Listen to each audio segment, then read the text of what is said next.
what? You remember how the album be?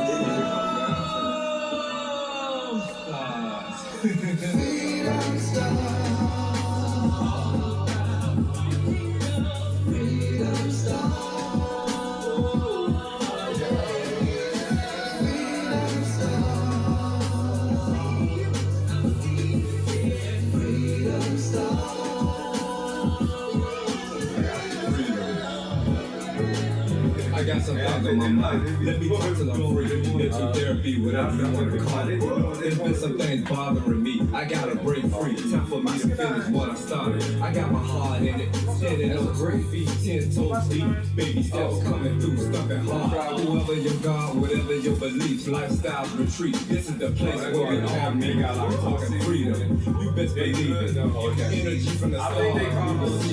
Advice, some words ain't always nice. Suggestion making they are. Saying chime about Chinese great high spirit contact, emotional climax, forgiving, not forgetting, divine energy, balance within, no pad and ink pen. Pull out a check, come on, let's chat for a minute. I'm here. I thought you was giving me the cup. I was gonna go like this. I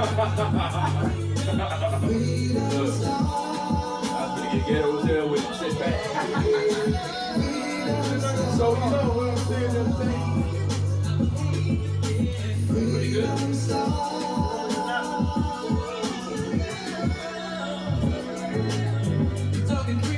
A lot of protein. We mean it. Eyes on the prize. I see it. You up in Texas? Rockin' freedom. South Carolina?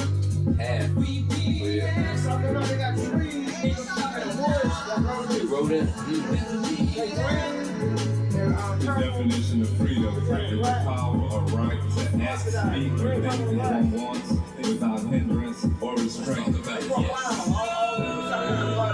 The thing about these, snakes always been around. Snakes. Yeah.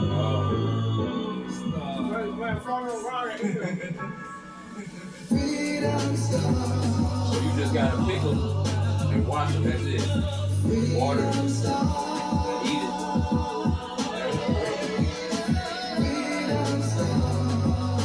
Like wine out of them. We had a couple of trees like that, but it was I'm trying to think it was apples or something else. But I think we used to eat them prematurely, but they were still hard. Oh, yeah. They would grow like a little bit. You know, we was kids. We'll go in Texas. Snatching them. We'll go plentiful in Texas. We'll go plentiful in Texas. We'll go That's like the plentiful in jam, Texas, huh? like apples and. And there's something else I can't remember. Not blueberry, like berries or something. Because that's why I said they used to grow, but not all the way. And we used to snatch them and eat them. So I guess they were still raw, but you know, we was kids. So. Good day, everybody. What up, y'all? Welcome to Good day. Freedom Stars Podcast. Another hot episode we got on the way for you. I'm Steve Osborne. I'm B. Jones. Kevin Upson.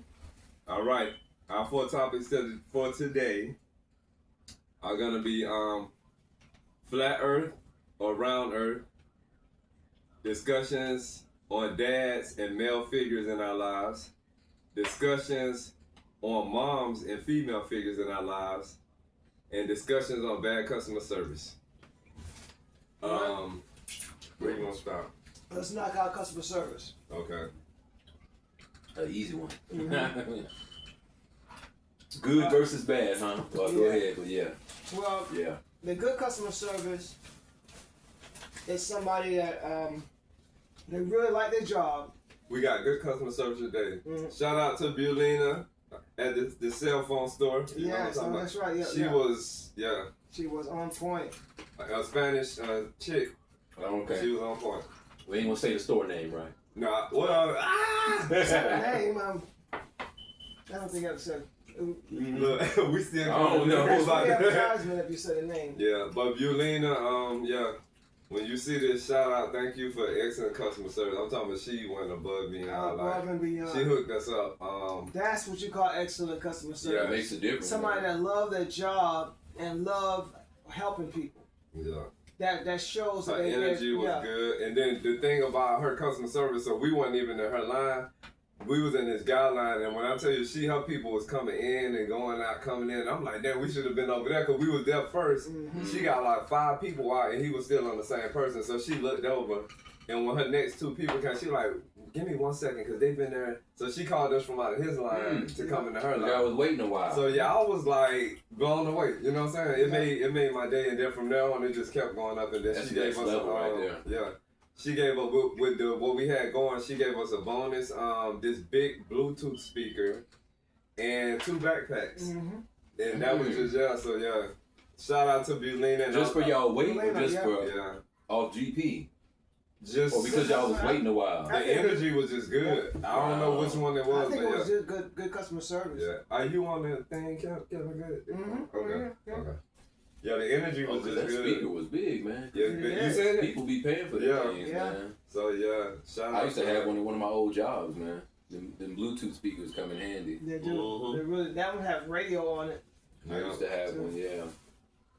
But yeah, I wanted to say something about something good, so yeah, my bad. You didn't go. Yeah. And then like you have those people that just making it through the clock. They like they looking at the clock all the time. They either don't want to be at work or don't need to be at work. It's just a paycheck for them. Yeah. Yeah, them the ones I really. They get horrible customer service. They mediocre. Yeah. If you was rate them from 1 to 10, they'll probably hit a 4 or a 4.5. They never get half of a grade. And then you have those like what's her name, Belina, that goes up and beyond the 10.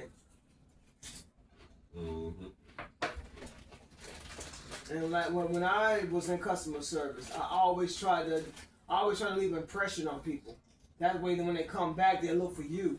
And then the type of work that I did, I got customers I got customers that come into the store. Then I had got customers that was my customers that I would either deliver stuff to their house. I'll spread what they call pine straw here. They spread pine straw around the trees and stuff like that, or mulch, or Steve. I even got to the point where Steve was helping me with some deliveries and some we call installations with mulch and pine straw and marble stones. Excuse me, that was extra money on the side, and it kept me busy in that type of work.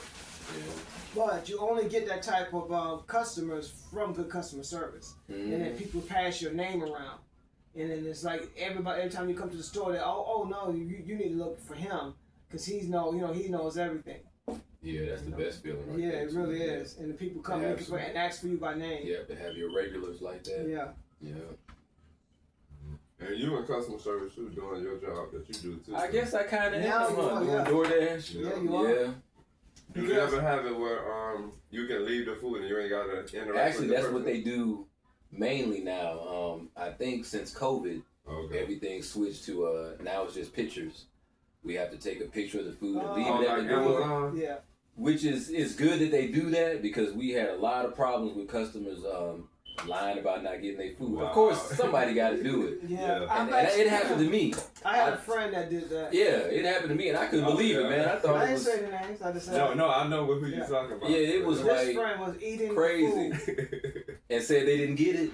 The friend was the driver. The driver. Yeah. That happens too. They were eating the food. I never heard of that before. And this is what I found out, y'all. This was crazy, and I just found this out. When you go pick up the food from the restaurant, now you have to confirm it. There's a button on there that say confirm that you picked it up.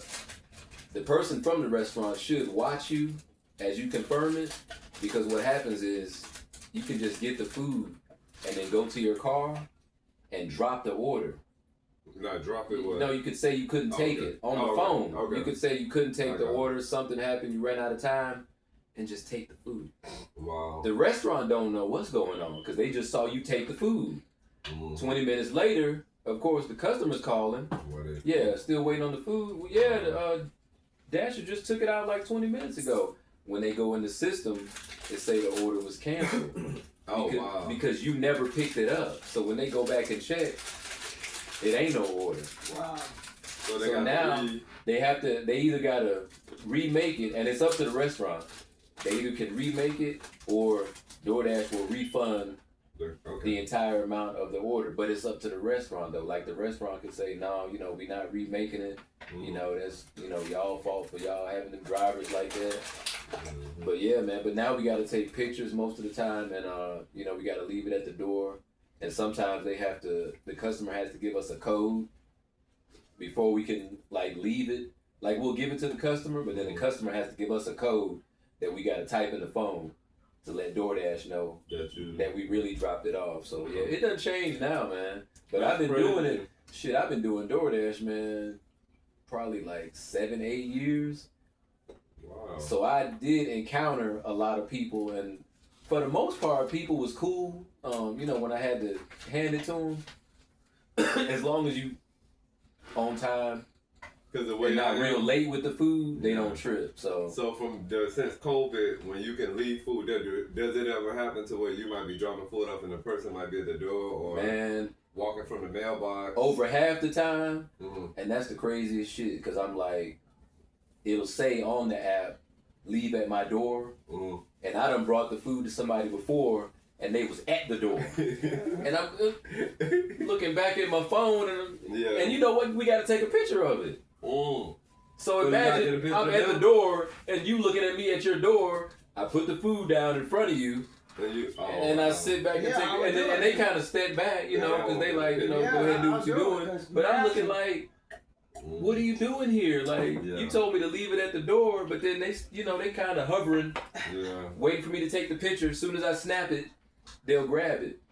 But then there's some people that wait until I drive off. Those are funny too. Yeah. Because I can see them like in the window. They'll be upstairs making sure I bring it, and then I'll bring it, and then I'm like backing out, driving, and I still don't see nobody, and then I'm like up the road, and then I'll see like a little hand, like a movie, a little hand will come out the door and pick the bag up and come back in. Because I still want to make sure they got it. I'm like, shit, are y'all gonna get the food? I don't be wanting to see the delivery person. Yeah. Like if I'm out watering plants or something, and I see them come out, put the water down and running out. A lot of people like that though, man. I want them to do their job comfortably. And, you know, you ain't gotta bow down to me. Or, you know, just, you know, and then I get out the way. And that's cool too. I was like, I was sitting in a truck, warming the truck up before I take off, and there's a young lady was bringing a delivery, and she, you know, the cars, the lights wasn't on, but the car was warming up.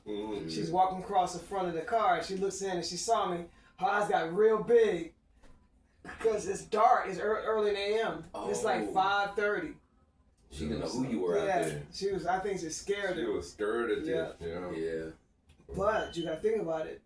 This is the type of work you do. I could have easily been hiding behind a bush if you really want to get scared. I'm sitting in the car. Hey, and when I buttons on the phone for 911. Yeah. Oh, okay. They didn't have that before. I told you I've been doing DoorDash for like 7-8 years. Before, you just out there. You just dropping off food in the middle of the damn woods. It's one light, and the house is at the end of the driveway, and it's like, do what you gotta do. Now, you can push a little button and say, I don't feel safe. And it'll say, you know, do you want to call 911? Yes or no? Do you want somebody to call you to make sure you okay? Yes or no? Right. So they got all that in place now, so that's kind of cool. Yeah. I never had to use it, but I think I did need it. I needed that shit like 5 years ago, because I had a house one time that was at a dead end, and it was the last house. Man, this was like some Addams Family shit. It was dark too. It was no lights, y'all. It was a big ass house. The driveway was like a mile long. Oh no! And the house was at the end of the driveway. There's no lights. No. And I gotta walk all the way down this driveway because it said leave it at the door. Oh, that's crazy. I go all the way down the driveway. I leave it at the door, and I'm walking back, y'all. And I felt weird. I ain't gonna talk about nobody race or nothing, but I felt like a little white lady, man. I ain't gonna lie. Because I came back to the car. I came back to the car on a swivel. And I've never been scared like that in my life before. And this was like here in Georgia, like out in Marietta somewhere. Yeah. And I'm just on a swivel all the way back to the car, and I was like, man, this is ridiculous, man. Hey, so when they started doing that 911 thing, I was like, well, that's cool. But now I don't really need it because it's like they stopped. I don't know if they stopped making those kind of orders, like where the customers live crazy, but I just been lucky in the past few years that I haven't had nothing crazy. Maybe they should have to pay a little more. Yeah, really. Or something. I used to try when I used to have to do deliveries, and there was crazy. Oh yeah, no, there was crazy driveways where it's all curved. And first thing I asked them, where do you want the grill to go? Is it going up your driveway? Is it going on your deck? And how easy is it to get to your deck? And they tell me, oh, it's just, you just back right up and you walk right up the steps. I get there and I said, no, this is an extra $75. Yeah. Your driveway is like this and it's going all crazy like that. Then I got to take it from your driveway to go around the back of your house and put it on your 3rd floor deck. Yeah. So I was a couple of steps. Yeah, man, I charge them extra for that. They try to fool you like that to save some money. Yeah. And so your delivery is actually me backing up to your driveway and taking the grill off. That's your delivery. I said taking the extra steps. That's going to cost you. I'm liable if this grill breaks. I'm liable if if I drop it. I said no. I'm not going to take that responsibility. And no, it's not going to work that way. Right. Yeah. So I used to charge them more. And then now the places that sell these grills they just greedy. They got over on the sales employees. Or the employees that they taking the delivery fees and the assembly fees. Oh man. Yeah, and trying to get you to do these deliveries on the clock. So you seem like you're still getting paid for it, but you're not getting what you deserve to get. The stores found out how lucrative it was for the employees to do these things on their own time.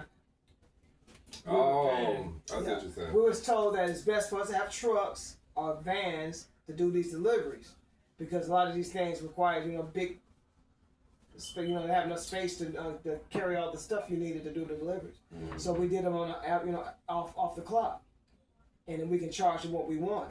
Mm-hmm. But yeah, I'm trying to think on. I've been trying to think of bad customer service experience. Oh, there's so many different bad customer service. Not bad. Where did we go this past? A lot of fast food places. I had bad customer service in the health industry. I got injured at work and had to go somewhere in this particular place. This how do we call that again? So Afro American Native. This Afro American Native female, Afro American Native female, not gonna say woman, female, gave me the most shittiest service. At the doctor, you said? At the doctor office. Yeah. Turned on and talked to this Anglo co-worker, she's all cheerful and nice. That was that shit. Yeah. Oh, I had a bad experience. I had to go get some new eyeglasses. You'll find out why I had to get new eyeglasses in our next subject or whenever we talk about it. So, the glasses was supposed to be done in a few days. It wound up being almost 3 weeks. Yeah. So, I get in there, and this Afro-American Native female is there at the front, and the Afro-American Native male. They try to bamboozle you by sending you to a doctor. Oh, yeah, that's a whole nother story. So, told her my name and all that, so she went to get the eyeglasses. And they're progressive, so they have to show you how to use them. Are those progressives? Mm-hmm.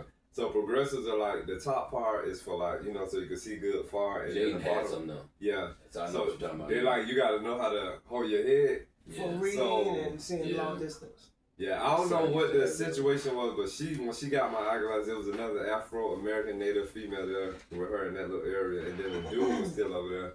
So she calls the dude to come and tell me how to use them, and I'm like, I was wondering why she couldn't tell me, but then he didn't get up, and it got really weird, so I wound up telling her I'll figure it out. Yeah, they just stood there like it was just a crazy feeling. And he just sat there and she just sat there. It was a crazy feeling. Like I don't know what that was. They didn't want to do their job. Yeah, she said, whatever his name was, come tell him how to use them. And he just stayed where he was at. And he probably was like, you sitting right in front of him. Yeah, that's what I was thinking. Like you here, right in front of him. It was a weird feeling, but I just hurried and got out.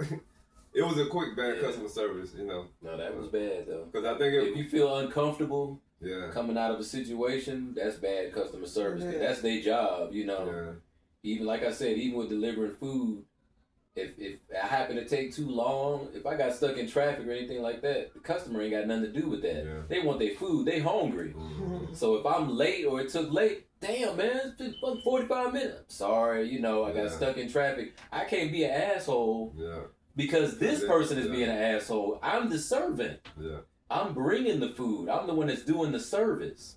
So I'm the one that's got to make you feel comfortable, you know? So as the customer, it's like, if you mad, our job or the customer service person job is to, you know, bring it, de-escalate. calm the situation, de-escalate, you know.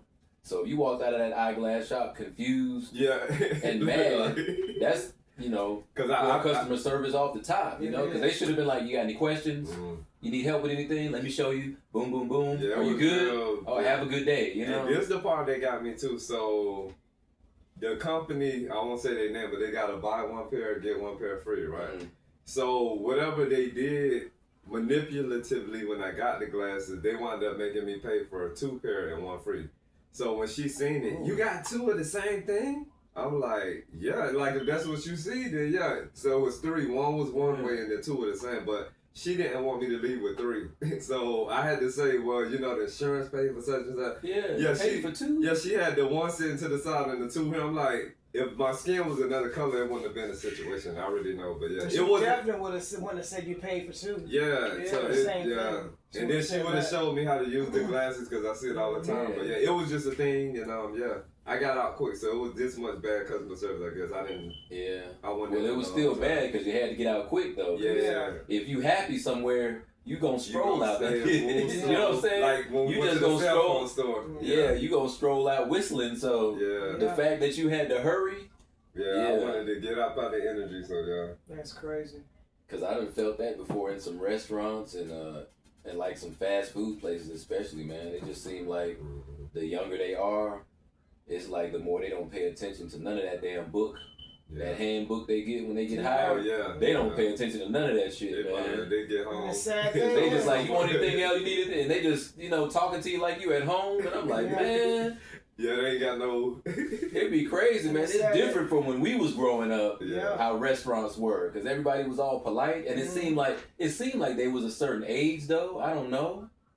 There was young people when I was coming up, but everybody was professional. Yeah. Because people wanted their jobs. But it's like everybody's like they got kids working now at these big jobs, and they have no skills. Communication, customer service whatsoever, you know? And I think it got worse after COVID. After 2020, the jobs went away. We didn't have that problem with sagging pants. Yeah, I mean before COVID or at all. No, this when we was. Oh yeah. We was teenagers being it's a whole different working. We didn't have none of that problem. Like somebody has constantly telling you to pull up your pants. You serving people food. And you talking about like even 80s, 90s, 2000s, That wasn't even a thing back then. 80s and 90s. Yeah, that wasn't even a thing. No. Sagging pants, it was like... It was sagging, but it wasn't like with your ass not like out. that, yeah. Yeah, we had You can't see your whole underwear back then. You couldn't even see no underwear. Now you can see their whole pair of underwear they got on. Like it was just the long... Yeah, or the name. The shirts was tucked in the pants. Yeah, they were just long. Yeah, they were just long. It wasn't no ass out. Yeah. It wasn't no draw. That wasn't until the 90s. They just trying to show the labels of the drawers. That's what I was going to say. If you could see the underwear back then, it was just so they could show the name. Whatever. So you could show off, like Tommy Hilfiger. That was it. Even if it was Hanes or something regular. Or whatever. They had the fancy writing. What was Marky Mark them wearing? When they actually did underwear commercials, that's when it was kind of popular because then it was like, I'm wearing those too. No. I can't remember. It might have been. But it was when they had those actors modeling the underwear. So it wasn't bad to show it then because it was like a thing. It was like a little wave or whatever. But it wasn't no ass out. Yeah, not the whole butt out. And you, man. They were just showing the labels. Yeah, it done went crazy, man. Yeah, it went from showing labels to showing ass. Yeah, I don't know what jail and did. Now I don't know if they want to be in jail or. And now they're going to skirts. I know, I see. Now they're going to skirts. I can't even do it, man. You're gonna see a thug in a skirt. Now they're going straight. That's funny that you said that. But you know that they said that. You don't even know what he said. Huh? I said you don't even know what you said, do you? Thugs and skirts. You know the rapper. What? Who? Somebody got a y'all don't know shirt the rapper? on? Yo, Doug. It's a rapper named Doug that wears skirts. That's why I said it's funny that you just said that. I know who he is. Wow. I didn't think I seen him in the skirt. I didn't know Young Thug wore skirts. That's the one that had the court. Yeah, that they had that RICO trial. Wow. That I goes think he all ended the way up- back to But when yeah, they first started doing the hidden colors. Yeah. They started talking about that hidden colors, and that was they already doing it now, man. They were saying a lot that of then. the That was before Boondocks. Mm-hmm. They said Well, they were saying it too. They said next thing you're gonna see guys wearing skirts. And they are Yeah. right now. It's That was in crazy, hidden man. colors. And it's rappers too. And man. that woman Like, is not here no actual- more. Frances, what's her name? Frances Cress Wilson, yeah. Frances Cress She Wilson. the one that wrote the ISIS papers. She got killed or just something? Oh, She just died old age. naturally. Oh, okay. That book, She the was ISIS so papers. man. She was so strong. Ahead of her time. Oh, Yeah, she was. Yeah, Yeah. but had that time too, cause she was on Phil Donahue just giving it to him. Mm. The audience was so. They were even hear there was a roaring. Yeah, she upset. was before her time. He was trying to get her. How they be asking them tough questions. Yeah, cause she was a So she she was a was standing there. psychiatrist, and she was telling them about how inferior they felt to us by they and what they call it inadequate Inadequacies. inadequacies. Yeah. Like how she said was talking about the guns and how there was like the bullets and how they come up with all these things. Mm-hmm. She was putting the logic behind all this stuff, and like she was like when it comes to like these holidays like chocolate, the chocolate got all this big chocolate's got all this cream in them. Mm-hmm. And she was saying like how the what's the word not the analogy Mm-hmm. of what these represents. The chocolate represents, I want to say analysis, but I don't know if that's right either. but I think it's analogies. Yeah. But she's saying that the chocolates would represent the African male penis. Yeah. And she said, what y'all gonna be running out for on Valentine's Day to get your wives? Chocolates. Chocolate. Cream. Yeah, crazy. Inside. Yeah, but this was her words, and she was a psychiatrist, so. Because she was trying to say it's kind of like It's psychological. that's how they mentally get you. And around them holidays, it's geared towards. Notice when they were hanging African American Afro American natives. Yeah. Back in the days, they would cut off their penises and put it in their mouths. Oh. She said that because that's what they feared. They feared African males, and they feared all large penises. Compared to what was she on? Ooh, I didn't know that. That was on Phil Donahue. No, I'm saying what she was on that we talked about. Hidden colors. No, I'm saying the skirts. The skirts. Yeah, that's right. Yeah. Wow. Yeah. I didn't know that. Yeah. But back to where actually was originally started to bad customer service. Bad customer service. Mm-hmm. And to wrap that up, we just said that good customer service goes up and beyond, goes over the top with making sure that you have everything you need, and making you leave the store satisfied with a smile. And like D said, it makes you leave the store slowly. You're not rushing out. Yeah, You know what I'm saying? You feel good, you know? Yeah. When you feel good, you don't really rush because you're trying to you trying to sit in that You for a minute, soaking you know? it in, When you're feeling good, you want it to last. You're So soaking it in. yeah, if you make me feel good as a customer, I'm like, What Keith I'm gonna Sweat keep said, coming back, like you said. I'm Keith gonna be a Sweat regular. said, make it last. Okay. Yeah. But And yeah. I'm gonna be a regular, like you had at your job. I'm gonna become a regular customer, and I'm gonna look for you every time I come to that store because I have a good feeling every time I get your And then customer service. that makes you look for that particular customer, that particular salesperson that gave you that experience. Because you know they're gonna always provide you what everything that you need. Yeah, because now when we go to that store, the first person we look for is Cynthia. Yeah, the And first now one. Yeah. Yelena. So that's two Yeah, people. the So first yeah. Yeah. Yeah, but when we went there today, Cynthia wasn't there, so yeah. The last time we was there, she wasn't there. She wasn't there either, yeah. Yeah. But yeah. But yep. Good So- customer service. I want to say too. Mm-hmm. I think good customer service is lacking a lot these days. So it's not lacking, but rare. Yeah. That's the word I was looking Yeah, for. rare. It's rare. So that's the last thing I wanted to say about it. Like when you find good customer service, it's a rarity, and we need more of it, especially these days. And the best way Especially to now. combat that is if you don't get good customer service, you have to give reviews, and that makes the employee or the company look at the employees to see okay, what's going on with my sales department, what's going on in my customer service, why I'm getting all these bad reviews. You know, these people are complaining that they're not getting good customer service. So reviews are important. It is important to give your opinion on customer service. So these people either have to ship up or ship out. You're not trying to be evil, or you're not like some people. That's all they do. They go and they actually come in with a bad attitude to try to get bad service, and so they can go and give you a bad review. But you actually have some people. Oh, you talking about the customer? Oh yeah. I have had people do Do that it on purpose. They purposely come That's in crazy, with too. shitty attitudes to try to get To me try to give rile up. you up. Yeah, and I'll be like, I won't bait. I'll just keep being nice, and then I'll just walk away from it. Yeah. So it's obvious you don't want my customer service, so let me find somebody else for you. Yeah. So I just walk away. No, I Don't want. I fall for said the no. trick, You know that's it's fine. Let me find you somebody that's gonna help you. Yeah. And I walk away from no matter how many times they try to be all nice afterwards. No, I'm not. Yeah, I don't, because I end up punching in the back of your head. Okay, they trying to bait you. I will go and get them somebody else. They trying to bait you. That's Yeah, right. sure. That's right.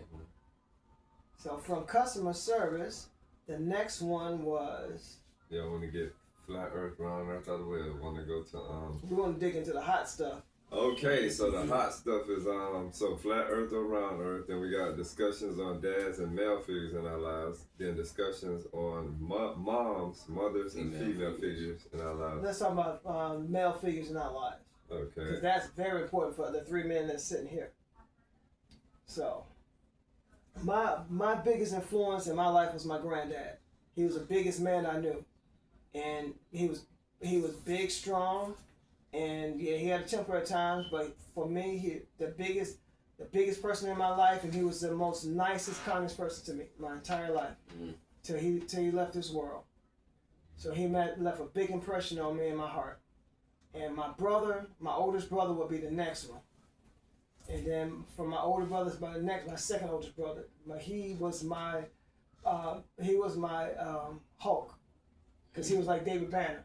He was always close to turning green. So and anytime anybody put their hands on me, he was always there, man. It was like he had a premonition what was going to happen. He always popped it. He didn't go looking for me. I could come out, something happen, I walk out the door, and he come walking to the street. What's wrong with you? And I tell him what happened, and he's right there. Every single time, to the time where there was, no lie, 13 or 14 people coming to attack me. I comes out, my brother and his friend is walking up, and I tell him what's happening. He see all the people, he go around the corner, come back with even more. With his 12 so people. so man, I swear my second oldest brother, because I grew up around him, he was a big protector. That's cool. So I learned to even with my small stature, to be a protector for all my younger brothers, and they were almost all bigger than me. So yeah, it's important to have strong male figures as a young man growing up. And if you don't have one, a good friend, sometimes a neighbor, sometimes a friend of your mother's, or sometimes a aunt that has your uncle, a cousin. If you don't have a big brother, it is important. It is very important to have one, because there are so many negative people out there that's supposed to be fathers, supposed to be big brothers, supposed to be uncles, that don't fit those roles and those names, those titles. And it's sad that a father that carries that much clout in a young man's life can't do or provide that comfort and that figure, that role model that person needs. Mm-hmm. And especially when they hadn't been in your life, some of them are in your life and they don't fit that role for you. You know, they give you the opposite of what you need. Mm-hmm. And it's sad because that's just a waste of time. And then they wait till once they near death to try to ask you for forgiveness. Mm-hmm. Then it's too late. I don't need you now. You know, you were there. I seen some things that I can take from you, but you didn't provide everything I needed. Yeah. So I had to find friends. I had to find, you know, that's what happens when we don't have those figures. We have to find them through other sources. And sometimes it's a lot of times it's not in the family. It's not the fathers or the brothers. And sometimes it ain't good sources either. Because Yeah. I think we touched on before, like gangs. Yeah. Sometimes it's in the From form the of a streets. gang. Yeah, from the streets. Because And and you can't I never bring- went that way. Yeah. But my dad wasn't around a lot because he was always working. But I was always tempted by these gangs around because they always seemed like they was close and they was like a family. And it was mostly guys, so it was like, dang, I want that, you know, Mm-hmm. that closeness with a group of people that will protect me and I can just talk to them, hang out or whatever. But thankfully, I never did it. Like, I never went that route, but it was always like, it was at my fingertips, man. It Especially was like tempting. Crips and shit. It was tempting. It was just because I went to school with some of them and I didn't even know that a couple of them were in gangs. And I was like, damn, you a Crip? Yeah. What? It was crazy, man. I had so many people trying to Get you to want join? Yeah. 'Cause I was scared. I was wild. I was scared because of my dad, though. I'll let you finish, though. But my I was- dad made me afraid to do a lot of shit that I thought was wrong because I thought he would kill my ass. So a lot of things I didn't do because I was afraid. So that Of what was my dad that's would a say. good thing. Yeah, so that was kind of good. Yeah. But it was just, only thing I didn't like about it was just, it was almost a crippling fear. Oh yeah. It was like I didn't want to do shit wrong, yeah. Oh, including be confident in myself and make my own steps because I was like, yeah. you know, what my dad gonna say, what my dad gonna do. So it was good and bad, but I didn't mean to cut you off though, because I was still trying to hear your still had to story. hear But, that too. but yeah, No, I said I actually had guys trying to get me to get in the gang. I was wild. Mhm. I would once I learned how to fight, I was always trying to get. The only way you can get better is to fight. Mhm. So I would look. Sometimes I would just try to help somebody Start a else. fight. No, I never started. That's it. I Oh. never started in fights. Oh. If somebody else was being bullied, I would protect Oh. them. I would just. Oh I yeah. would just, no, you ain't fucking with him. Oh, yeah. So what, and then that's how I just started yeah, doing. you was Okay, like so I'm gonna start going out looking for bullies. He was like the Punisher and shit. But hey, I mean that's Saving how people. I learned. And then as I got better, I was a loose cannon. So anytime I didn't turn, I didn't walk away from any fights. Yeah. So then that was a good thing too, because I was just, like I said, I was just a loose cannon. But I learned from that. But my second oldest brother, I already knew if I was to try to get into a gang, he would whoop my ass. Mhm. Because he wanted, for some reason, my brother wanted me to be like Muslim. If he heard me out there, he was like, you remember how on Boys in the Hood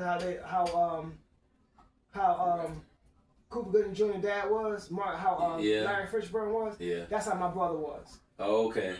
So he was like, "Oh, so you think you bad?" You know, he Mhm. would be like, "Yeah, he would get like, Think you need this gun? Like, yeah, that's how he was. You Yeah, don't need no a damn reason. gun. Yeah, a word of reason. He was really, Mhm. because I looked up to him. He was so smart. He was really smart. He played basketball, and everybody in town, loved him and talked about him. Like, oh, you're Michael Upson brother? I'm like, yeah, but you know, he ended up going to the Navy.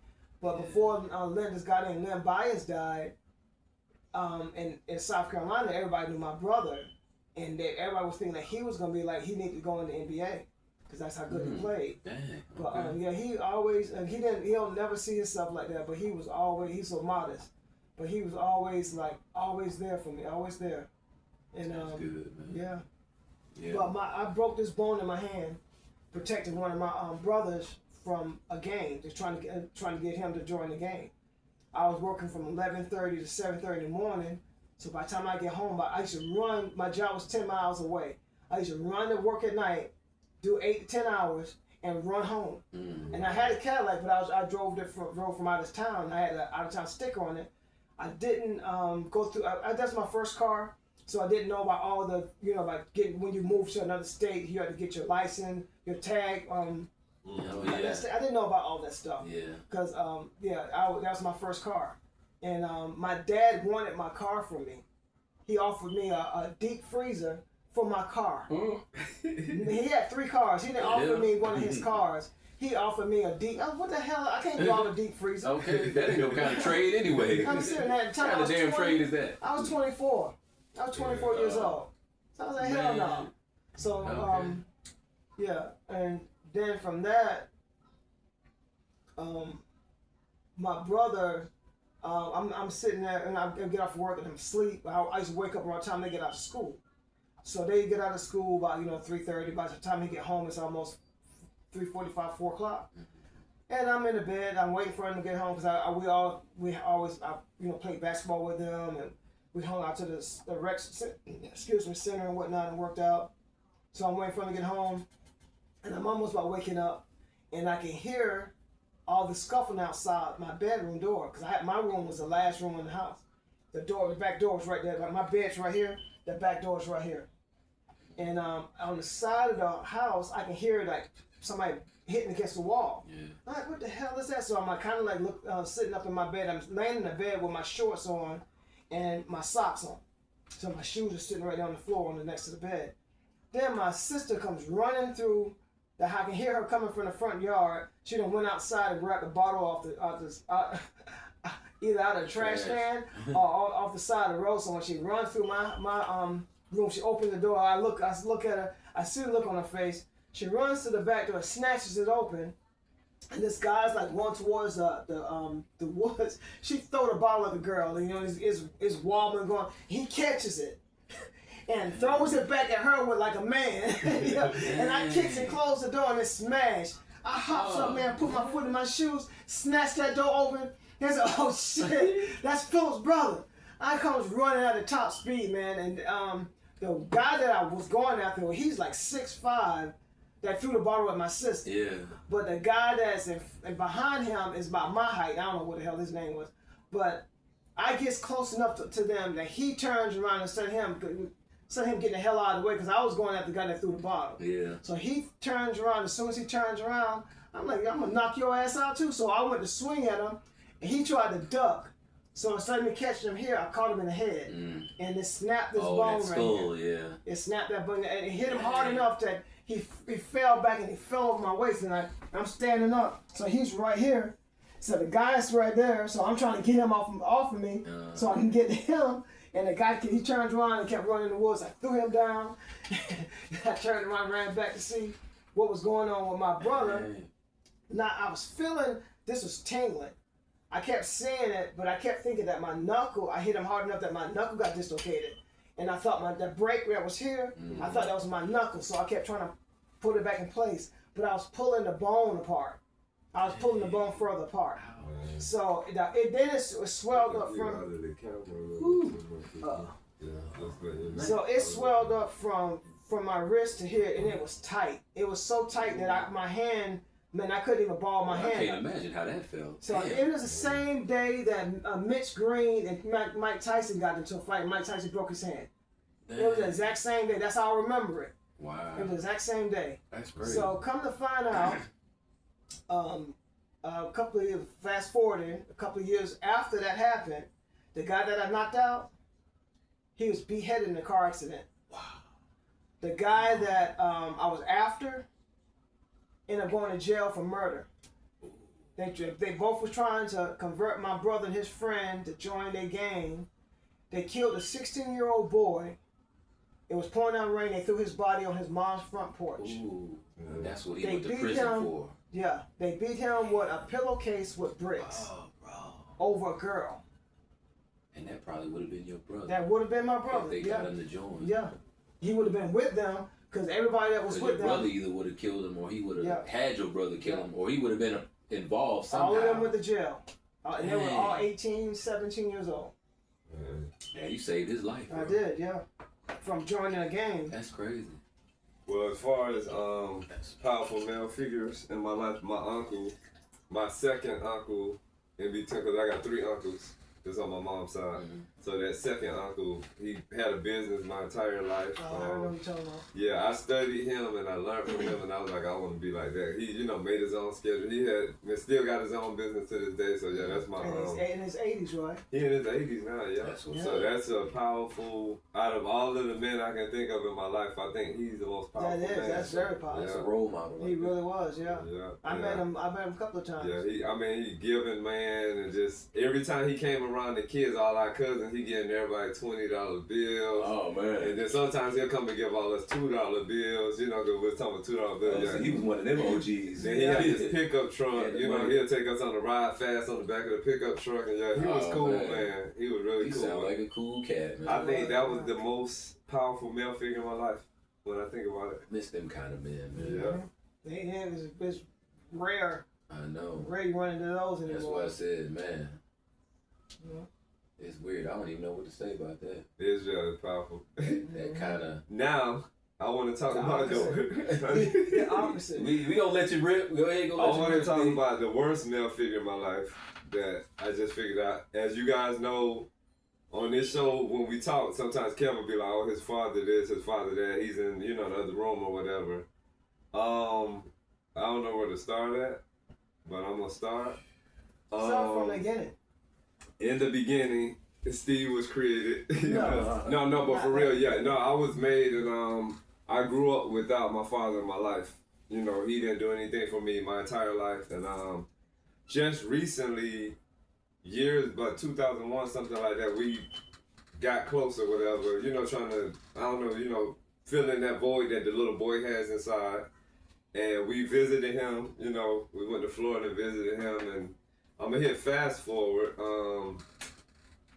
Throughout those times, I've been that person, like, anytime he would say he ran out of money or whatever, he need cash app, if I got it, I'm cash apping, and then just keep going forward and forward with time. And there's a lot of bad stories that, he told me of things that happened to him with people getting over on him, financially, because he's a stroke victim, but I'm not saying that for you to feel sorry for him, because his stroke was brought on by, drug abuse, alcoholism, different things. So if you abuse your body, it's gonna react back to you in a certain way.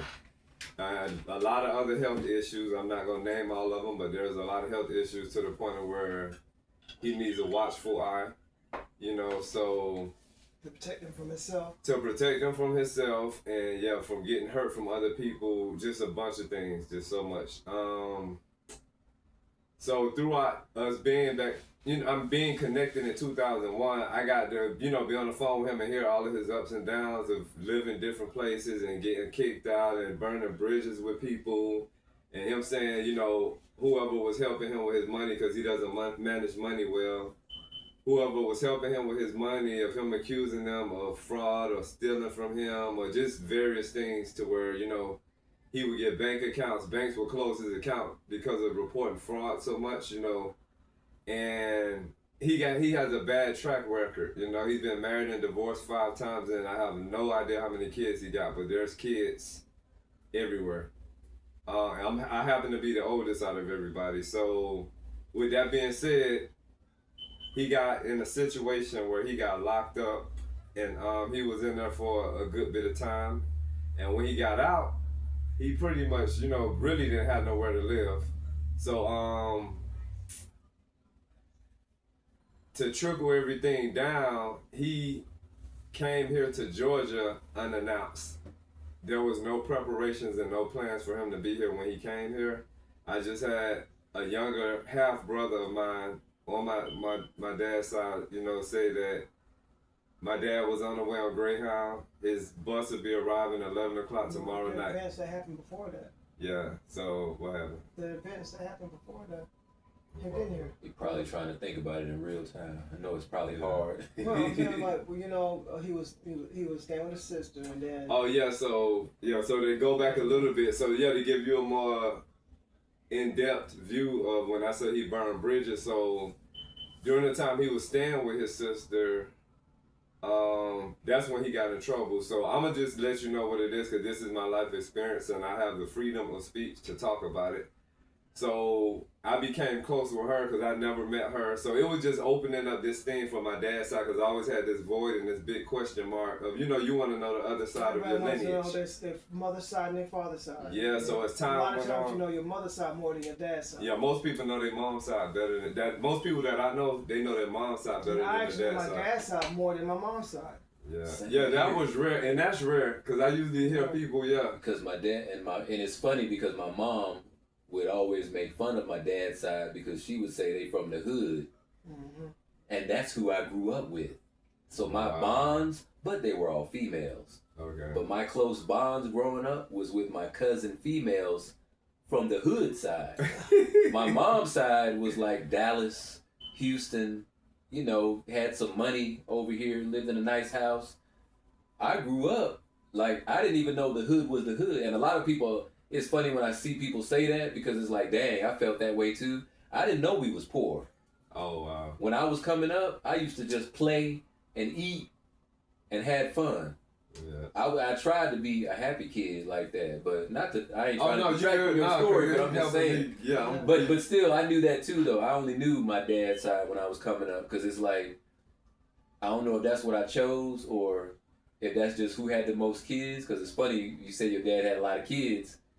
That's where I hung out at, was like where all the kids was. So whoever had all the kids, that's where I wanted to be at. Yeah. And it just happened to be on my dad's side of the family, which just happened to be in the hood, like in the poorest sides, you know, and we'd be outside playing around every day in a place that now I found out was like one of the worst hoods in that city. But you don't and I'm know like, what? And I never would have guessed. I was like, I had fun. Shit, I had all the fun right there. And they was like, man, y'all lived over there. And I was like, went outside and played every day. And it was the worst hood, you know, supposedly, but it's weird though. But yeah, as far as the dad side, I can relate to that though. Yeah, so it was me with my mom's side. So getting to know them, you know, he would tell me about his life, day to day, different various things that were going on.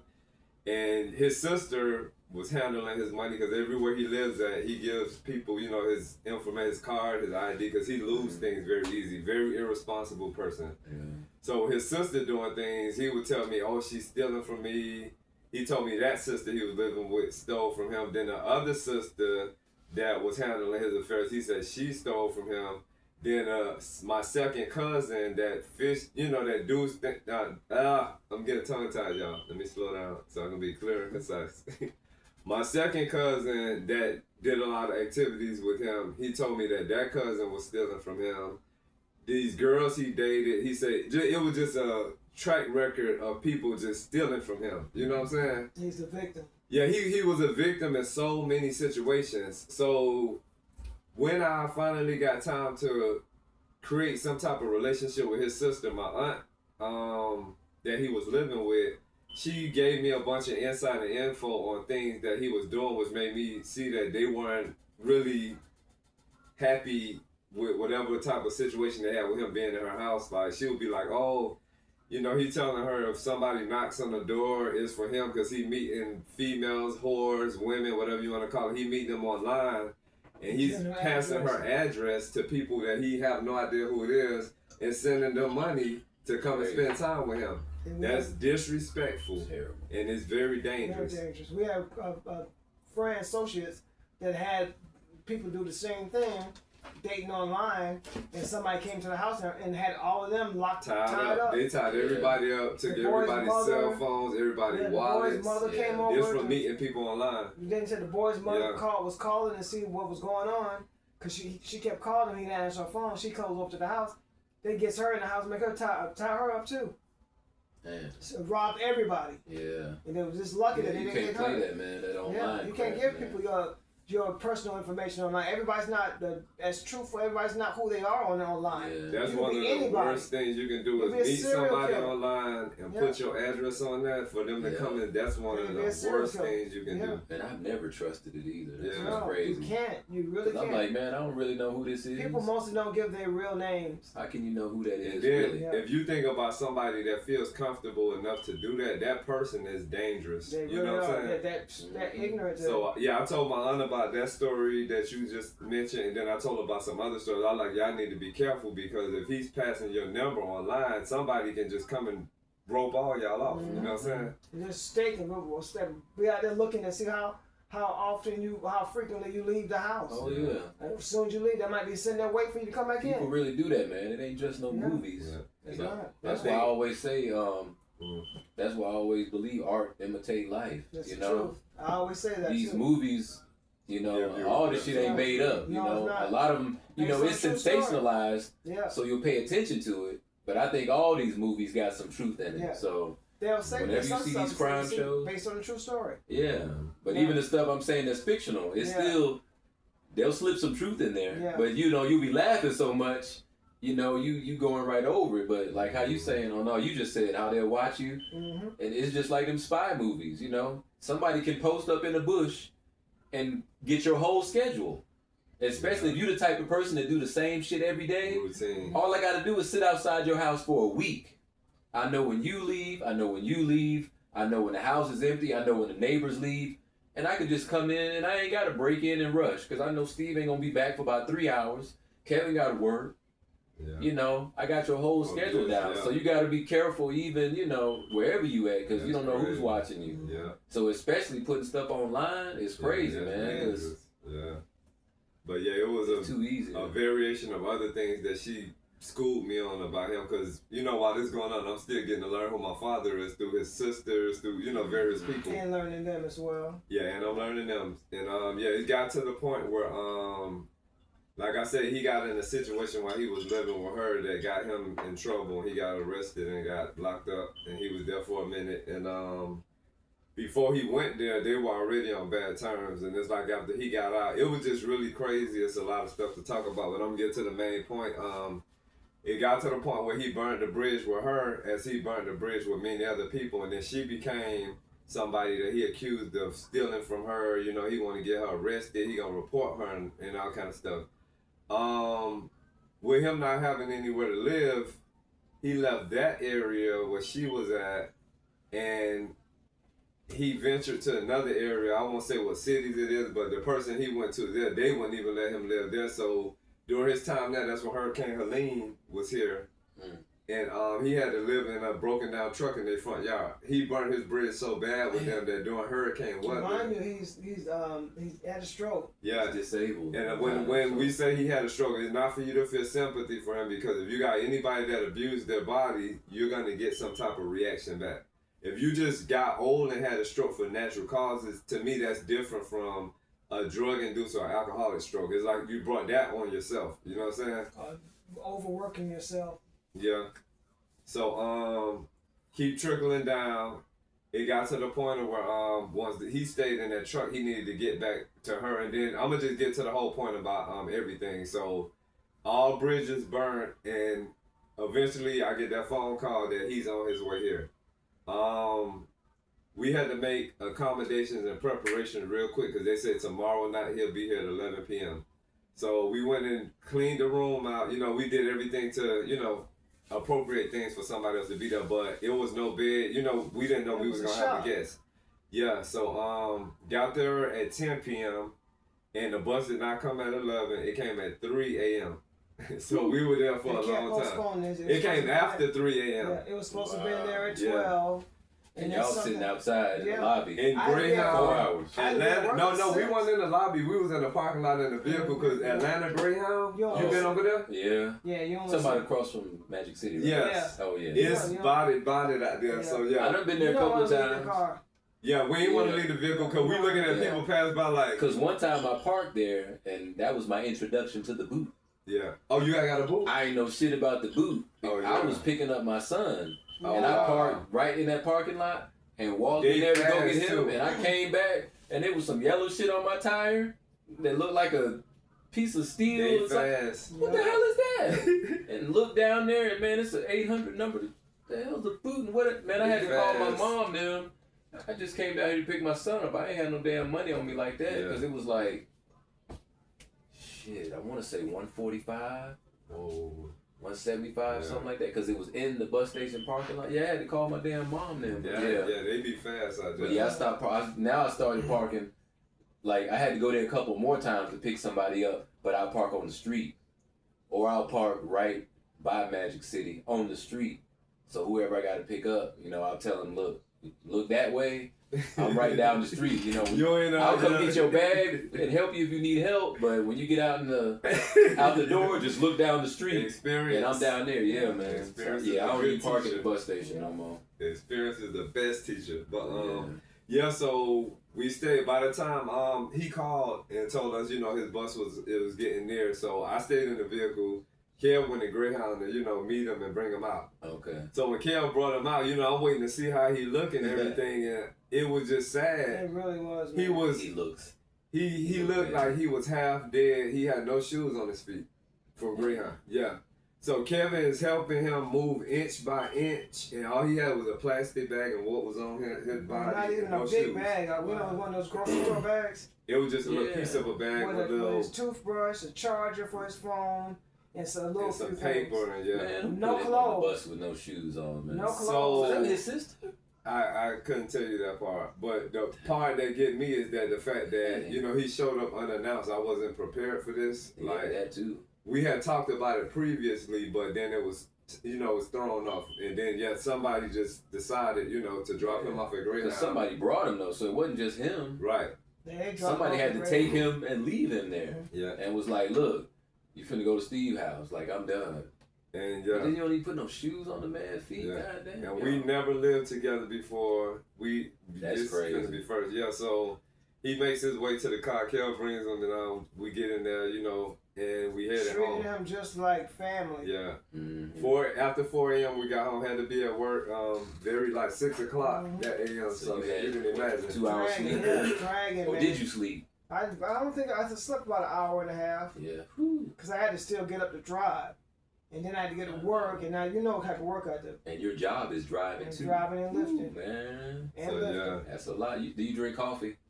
I don't know Then if I I asked you did. that. We was drinking coffee. Back then, Yeah. okay. I was gonna say you needed something or Yeah. 5 hour energy or something. I don't do those. You love them 5 hours. I used to. I don't do it that much now. I used to though. Nah. I can't do those. That man. crash. I should have did a damn man, commercial I for be them bitches. Look, I can't do those. I took them so much. Look, they should have been paying me too. Yeah, they do something else in my body. I can't do I don't like when energy them drinks wearing up, because I be like, the energy drinks. The Yeah. 5 hour never crashed me though. oh, okay. It did you? Those energy Um, drinks. We used to drink the Monster drinks. We used to do the Monster. Monster too much sugar for me. The 5 hour, I can't say I had a lot of those. That's the little one in the Yeah. red bottle. Yeah. See, the I can't 5 say I hours had shouldn't lot have a of crash. Oh, okay. It's just gonna bring you up, and then you're gonna come back to where you were. Oh, okay. Okay. You're not gonna be worse than what you were. The Oh, Monster had my heart going like this, Wow. and all them other ones, whatever other one that had a damn red What can, they call purple that can, Taurine?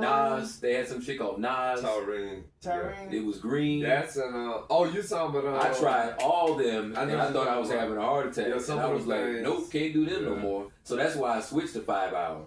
Because 5 hour just gave me a good, okay, I'm up. But then, no. And then when it wear off, I was like, oh shit, I'm not up no more.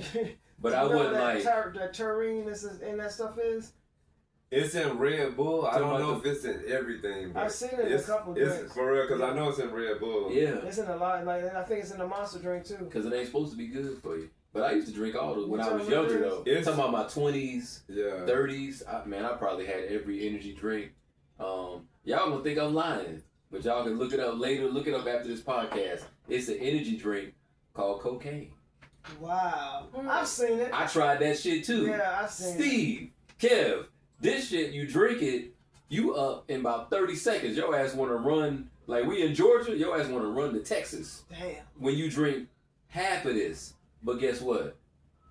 What happened to your nose? That shit burning.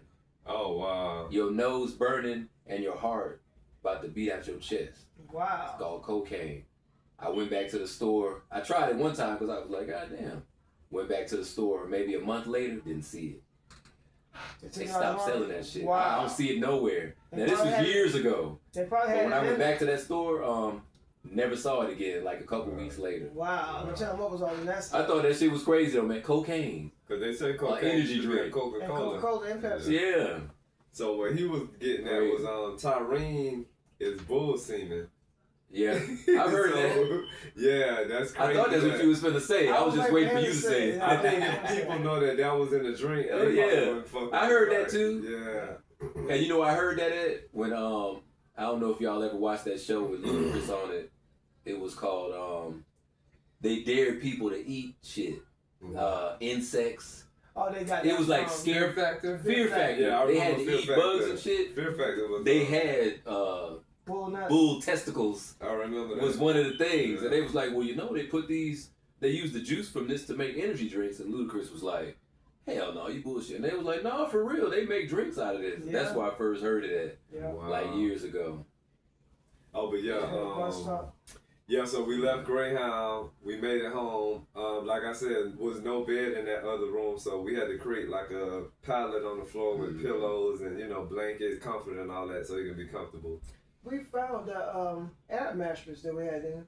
Not that Oh, night. we went and got one. Yeah, that was Yeah. later on. So yeah, when he got here, funds were low, a little bit of disability money, and before that, what I want to talk about. Yeah, so when he got out of jail, I thought you was passing it. Yeah. I didn't know. That's why I was talking about. I'm gonna talk about that part. Before he got out of jail, so the months that he was in jail, his disability money, which wasn't much, and Social Security, which wasn't much, they were accumulating over the months while he was locked up. So when he got out, he had a significant amount of money, a nice amount of money, and with that money on him and his irresponsibility, 1 a.m. I woke up with a phone call from one of my cousins that he said robbed him, stole from him, And that cousin's telling me, man, your father is here slumped over in front of the dope house. I'm like, well, is he breathing? He just shaking up and everything. I said, well, check his nose, check the pulse and this and that. So he called my younger brother on my dad's side, the one that told me that my dad was on the way to Atlanta, and we trying to figure out, is he dead or alive? Because he in front of the dope house. Come to find out he was still alive, so we're like, take him to the hospital. And the female that my cousin had with him, his girlfriend, she was a nurse, so she was like, she knew little medical things. So, but he didn't want to go back to the hospital, and yeah, he was slurring. It was really sad, and yeah, they was like, well, let's do video call. I'm like, no, I don't want to see. And I just woke up, so I ain't even trying to be on video. So, make a long story short, he went to that cousin's mom's house, and he was there temporarily because they didn't have no space for him now. So they were just trying to figure out the next thing to do with him, you know what I'm saying? And he eventually, winded up here. The money that he had that accumulated for months and months, he ran through that in a matter of less than 3 days. All of that money was gone. Between drugs, whatever, all he was doing, drugs, alcohol, whores, whatever, it was gone. People taking from, don't know. It was all gone. Yeah, so. Nice bit of money. It wasn't, if I can say that, I don't want to say the amount. Yeah, like Kev said, it wasn't $1,000 or $2,000. It was a nice it bit was of more. money. Yeah. And yeah, he went through that like that. Of days. Yeah. So that was one of the situations, and I might, if I feel like I'm telling the story out of line because it's so much, I'll just go back as like I just did. It's a lot to try to recall. I remember most of it, so I'm hearing what he's saying is in sequence right now. So I thought he was trying. I didn't know if he wanted to say that. Oh part. yeah, I mean, this is my experience, So but I remember how it went. Yeah. So that's what brought him here, because of what once that happened, he had no more money, and nobody wanted to deal with him. Yeah, he burned all his bridges from living with people, and then after a certain amount of time, he just become problematic. And when Steve heard that, he actually had planned him coming here. So I helped him get the room together. Yeah, it was one time we had plans. And we had the room together for him, and then we heard that he was over there doing that. Yeah. So then we just said, okay, well, he can't come here if he's doing that. You mentioned that to me before, we was too. like, if he's doing that. You was like, if you gonna keep doing drugs, I'm not gonna help you. That was the agreement. I'm not gonna support you And with we that had to bullshit. deal with deal with an addict in the household. And Which was the way we came up, which and was my the right family, answer, because I can't take care of you if you're gonna be doing drugs. Yeah, because I mean, we already got our life. Neither one of us had that in our family. Yeah, and I gotta give my mom's side props for that, because the worst thing that I can recall in my mom's side of the family was one cigarette smoker and maybe one alcoholic. You know what I'm saying? That's alcoholism was in my family. But other than that, crackheads, we knew That's nothing all mine about was. none of that. Beer, Yeah.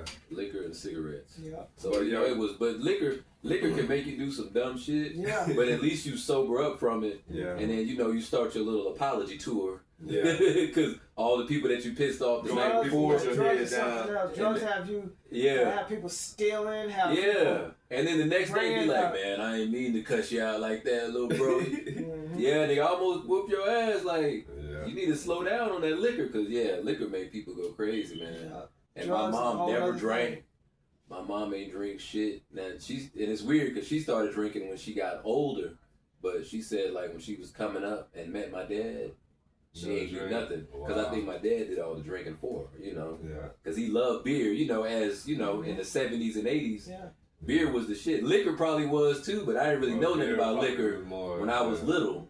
I just saw beer and like everything, every commercial, Beer was more every common. TV Beer show, was- everybody just had a beer. Yeah. Yeah. But see, my dad and his side, they used to they overindulged in that shit. It was Yeah. like a beer in the morning, all the Oh, way yeah. to night. Wow. Beer. And whatever So that- I don't know when the liquor came in. Whatever that taste is they get from beer to drinking so much, I never acquired that. You know what? Because I used to drink beer when I went in the army. Uh-huh. I don't think it's no damn taste to it. What is You it? get past the initial taste, which tastes like beer, Yeah. but when you drunk, that's what you chasing. You just chasing the feeling. Okay. The feeling don't come unless you keep drinking more of this nasty ass yeast mixed with all this other bullshit, because that's all beer is. So do it get to a point where like when you drink it, your tongue don't taste it, it don't register no more? With me, I actually had a taste for certain beers. Like They do taste though.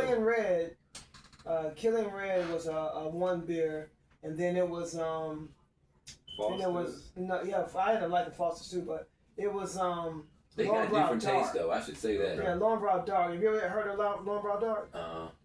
That's a Anheuser-Busch beer. I heard of that though. Budweiser made it, and it was to me it was one of the best beers. It was a dark beer. It wasn't like how Guinness, that beer called Guinness. Yeah, It wasn't like that. It had a nice taste to it. because some of them are stronger. Okay. That's what I wanted to the say ones too. where They they do call have different lagers. tastes. Yeah, The one that's lagers. called Yeah, lagers are stronger. And it's yeah. like Some of them taste strong. Some of them bitter. Some of them real light. I like So the it just lagers. depends. Yeah, I like the lagers. Yeah. but yeah. Oh yeah, so with us arriving here, we made accommodation in the room best as we could. And when I tell you, when he got here, he had so much needed to be done. He needed an ID, he needed social security card, he needed a birth certificate.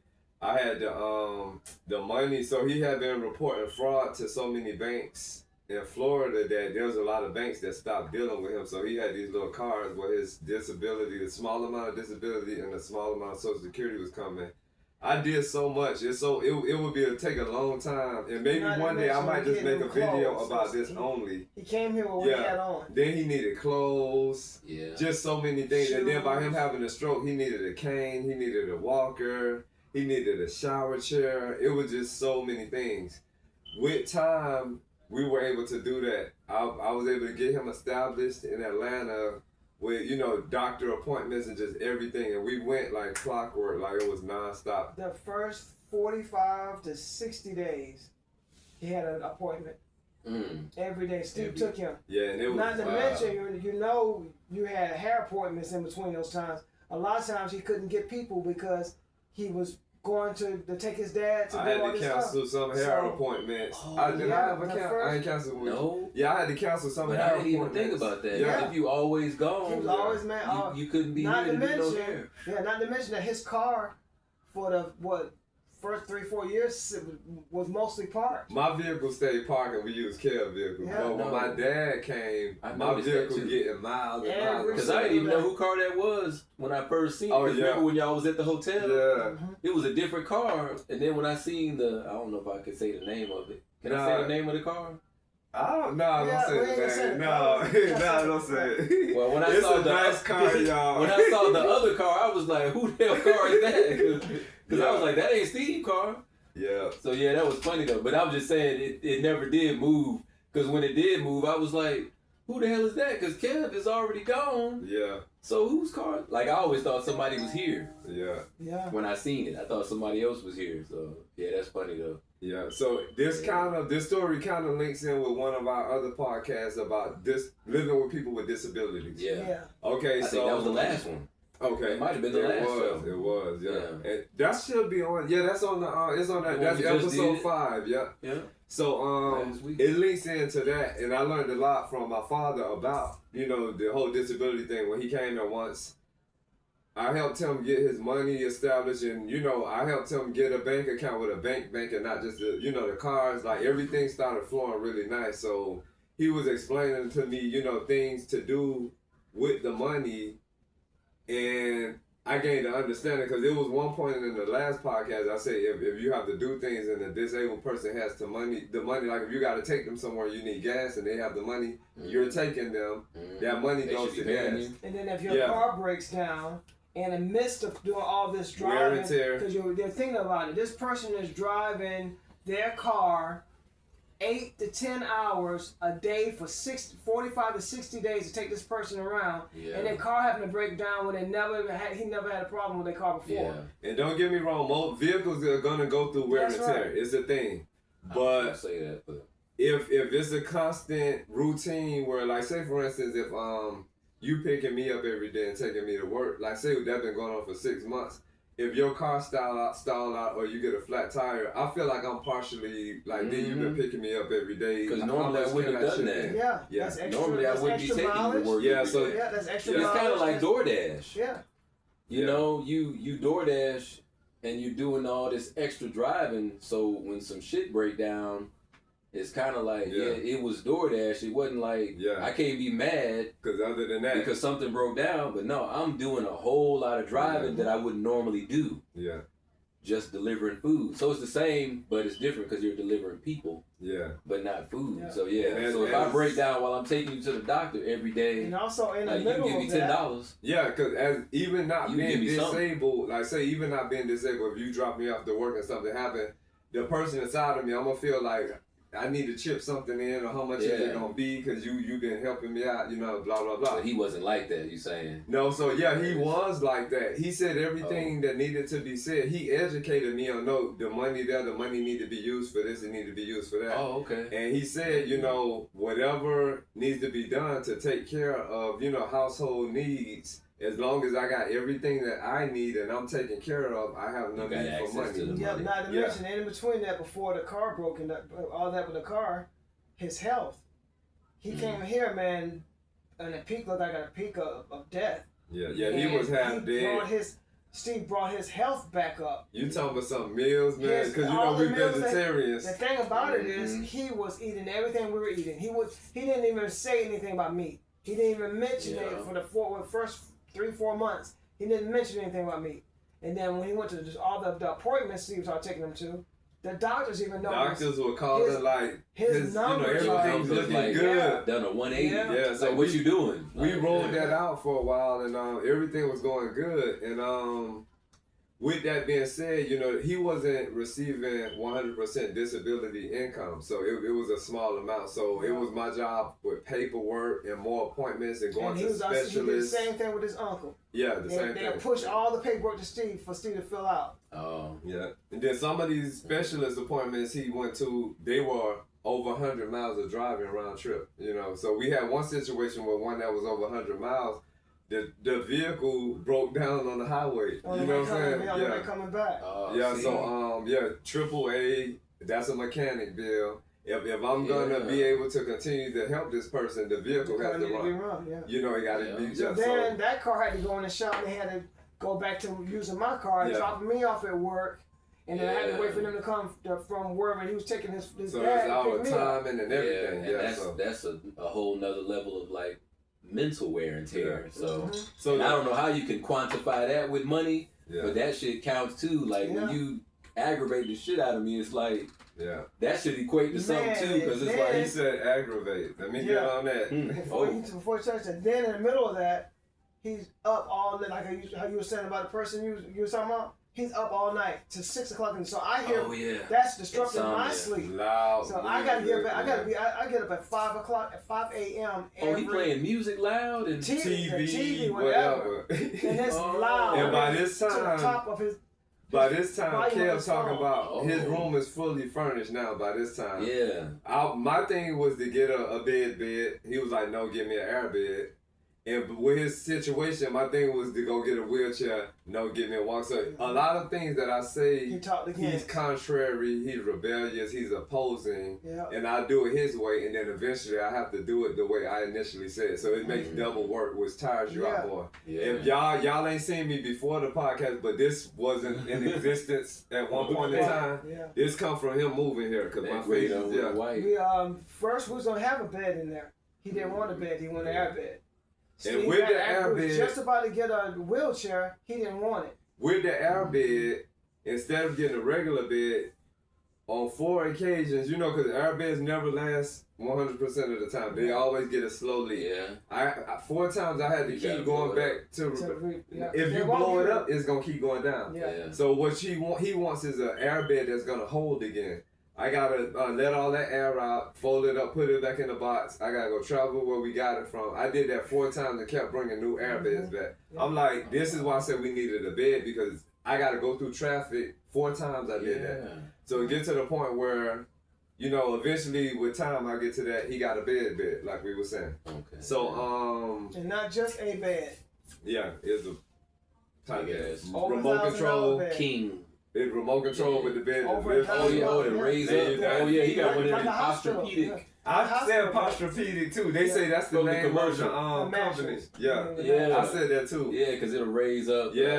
So his side bed is like different. It's like his bed was some money. Like a hospital bed. Yeah. But by the time he got this bed, that's kind of like further along in the story. You know, after I did all of the paperwork to have his disability increased to 100%, which made his income. He was telling me that I didn't have to work once he got 100%. Yeah, but let me get to the part of why he said aggravating.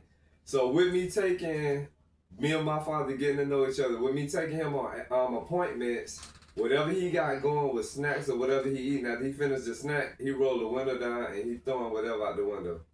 I said, please do not do that. Oh, I'm just giving somebody a job. No, there's a plastic Kroger bag right there. You could put that in there and we keep riding. I said, you see all of those cameras up there? If you get me in trouble with driving, who's going to carry you around? So he's one of them word for word people. We still getting to know each other. Just don't do it. He just constantly, and anytime he felt like throwing something out of the window, he did it. And then he's so from at one Florida. point, I'm sorry. Then he's from Florida, now he's in Atlanta. Yeah. So Florida and Atlanta, 2 different things. Yeah. Atlanta, they don't play that here. So one of the times I was happy that my younger brother was on speakerphone while we was going on one of his appointments, and he did it again. So my younger brother had heard this a lot, and he just got mad. Man, you heard what the man said, man. Stop throwing, paper, whatever you throwing out of the, he went off on him, and they had their little words and stuff, and I felt like it was disrespectful, and I felt like it was unappreciative for somebody that's coherent and there 100%. It ain't like he was out of his mind.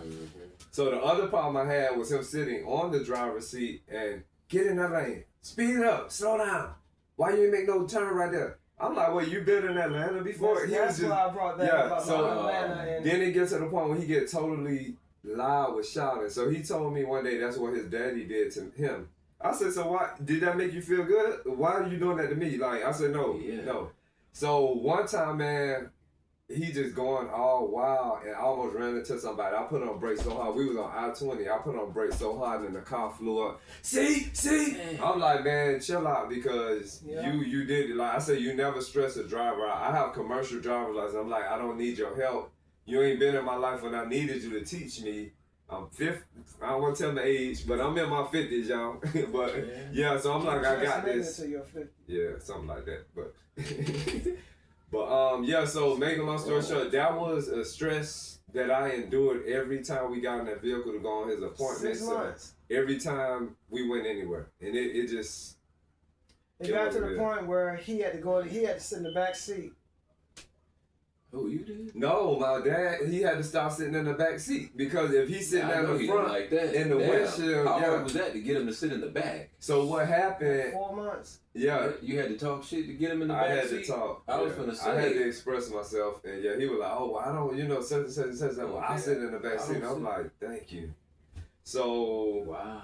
it's a lot, y'all. It's so much that happened, and I'm kind of worn out today. What about the blowing the nose? Yeah, another one of his illnesses. That's a gnat in here. Another one of his illnesses, along with all of the other things, is just he just had this constant mucus situation, which is something that his sister, when he was in Florida before he came here, she gave me all these different scoops about him. So she said that one of the nastiest things to her was that he would take the same napkin and blow his nose with that all day and put it in his pocket. I said that's not sanitary. So she's saying that, oh yeah, we got sniffles here because what you got to think about people. What people got to think about, if you do that, everywhere your hands touch, you're spreading that. If you go touch the refrigerator handle, the bathroom door handle, the sink, everywhere you touch, that's there. And I think that's inconsiderate. Every single time he goes to the bathroom, Steve goes to the bathroom to wipe everything I'm down. Disinfecting. And imagine doing that 3 and 4 times a day every for 6 months. Day. And in then you're telling this grown person in the car. He's even when he's walking down this hallway, going out of the door. Everything he touched. Wipe whatever he touched. And what it is laziness, because this is a coherent adult. You know what I'm saying? They body. I've heard people verbally tell him every single. Buy him boxes of Kleenex. Rolls of paper towel. Buy him boxes of Kleenex. That box of Kleenex is not supposed to last for 2 months. And then while you're using the same Kleenex, you got a whole box. The thing that get me, that's crazy. When it's not Kleenex or box, he gets a comfortable favorite rag, a bath rag, and it be heavy and full. Or he'll have a towel, and if he use it, he put it under his pillow. I say, man, I would tell him it needs to be clean. To hear these sheets, everything just keep needing to be clean. I say you're circulating the same germs back to yourself. It was a smell from his room that came through the whole house, and it was between don't want to gross anybody. It was a weird smell. Yeah. I can imagine, man. Yeah. It's like if you're using the old rags, and I feel like no matter how old you are, you have to be considerate when you're living somewhere. You know what I'm saying? If you're coherent, and even with the stroke, and I'm not saying that for sympathy reasons, because this person, like how we said, some people go through something, but they still function on our level. This person still functions on our level. If you can curse somebody out, ain't nothing wrong with you. Yeah. Because it could be a light stroke. I think that's what we determined last time we talked. Yeah. Like you can have a stroke, but it don't have to mean your whole right side is paralyzed and you can't move. You could have just had a light stroke. I think you can still work. If you can curse somebody out, being nasty and coherent, like Steve said. Because if you can cuss me out, you know what you're saying. Then you can understand what I'm saying. That's right. So you're not crazy. And then to tap on what you said, if it's a light stroke, or if it's the stroke where one side is not moving like normal. If this person can get out there and do the bad things in the streets and all of that, they can do the good things. Yeah. You feel me? So if you can go out in the streets and do what you need to do with, then you can wipe something down, you can throw stuff in the trash. I would dare say, at least wash your ass. I would dare say the good things should be easier to do. They are. Yep. Because if you can do the hard shit with ease, the good shit should be nothing. That's why I say there's laziness within the element. Yeah, there's laziness. So you choosing that. So even with the stroke that he had, you still choosing to be nasty. Yeah. You know what you're doing. Yeah. You're just nasty. You're just a nasty person. It's inconsiderate. Yeah. But society want to say, well, he had a stroke, so take it easy. It's like, no. But when you're taking care of somebody, that's when you see the shit. Yeah, because society, no pun intended, society is not the real there. bullshit. Society is not there, and they're not going through it. You see the real when you live with the person, which is what we talked about last podcast. When you live with the person you taking care of, you see the bullshit. It's like, man, ain't nothing wrong with you, man. Yeah. You had a stroke, but I'm just saying, ain't nothing wrong with you. Like, come on. If they can go fishing, just various things. Yeah. You can still party. You can go drink. You can go to the store. You can shop. And like I said in the last show, that's the same shit I do. And so you doing what I do, and I didn't have no stroke. Yeah. So what the hell? And you said something in the last episode about them. Did I say that about them using it as a badge? Yeah. Okay, so did he? Oh yeah, because I ran with that badge shit too? too. I know somebody. Yeah. I know somebody with a shiny ass badge. Goddamn. Yeah, so Bright badge. he used his as a badge as well as he used old age as a badge. And what I learned, when people get old, they take advantage of being old. You know what I'm saying? I learned that from another older I was standing person. behind him in the store getting a sub, and he's really pouring it on. It's like he being hungry? No, being like he's disabled. The disabled Oh. thing. Yeah. To the point where the guy that was making the subs brought his sub out, and they normally just hand it to him. He brought it out for I'm him. gonna To tell the you. table. Yeah, not I'ma to table. tell you, He's in in a line. wheelchair. Oh, In to line. him. Yeah. No, he was in a walker in or that the walker. power wheel. Yeah, that walk. No, yeah, the power. The thing, motor thing that they carry. They not supposed to leave that area. No. They normally But don't. see, Because now they got to rewash their hands, Right. redo Yeah. the gloves. but What what she we did- learned with my father, he's an actor, and when I tell you he's an actor, He's an he's an actor. actor. And because I see him when he really real, and then he tells me about how he do things for certain things. So you know when he bullshit He in will public. brag about it. Yeah, he'll be like, "Oh, watch That's the this same right thing here." that my person Yeah. do. Yeah, and Because it's the person sad. I know will be like, watch this. And they'll get on the phone and damn near cry. Yeah, And then get off the phone and be like, told you. and it's And sad. I'm like, damn. Yeah, it's sad because when you got some disabled people that act, They're crying wolf. is yeah, what they call cry it. wolf. So it's like once you learn that they're acting, then you're gonna look at all disabled people different. 'Cause Yeah. some of them might be acting. It becomes a whole. I don't hear people talking And about that's that the as well. problem, because society won't do that. Yeah, because they're like, Society's going to say, when you're Well, you disabled, see, you're back in messed the- up, you need help, but you need back in the days, assistance. the people that were disabled, they didn't want you to treat them like they were disabled. they wanted to feel like didn't independent. want to. They- You know, yeah. like, Back no, in the I'll days when wipe I this came up, table. yeah. You know.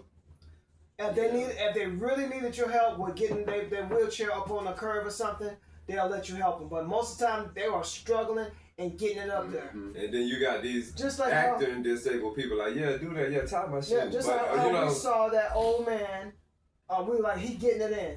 He's in his walker. Remember, he was in Oh, his yeah, walker, yeah. Walking going on on his own. down Doing the his sidewalk thing. in the sun. yeah, This man did not even want to get in the sun. yeah, he was lazy, Still and like I tell him said, how and how I he guess- needed color. yeah, What was that film? that was my paper. Said he needed some color. He ain't getting in the sun. And I guess the way y'all hear us talking, you know, it's a past tense thing because he's no longer, you know, he's no longer residing with us. So I'll get to that point too. So getting back on the money part with the disability income. So with him getting here, he just started balling out, spending money like $1,000 on some gear for some stuff he wanted, you know, for fishing and this and that, and saying all these different things to do with his money. And it got to the Wasn't getting point that where much. I'm like, hold on. I said, you know, I want him to understand that he wasn't living with us for free, and then the money that you're getting is not a lot of money. Mhm. So I'm like, you're like a roommate to us now. I'm sorry for, you know, the stuff that the abuse he did to his body that brought him to his current state. But we can't say that to no people when bills are due. They don't want to hear that. So I'm like, you fall under rent, you fall under, you know, all of the bills that we pay, He didn't like that. you did fall he? under. I don't think he liked it, but he went along with it, and it still went back to him saying as long as he had everything that he needed and Oh, he was yeah. taken care of, do what needs to be done with the money. You know, he's like, what I need money for, you know. Yeah. So, and when I tell you I was on point with that, any Amazon order he want, any restaurant thing he wanted, the Georgia As long Aquarium, as he was happy, Atlanta Braves you got game, we access did to a the lot. money. Yeah, we did a lot. Vehicle repairs, as we said. Take him shopping. Shoes, Not to mention clothes. things that you brought that he didn't for his health that he didn't use. Yeah. Like, I have a tensile, they call it a muscle tensile machine. Tens You unit. put 10 unit, you put the things on your body, and you can dial up the tones and then deep tissue Oh, massages. Yeah. He needed something like that. He rarely used it. Yeah, he just. Steve brought him one better than mine. Yeah. He barely used it. Wow. It was a grip thing or something for his wrist and stuff. Because there's exercises he's supposed to do every day, which he didn't do. Mhm. We tried to encourage him to walk.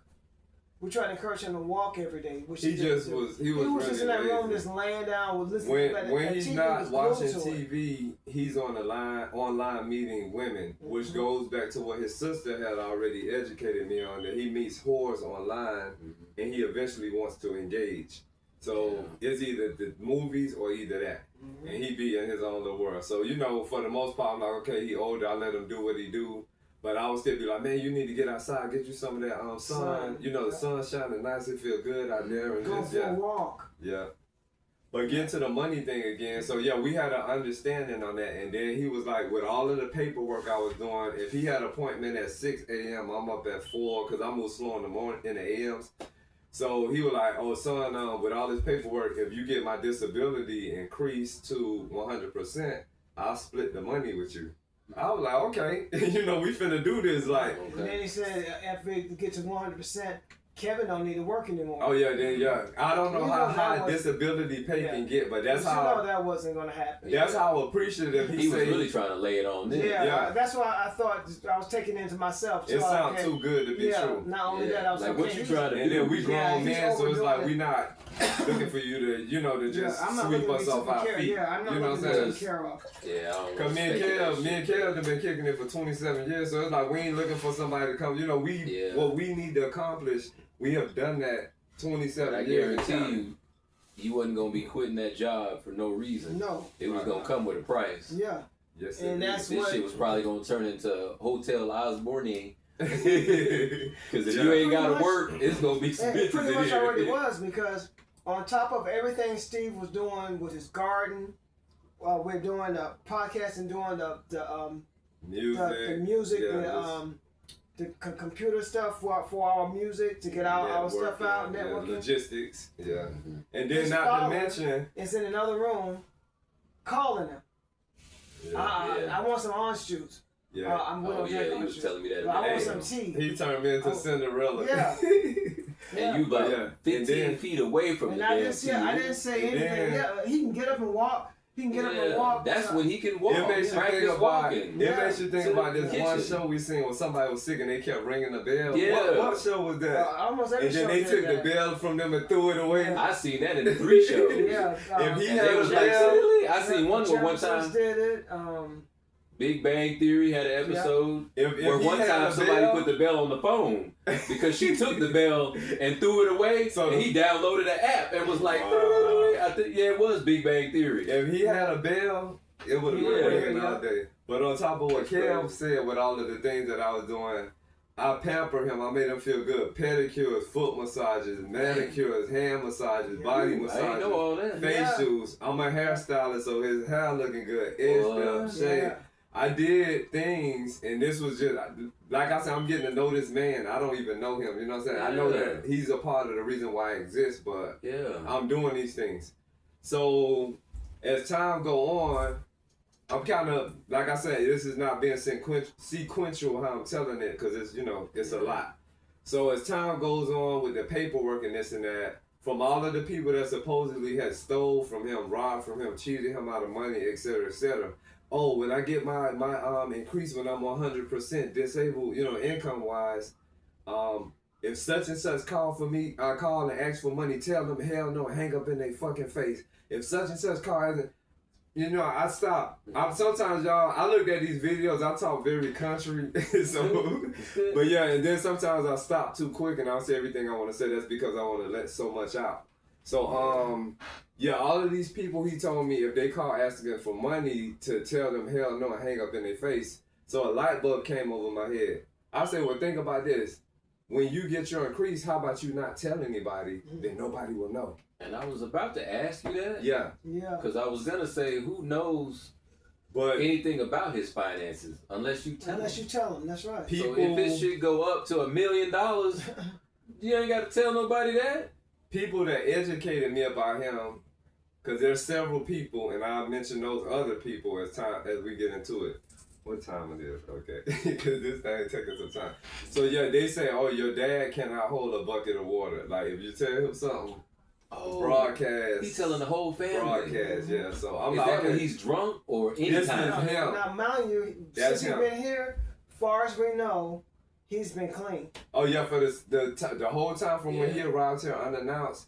As far as we know, like Kev said, because he got to the point where he started roaming through our neighborhood, so you can meet people and do things. Oh. So as far as we know, for the time he was here with us, he was clean from everything. Except for the last two nights. Before he left. We When had Kev says suspicions nights, that means weeks. Okay. we had suspicion that he did something. Yeah, because he left out that night and he came back dark. It was dark outside after 9. It took him 3 hours to get back here. Oh man. And he only walk around 1 block. He'll walk about from out of the driveway. So down he to the stayed end in this corner. neighborhood. He never went to the main. You don't road. know. Like, As far as we know, honestly. Because you know if he got on that main road, But look, everything out there. no, that's too much walking. Okay. He ain't gonna do that. On the Yeah, other if he hand, makes it to one of them gas stations. Unless somebody picked him up. Yeah. But he's not gonna do that And- much walk. Far as physical stuff, Yeah. he's gonna sit down. But He's see, gonna he get to could the have got corner. a ride. That's what I'm saying. If somebody see an old man walking, That's what hunched the over, woman- can't barely move. Hey, bro, There you was a want to ride? woman that stopped at the corner Kev here. seen him, yeah. He's sitting in the car and he stopped. And we gonna get to And I that. stood there and I looked at him. He saw me looking. So then he put his head down We and gonna was trying get to to talk that. to her. And she had the window down and then she just drove off. We gonna get to So that. I came and I told Steve, I Called said, his that's name. how your father was talking to a woman up there at the corner. That's his So ride. since Kev is on that and it's fresh, what I'll tell y'all, this goes back to his sister saying that he was passing her address out to women online to meet him. Yeah. So we get to this one day, he asked me, can I cash out this female $85? He said she's on her way to see him. I'm like, I was hit hard. I was sitting there like daydreaming and different feelings was going through me. I'm like, she on her way to see him. So, you know, in a roundabout way, I'm like, so what you, like, she coming to the house? Like, well, you know, asking, what that net? Yeah, how can you be coming to sister? She Yeah, can come to see so- you, you don't know nobody here. Yeah, so I was like, I said, so where did you meet her and this and that? And $85. Yeah, so I said, wait, I said, I want you to understand. I said, we don't live like that. And we had already told him about all of the bad stories we heard about people meeting people. And talking online. about that happened with the And guy. not to that mention this, robbed. he had a bad situation that happened with a girl, some young 30-year-old girl. Her boyfriend found out where she was going, and he showed up at my father's house with a gun. And they tussling, and this same man that had the stroke that's not got his whole mobility, he fought that guy off with a gun. You know, the guy had a gun. Yeah. The So, gun yeah. went off and shot upstairs in an apartment where somebody lived at. And that's how he got put. He burnt that bridge with that apartment, got snatched out of there. You know, everywhere he was going, it was just partying and drugs and just females. So yeah, getting back to that point, when he said that, you know, she was coming to see him, I'm like, no. So I called my younger brother again, the one that told me that he was on his way. Is it Aunt? Oh, you got it too. No. Yeah, you got it. Okay. So yeah, I called him. I called my father's brother. I'm like, y'all, this is some new stuff going on. You know, I'm calling them because, you know, I don't know who else to call. Yeah. So I told them what's going on. They like, oh, no, man, he can't do that, this and that, and blah, blah, blah. And once I expressed to him, I'm not sending the cash out to whoever this person is. I said, that might not even be a female. This could be a setup. They can come and try to kill everybody. They can rob. You in Atlanta, bro. And then I said, furthermore, me sending that person the cash out, they gonna know my name and my picture. I'm like, we don't need to go that far. I said, we don't live like that. So he became uneasy with me. And we had a rift with us from that point, and the rift just started getting really growing in different, you know, ways. Like, it made roots, and the roots was just growing a lot of different ways. Yeah. So we kind of left that alone as far as the conversation, but he still was making attempts to do what he wanted to do because it got to the point where I was supposed to be dropping him off to them, and then I was talking to somebody on the phone. They were like, well, damn, if you drop him off, that might be your last time seeing your dad, because there ain't no telling what can happen. That You was don't your want to uncle drop him said, off. his brother said that. Yeah. And then he said, not to mention, furthermore, he said some people could jump out the bushes on you, you know, and then block you, you know, whatever the case. I'm like, damn, I didn't even think about that. So not only can somebody out in the world come here, we can't even take you there. Yep. So I don't know what to tell you. You know what I'm saying?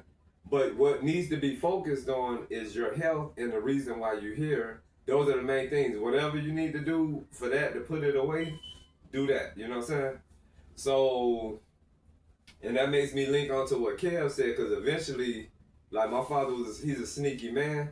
Instead of having them come to our house, they would meet him up the street. And that's when Kev seen him one day with the lady, you know, talking. I don't know if they brought him drugs. I don't know what happened. Yeah.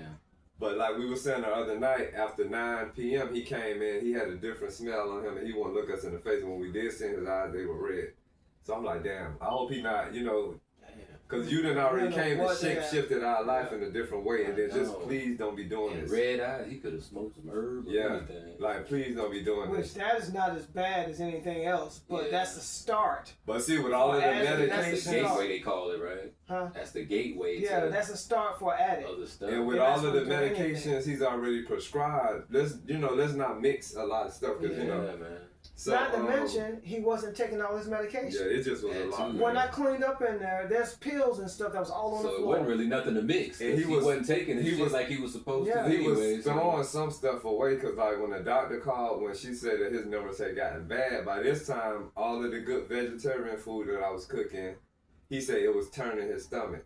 But I said, think about what you're telling me. He got this craving. Healthy food. Son, run me the Popeyes. Healthy food's turning his stomach. Yeah.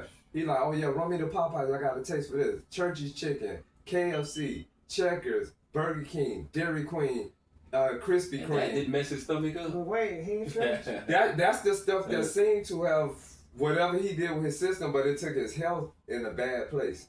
Because we get to the point now where his doctor calls, what is going on? His numbers are bad, da da da da da.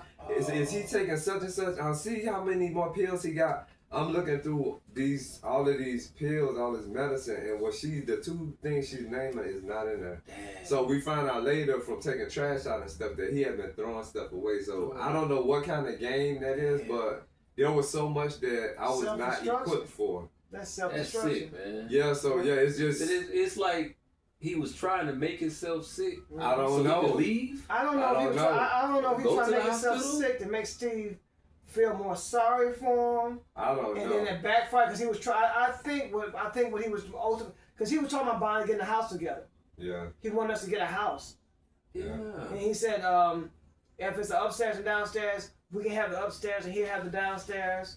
But we were saying, talking big like that. Yeah. But then you're not taking the basic medicine that you need to survive. Yeah. Mm-hmm.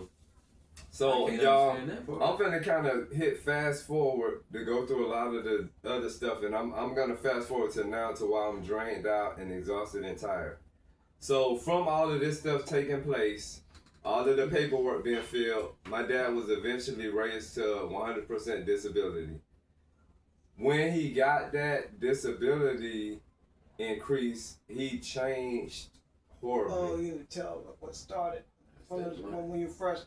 Right, for the first, like 3 months, like I said, he was in his room laying down every day, every single day. He walked probably 2 times, he probably washed once or twice. And then this day, Steve said, I think I'm going to tell my dad that he made his disability, his 100% disability. I hope he don't change. And I said, well, maybe you shouldn't tell him. Yeah. So then he was like, no, I don't want him to think that I'm doing something behind his back. So I said, well, then tell him. So he walks down the hall, opens the door. And I did dap like this. I gave him a fist dap like this. I said, we did it. He was like, what? I said, you got your increase. Man, he hopped up. It hit his blood. He got some energy now. Yeah, he put socks on his feet. He put his shoes on. Got dressed? Yeah, he was so alert. Got and his cane. Yeah, he come walking he raced through the house and went to the backyard. Yeah. Now you can walk. It hit his blood. Not only that, where we going? Yeah, he wanted to go somewhere. He wanted to do something. Where we going? Yeah, where we going? It's 7:45. I got to go work tomorrow. At night, right? Yeah. Where you talking about going? It was crazy. Where you want to go? Popeyes? Or it hit him, to eat? So right then and there, and for anglos that might be watching this show, you might not have heard this, but we got a saying within our community that, about a nigga with money or a nigga that ain't never had nothing. Yeah. You know what I'm saying? That's the thing that we say in the Afro-American Native. He want to go to Florida to get his driver's license. You can barely, he could walk, a turtle would beat him. And you put him right here at the end of the hallway. This money got him. And a turtle. Spazzing. That turtle will make it to the end of that hallway before him. So I say that money got him going. He just started, I seen him transform, I say, you see how they drive on that Atlanta road? Nobody's going to let you get driver's license. That's a bad idea. I said I wouldn't want to be on the road if he's in the car. Oh yeah, and also y'all to mention he has glaucoma and cataracts. So that along with a lot of other health issues. The DMV will laugh at his ass. So, but yeah, he was You still. can't even see. So he wanted. Slow as hell. Yeah, his response time is slow, and then he's the type of person. If he's up how we up, he need to eventually lay down real quick. Yeah. So yeah, because he's 70, right? You don't need to be Man, he's 9 years older 70. than me. He's 70. Yeah. But He's yeah, a like 70, Kev said, he's only not a healthy 70. Yeah, he's only 9 years So older that's than the difference. Kev. Yeah. But he But looks he's like healthy. Yeah, he looks like he could be Kev daddy or granddaddy. Yeah. He's 70. That's crazy. You know how they say Rick James passed in his 50s, but his internal organs were over 80-year-old like man 80, from so much drugs. Yeah. So he's an old-looking, worn-down type of 70, not a vibrant. Because there's 70-year-olds out there doing their shit. You know My what brother is still working 2 jobs. Your brother's 70. And His brother, it's 70-year-old bodybuilder. his brother look good, 70. My brother's 70 and still working 2 jobs. Yeah. And yeah, you said I seen 70-year-old bodybuilder, so yeah, you're right. They still running marathons. Yeah. So now, with his increase, when he first came around me, he said, "A man that ain't about his word ain't about shit." So I'm finna see if he's still gonna hold his ground. Oh, he told you that? Yeah. Oh, man. Saying that he's gonna always keep his word. So I want to see now if he gonna hold his grounds about me getting half. Cause what we had applied for caregiver, which you talked about. If a person's making too much or whatever, you won't get approved. We applied for the caregiver thing and we were denied. Yeah. You know what I'm saying? So it's like me, I tried it too. it goes back to me doing this from my heart, for free, whatever you want to call it. But you know he what I'm saying? said that he was splitting You gonna split it in half? Okay. So we get So to you that brought point. it back up. Okay. I had to think about this hard and it came to me. So if he's splitting this money with me, so now I can consider this my pay supposedly. Because not only because you're taking care of him, because you're not being able to do your own job and make your own money because you're spending all your time taking. It's a 24-hour job and too. supposedly you can quit. So yeah, I'm supposed to be if you want to. Yeah. So that's all that money is like, you know, you can quit if you want. Yeah. As long as you take care of me and give me everything I need. Yeah. And when you got somebody with disabilities, it's a 24-hour job. There's never no clock out. You know what I'm saying? If they hit you up, if they hit you up at 2 a.m. or 3 a.m. and it's something. And then you have other stuff, other things going on, like this person can't be trusted to be left in a house by themselves. Yeah, man. Yeah. What if we got shows and shit? Yeah. We got to go out of town. We got hotel stays. He Where he gonna stay? He can't be trusted. He gonna be here by himself for the weekend? Yeah, no. You know how we want to have a house to come back to. Yeah, we be in another state. That's when you invite the whores here. Yeah. Oh yeah. So if we out of town, it's gonna be some. Yeah. There's a bunch of women up in here. Yeah. So here's this now. So if I'm getting half as a form of pay or appreciation, because he said nobody ever had his back or helped him the way me and Kev helped him. Yeah. If this is true appreciation, I appreciate that. So this the thing now. If I'm getting my half, that means technically I'm supposed to be able to do what I want to do with that money, and then his half goes for his survival, right? Yeah. So what happened with my half? It still went into survival. It still went into vehicle maintenance. It went into groceries. It went into everything, for survival. Because I'm not no fancy person. I don't shop. I don't need the top of the line stuff like that. I mean, we do shop, but we not, Yeah. we buy, things as we go along. Yeah. So his half is supposed to go for survival with his paying the bills and things that he need, right? Did I say that right? Yeah. Okay, so he did a mind thing to me where he said, okay, well, he gave me my half and he said his half, just let it accumulate. And he has this thing where he's old school and he's against, he doesn't like banks. He don't trust banks. So he always said he want all his money out the bank in the safe. Keep it in the safe. Put it in the mattress and shit. Yeah, so $1 million under the bed and shit. What got me later, because when he first told me everything sounded okay, but then later I'm like, wait, so if I'm getting my half is supposed to be my pay for his appreciation or whatever. Accumulate shit. I don't like that. Like if I'm putting your half away, then it's like how are you paying for anything? everything? And then how it's paid, bills getting paid. Yeah. So that means my half, so I kept his word in the beginning. So how you gonna quit your job? Shit. Yeah. It was like a mind game, and when I tell you he's good at that. Yeah. He good at that, so... And let your part accumulate. No, nigga, you don't get to accumulate nothing. If you're still breathing in here, the money got to keep going. Yeah. Thank y'all, because it can't accumulate, till when? Till you pass? Like, God forbid. You want to die, and then what you gonna do with the money when you dead? Yeah. Yeah, trying to stay Like, come top. on, man. I had to think about that. I'm like, no, that don't sound And what right. are you saving for?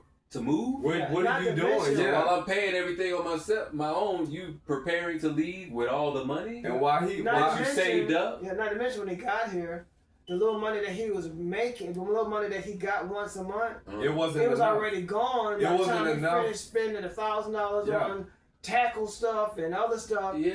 That our money was paying the bills. And you know Once what? his money ran out, if he had any appointments and all that, that gas money came Yeah, from from us. our Yeah. pocket. The So maintenance or what whatever, it we came didn't, from we us. didn't try to separate our money. Any money that was made in the house is It's for the for the house, yeah. for the bills, Yeah. for food, and bills and everything Trying else. to be fair. So yeah, Shopping, so we he knew need he needed clothes. things. Yeah. So we got We come out the same pot. Yeah. So we knew Yeah. he needed things, and we got him things, even though he had went past his His limit money with the money ran he out. had. You know. Did he But- know he went past? Yes, he did. I don't think Was he like thought about it. cognizant? I don't No, think no, he no. thought I don't about think it. he cared about it. I I don't think think he it was a knows thing. So how he wasn't even on that level like, Yeah. oh, I think I I'm think spending he too know much he this did. month. Yeah, I think he know he did. He just didn't care. That's what I think. And he knew That Steve would was do gonna- it because that's my son that Yeah. I just reconnected That's with. what And I he told gonna you. do whatever I And then he say knew that because he Steve. wants to bond. He wants Then he that know bond that back. him being with his son going to this VA hospital, he know his money was gonna go up. They're gonna see his son bringing him in, which they seen And for. Yeah. the crazy thing about that, everywhere we went in public, he casted an energy like we've been this way forever. They don't know that we only been knowing each Y'all other niggas for just months. met Yeah. 6 months Yeah, but ago. they had, oh, he is such a good son. You that's good. You raised him well. I'm like, they have no He idea. And soaked he it was up. soaking it in. Yeah, Yeah, soaked it this is up. my firstborn, and Proud. I want to tell you, people, Calling I me just, his son. yeah, I'd be one side. I Wow. just been knowing this man for 3 months, 4 months, whatever. Yeah. Like knowing him, not because this is That's the acting. most time we ever spent in my entire life. I'm Yeah. in my 50s, like I said. I've never been around him this long That's in the my entire acting, life. though. You said That he was did the acting. That was the And acting. they do be good. Yeah. Alcoholics Yeah. be good. Yeah. So They what talk I good. did, They talk a good game. yeah. So what I did, I carried out what we said in the beginning, the words that he said, because he told me a man that ain't about his words ain't about shit. Mm-hmm. So he said, as long as he's taken care of and everything is good, do what needs to be done. That's what I did. Vehicle maintenance. It was nothing extracurricular. We didn't take no trips to Africa or We China. didn't take Yeah, my vacation. We supposed to go to New York. yeah, I know. We had him here. Yeah, I was in the studio Yeah, we had I him know. yeah. Oh yeah. creating a hit. here. Yeah. But yeah, so I'm gonna hit fast forward again. So we get to this point where he signed. Well, okay, let me go back a little bit. So he had signed power of attorney over to me. He gave me some power to make decisions for him because he doesn't budget. And like I told you, what happened with all that money he lost in the matter of about 3 days or less. Mm-hmm. So with the power of attorney, he's like, yeah, I can tell you you're responsible. I said, yeah, I've owned 5 business, 20 years, this and that. So he was like, yeah, you my son, take care, do what needs to be done. So with that being said, every now and then he'll come and like try to make little money decisions about do this or do that or what you want. I say just relax. I say focus on the things you need to focus on, which is your health, your mobility, your medicine, various things. I said let me handle this because it can get stressful. Because I said if your ideas and my ideas collide, I'm gonna have to sit down and try to figure this out because I have a system. You know what I'm saying? And this is And it still- was working. It's It still was the working. same person that came here with no shoes on their feet, with a plastic bag. Half dead. Yeah. He changed Yeah. like 1,000%. So Yeah. so I say I want you to understand. Now he knows all about bills, taking care of bills. Yeah, he now like, he knows about how to be responsible. yeah. Because his funds that went up. Because he get 100% now. Yeah. So I say I want you to understand that if you put your hands in it and already got plans set of what to do, it's gonna kind of throw stuff off. So then he started becoming demanding. Well, I want this much money should be saved up and this should be like that. And you can't just let that come out your mouth without having appropriation strategies, planning, budgeting. Yeah. You know what I'm saying? You can't just say that like that. And I already said that. Yeah. I Not get to half, mention- right? Yeah. He Not already only said that, half not to is mention you, the so. reason why the money wasn't there because he told him to put the car in the shop and fix the car. The car Yeah. broke down, taking him to the coming Yeah, back from yeah. one of his visits. And that visit, when the car broke down, that was over 100 miles of driving round trip. Round trip. So that's my Not to mention the hours before the 45, 60 days before that. Yeah. So yeah. His That's first still a lot of two, wear and tear. yeah, his first 2-3 months here, it was every day he had to go somewhere. Every day. That's a lot, though. Yeah. And then, you know, I'm telling him we're still building to where we're getting at. So, you know, don't act like we already there. We're still building, you know, so. Don't change. I kept saying, hearing you tell me, don't change. So we got to the point where he kept changing. And one day I said, you know what? I said, you change. You know, he's denying. I said, no. I said, I want you to understand that I don't think we're going to be able to do that house thing. Because, yeah, by this time, like I said, he roaming the neighborhood and just different things. So I said, I don't think we're going to be able to do that house thing, like, if this is going on like this. And, you know, we just was... Have his name on because, you know, if you got somebody's name on your lease or whatever, or mortgage or whatever, if you buying or renting, they kind of got a good bit of say-so. You know what I'm saying? On my name, you know. I was like, I'm so not... that means I could bring some whores in. Yo, we ain't been going through it, and we ain't Or going he to go could, through it. what you call it, when you refinance it, like if somebody go to jail, how you can put the house up. Oh, like a collateral? Like he could do that too if he wanted. You know, if somebody went to jail, he could just put my house up. But then, you know, if you don't pay that shit, like you could lose the house. Yeah. Yeah, but then if you in the house, like, right. Y'all homeless now. Yep. Yeah, so that's scary too, Yeah, hit and fast forward a little bit again from there. So one day we was having a discussion, because when he first came here, I was bending over backwards doing backflips. But the more he changed, I'll be like, you see you changing me? I said, I'm a human being. You're coherent. You're well aware. You know what come out of your mouth, etc., etc. I said, when you're changed, I'm going to change. I can't keep being that person and you being verbally abusive to me, just various things. I really didn't like that. Yeah, so his mouth was real reckless. The welcome home shit wore off. Oh, I can't think of the word I'm trying to say. He wanted welcome when y'all first met. That tingly sensation. Yeah, that shit wore off. And now he's being regular, whatever, I forgot his name. But since we had been linked together, I seen this take place various places that he lived with the people where it'll be good and tingly, and then, I can't, I got to get out of here and this and that and blah, blah, blah. I'm like, well, what's going on? No, they stealing from me. Just blaming him. He's a victim. Yeah, no, they paying bills. They're paying bills. They're doing exactly what you said to do with the money. He said the same thing to you. Yeah, so it get to the point where this one day, he's like, find me somewhere to live. I said, find you somewhere to live. I said, how you gonna clean up and cook? I got it, I could do it. I'm like, well, why your room dirty if you can clean up, Not dirty, nasty. So it got to the point where what did I call it? When the repetitive, what did I call that? No. The track record. The track record started falling into place, but this time it was involving me. Mm-hmm. When I would hear him and his sister arguing, and she would be like, "Yeah, your father cussed me out and this and that." So now I became that person. So I called the VA and I let them know what was going on. I think he got tired of a clean life. Yeah, cause we boring people, y'all, to the world. We don't do much. You know what I'm saying? It's peace and quiet. He basically relapsed. I mean, he hadn't. Not relapse, but. Starting. Yeah, I don't know what you call it when you want to go back to the drug life. That's right. That's it. The craving started kicking back in. It was getting too strong. Yeah, and like I said, I wasn't raised with drug addicts, and so there's a lot that a lot of that stuff. I think that's as far when this all came to a head. That was as far as he could go. He couldn't go no further than that. And you know what? When you wouldn't let that $85 slide, that was it. Yeah. And that was the nail in the coffin. Because he's still like everywhere we go. Nah, wait a minute now. I can't even. I can't do what I want to do. I can't call no women over here. And it's like everywhere we go, he was on this thing for chasing tail, and it was young tail, like 30-year-old, and this and that. They probably got that money. That's what I told him. They got his money. I told him. I said that's where all that money was going. When you get a 30-year-old girl that's acting like some of them might actually like seniors, but I think it's gonna be far and few in between. But the average seniors that they like is mobile. Yeah. I told him that the average 30-year-old that's dealing with a 70-year-old man, his money got to be involved in it. Not only that, they got to be healthy. They got to be able to at least They walk, want somebody that you know, can, on their own they can and- walk and hold hands. I'm Yeah. saying she at least gonna want him to pick her up sometime. Yeah. You know, pick me up from the house, take me out. But with all his conditions, Yeah, all too many. But if you're in a walker Not and all even that, the Pampers. yeah, and he wears Pampers. and you gotta tell that to your girl. Yeah, so it's Oh, just she gotta find like, out somewhere. help me change my diaper. Yeah. So I tried to make him see that. I said, you're gonna discuss that girl, you know, when she finds out all these different things that you And got she going. gonna find out. So he's been married and divorced 5 times. So he tell me, well, my last wife ain't had no problem with it.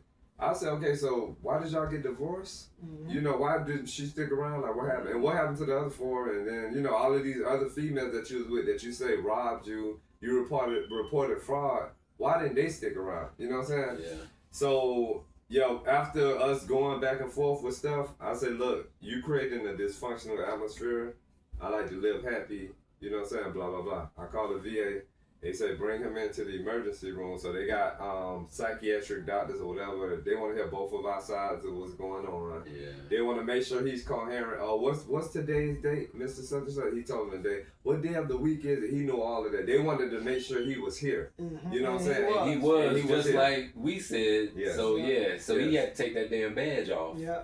Yeah. That He day. still tried to Set that shit use down. it. He He still still tried. tried to use it. Yeah. But He it, ended up still doing it. I told you that same day. We goes to get him After the something to eat. appointment. Yeah, after we leave from the hospital, we goes to You get want some Popeyes? food. No, we get it was we went to a sub. Publix. We go get a Oh, sub. Publix subs, y'all. I'm gonna give Publix a Now shout they out. good. Yeah. Talking about the hot or cold? I like the cold. Both We of get them the, shits I good. got. I was heated. Oh, you did? Yeah, yeah. Oh, Okay. the hot sandwich is on point. So too. yeah, I gotta give it up He for made Publix that too. guy- Publix. He made that guy come out from behind the. Oh, that was that yeah. you was talking about. Yeah. That Oh was yeah. that same. That was the last. Yeah, they do That's have when some he good was ass active. sandwiches. Yeah. With some. Oh yeah, that's what I was just eating Yeah, too. Publix Y'all. got some When good we ass started, sandwiches. this is a Publix sub with some I got chips. mine sitting there waiting. So when we finished meeting with that first doctor, she was nice. She made everything cool. So we went to this other area where we were in this room. So I feel like I need to get his family involved in this. So I called his brother and I got the phone on speakerphone. You know what I'm saying? People could hear us talking. My voice kind of deep. I'm country, blah, blah, blah. His voice deep, whatever, whatever. So we saying things to each other, and I'm teaching him based on the structure of how I was raised, you know what I'm saying? And there was a lot of things said. So his brother's on the phone, and his brother's basically telling me, hey, you know, this is how he is, you know, he gonna be who he gonna be. And to me, that's not good enough. You know what I'm saying? Because that's you telling me to just settle for it and be okay. Mhm. First of all, he came here And unannounced. you're condoning what he's doing. Yeah, you're endorsing it. And if it's all of that, like, why isn't he there with you? Why have you not made accommodations for your brother That to too. be there if it's really that serious, much of a love?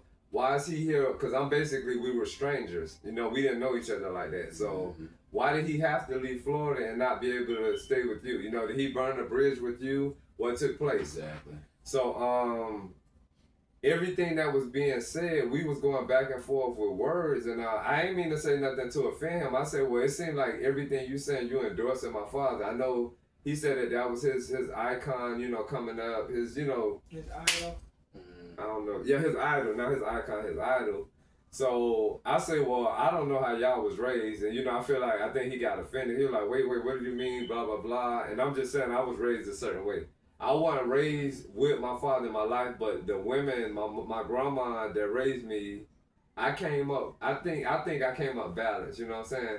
I'm respectful, I can be mannerable, I can be polite, but the world and gave me a lot of energy it's put a different kind of energy in me too, where there's some other feelings, you know, where you can get mad or upset. Okay, so the social worker came and talked to him. By this time, we had left out, you know, need to get gas, need to get away from him for a minute for fresh air, whatever. Yep. So we turned around, we came back, and by the time we went down, he had a pamphlet of papers in his hand, like a bunch of papers stapled together. And I'm like, well, what is that? He said, oh, the social worker gave me this list of VA places where VA veterans can live at. I'm like, oh, cool. So I went to ask one of the doctors, well, where's the social worker? Because when they was talking, we weren't there. So me and the social worker in care, we talked for like an hour about everything that was going on. Mhm. After we finished talking to him, he gave me a pamphlet to join some health groups. And he said, you going through that? Everything you just told. He said, you know, they say it gets to the point where people like me need help. And that goes back to what you mental said. health. Yeah, that goes back to yeah. what you said about who's gonna fix you if that person messes you up. Yeah. Like on a day-to-day basis when you go through this. Because if you're the caregiver you said of that the house, yeah. and you're the balanced person, if you fall and lose your mind, who's gonna help that you? house is gonna Yeah. fucking crumble to pieces. Because now ain't nobody like balanced. Yeah. So it's now like you gotta look out for the caregiver. Got to be taken care of. and that's too, what you know? one of his doctors, told me to, make sure you're okay first. And we talked about that because you said when the thing fall out from the airplane, you got to make sure. Yeah. So that falls in line with that. And I don't know where somebody said. I don't know if somebody even said like you got to save the kid first. Yeah. Because they made it a thing where it was like, no, you got to get the mask yourself. For Because yourself. if you're not breathing, you can't save the kid. Because I think the first thing everybody said was, shit, when the mask come down, I got to make sure my baby's safe. But then it's like, they gonna be pass dying out. trying to save the baby. Yeah, so it's like, no. They'll be like, hey. And it's like they had to like remind people, like, Yeah. you got to make sure you're good first, then your kids can be good. So it's like, but I don't even know why you would have to like. That should be another topic. Because why would you even have to explain that to people? Like, why do I got to tell you before you take care of somebody, make sure you're okay?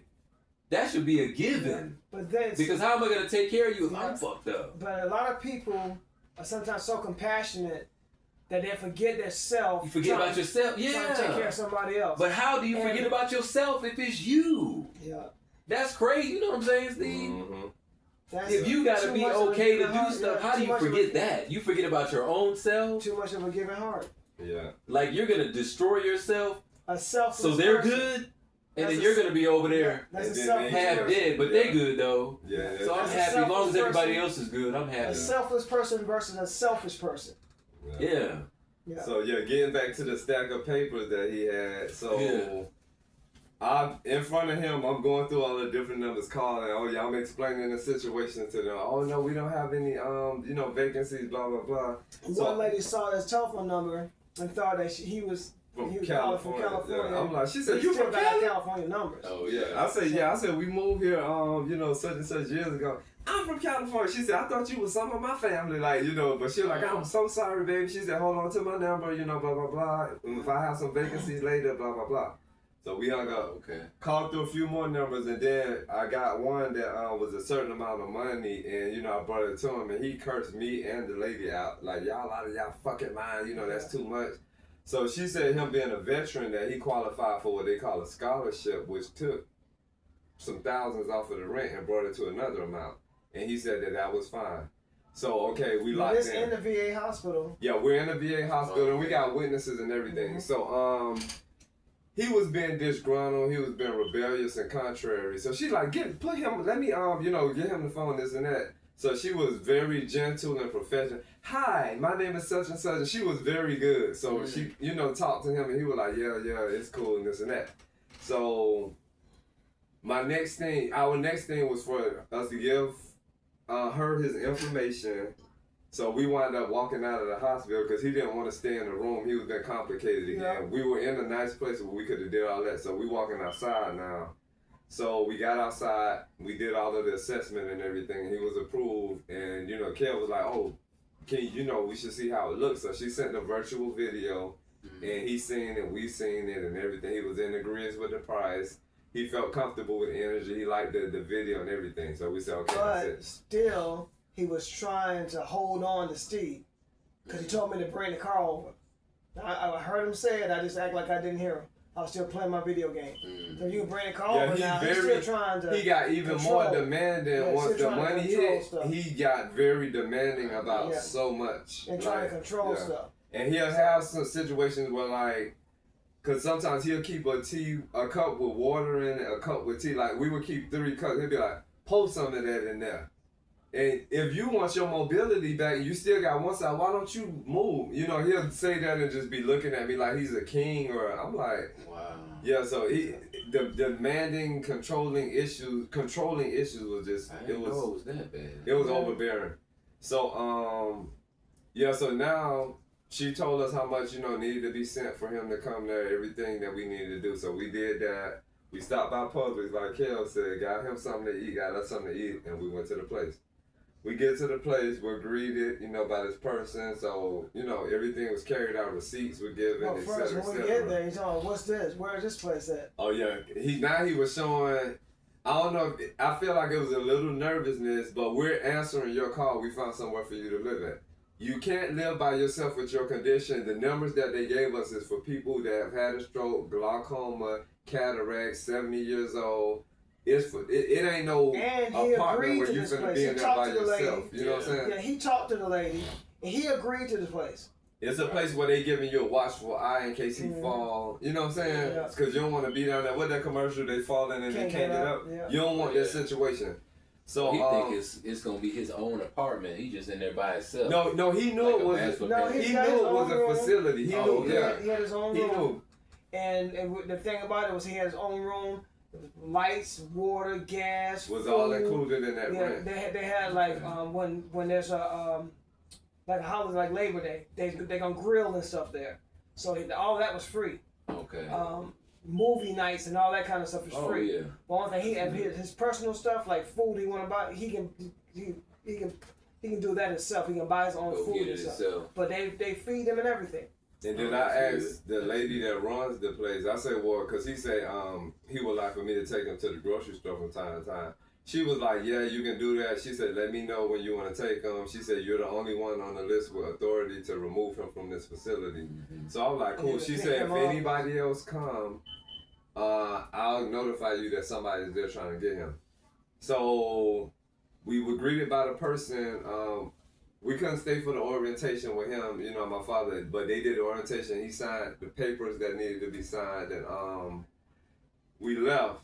He needed diapers. His cell phone went dead. And also finished the payment because you did one payment by. Oh yeah, we did one payment by Zelle, and then we did. So that required me I had to withdraw that money out of his account in order to pay that. Mm-hmm. So yeah, half of it went through by Zelle, and then the other half went by cash. Once we got there, they gave me a receipt for the cash part, and the Zelle portion, you got that receipt in your phone. Yeah. So yeah, his cell phone went dead, so he needed a charger, he needed diapers, other things, medicine and stuff. So I asked the lady, could I go run home and bring that back? And she was like, before she knew what all it was, she was like, no, come on Tuesday, because Monday is Labor Day. Yeah. So I was like, damn. I said, well, I told her what it was he needed. She said, oh, okay, well, with that exception, if you can get back here before 9 p.m., it would be fine. But if you come too late, Man, you can't charge his phone? So we got there at 10 after 8. Oh, cold-blooded. It's for protection reasons too, you know what I'm saying? Because, so we got there at 10 after 8 and got that stuff to, the guy that greeted us again, and, we went back home. This lady calls us from the facility saying that somebody was coming to pick my dad up. And we are like, it's 10 o'clock p.m., we done made it home. About to go to sleep, and I'm like, what? She said his wife. She said his wife. I say no. I say he's 5 times married and divorced. There's no wife. I said the only people he's supposed to know in Atlanta is us. Yeah. He shouldn't know nobody. I said, and an hour after you dropped him off? 2 hours. What the hell? About 2 hours. 2 hours later? Yeah. So I said, if anybody's coming there to pick him up, I said, I want you to understand this. I said, he goes online and he meets people. And I say, one of the situations we had with him was him trying to bring people to our house. I say, so this sounds like one of those situations, but I say, whoever comes there, I assure you, I don't know them, and he shouldn't know him either, because who we gonna meet? Yeah, you know what I'm saying? So, she said, okay, well, if anything happens, I'll let you know. And then she started explaining to us how crucial her team was with keeping up, because she said they got this thing where a lot of people try to kidnap senior citizens and take them to the ATM and, take all their money and drop them off at the hospital or just whatever. On the street. Whatever they do. Dang. So she said, we have this system where we put air tags on them, so if they gone, the air tags are like tracking devices. Yeah. I said, put one. She said she could put it in his pocket where nobody won't know, one of her guys. I say put one in his walker, if you can put them in various places. And everything she said, like Carol said, she was just saying, I'm like, okay, I'm liking how this sound. Yeah. I'm liking this, I'm liking that. And they got cameras all over the place. So she said, if I hear him on the phone trying to engage something for a female to come here, I can disconnect the call. I don't know what kind of system they got. But she said she could disconnect the call and bring it to an end. I said, good. I said, I want you to understand that he's the type of person that you have to save from himself. So that happened that night. By him no longer living That's with the us. first night. Yeah, that's night one. That's night 2 one. hours. Yeah. So by him no longer living with us, once we made it home that same night, I'm on the phone with banks. You know, I'm letting them know that he's no longer under my care. You can remove me from his accounts. I gave him his card, his ID. So one of the banks I called, you know, they was like, okay, well, we're gonna send you such and such document. Fill this out and submit it back to us. I did that. So that, you know, they said it's gonna take 2 to 3 days to process, blah blah blah. So this other one, it was late, so I said I'm gonna wait till tomorrow to do this. So tomorrow came, and it's in the AM. So I'm on the phone with this, and they're like, okay, well, we need to speak to the account holder for verification reasons. So I called his cell phone 2 times, no answer. I'm like, you know, like what's, you know, it was a time where he should have been woke. So I called the lady at the facility. I'm like, oh yeah, I'm trying to get in contact with my father. You know, I explained to her I'm on the phone with such and such, and we need verification. So I could tell from her system, she was able to, it was cameras and a speaker system. She called his name. She said, come to the phone. So I got the bank on there on 3-way waiting for him to come so they can say, you know, are you such and such? Yes. Do you give approval? Yes, yes. So all me and Kev heard, because I had my phone on speakerphone, we heard the lady at the facility. She said, what? I'm like, I said, is everything okay? She said, hold on. We was on hold for over 30 minutes. Yeah. Shit. All these movies playing in my I called his head. number myself. I called his phone twice and it went straight to voicemail. All of these movies, all of these movies playing in my head, like, okay, just everything, man. So at first, my first thought was taken. Well, not taken. My first thought. I'm gonna tell you what I thought. I thought he like took a bunch of pills. I was just thinking everything. I was thinking everything. He just got first there thought though, so was it's like, that damn. it was them. Yeah, because you know his My movies. first thought was it was them. It was that they drugged him, and now Steve calling for them to bring him to the phone, and the guy might have gave him too much of what he drugged him with, and that's when she said, "What? Said, what?" She's freaking out because he's on the floor. That's what I was thinking. I was like, I still think I didn't want him to hear that either. So I'm like, damn, what the fuck? I know. So it's so after many that, things. That Yeah, so after that, like after she said what, we on the phone over 30 minutes. So the bank that hung up, they're like, okay, whatever y'all got going, I'll work at the bank, you know. So they hung up on us. that was a lot. So we still on hold. So she eventually comes back to the phone. She said, someone came here and took your father. She said, there's some lady with red hair and this big man. She said, we have footage. Yeah, she said, we have footage. I'm about to send you all of this right now. Yeah. So she's sending me these pictures. And then when he got there, his phone was dead. So in order for him to call people, he needed to use people's phone at the facility. Yeah. So they found people whose phone he used, and they went and traced the last numbers that were called from him. And she calling, and the voicemail coming on, and she's like, are you familiar with that name? I'm like, no. So she leaving them messages about what they doing. They need to bring him back. From that point on, she put an APB out on him. Oh shit! I said, well, what about the They're AirTag? taking him from a federal place. That's a federal facility. Yeah. I said, what about the AirTag? She said he took it out his pocket. I was like, ain't that a bitch? You can do that? He did it. I didn't know. He wasn't supposed to know that it was in there. I thought it was. They put it in there so you couldn't take it out. No, it was in this so he figured out where it was. Yeah. But she said he took it out. So maybe he. You know what? What if he's familiar with AirTags? He is from the Miami VA. Yeah, he probably was. Yeah, he probably was. And Dang. But we saw him smiling, walking, you know. Yeah, so she sends the all the stuff that her camera, because they got cameras everywhere. He's smiling on camera. Smiling, and leaving, and we looking. I'm looking at my phone like, we can't recognize. We don't recognize who is them this at all. woman?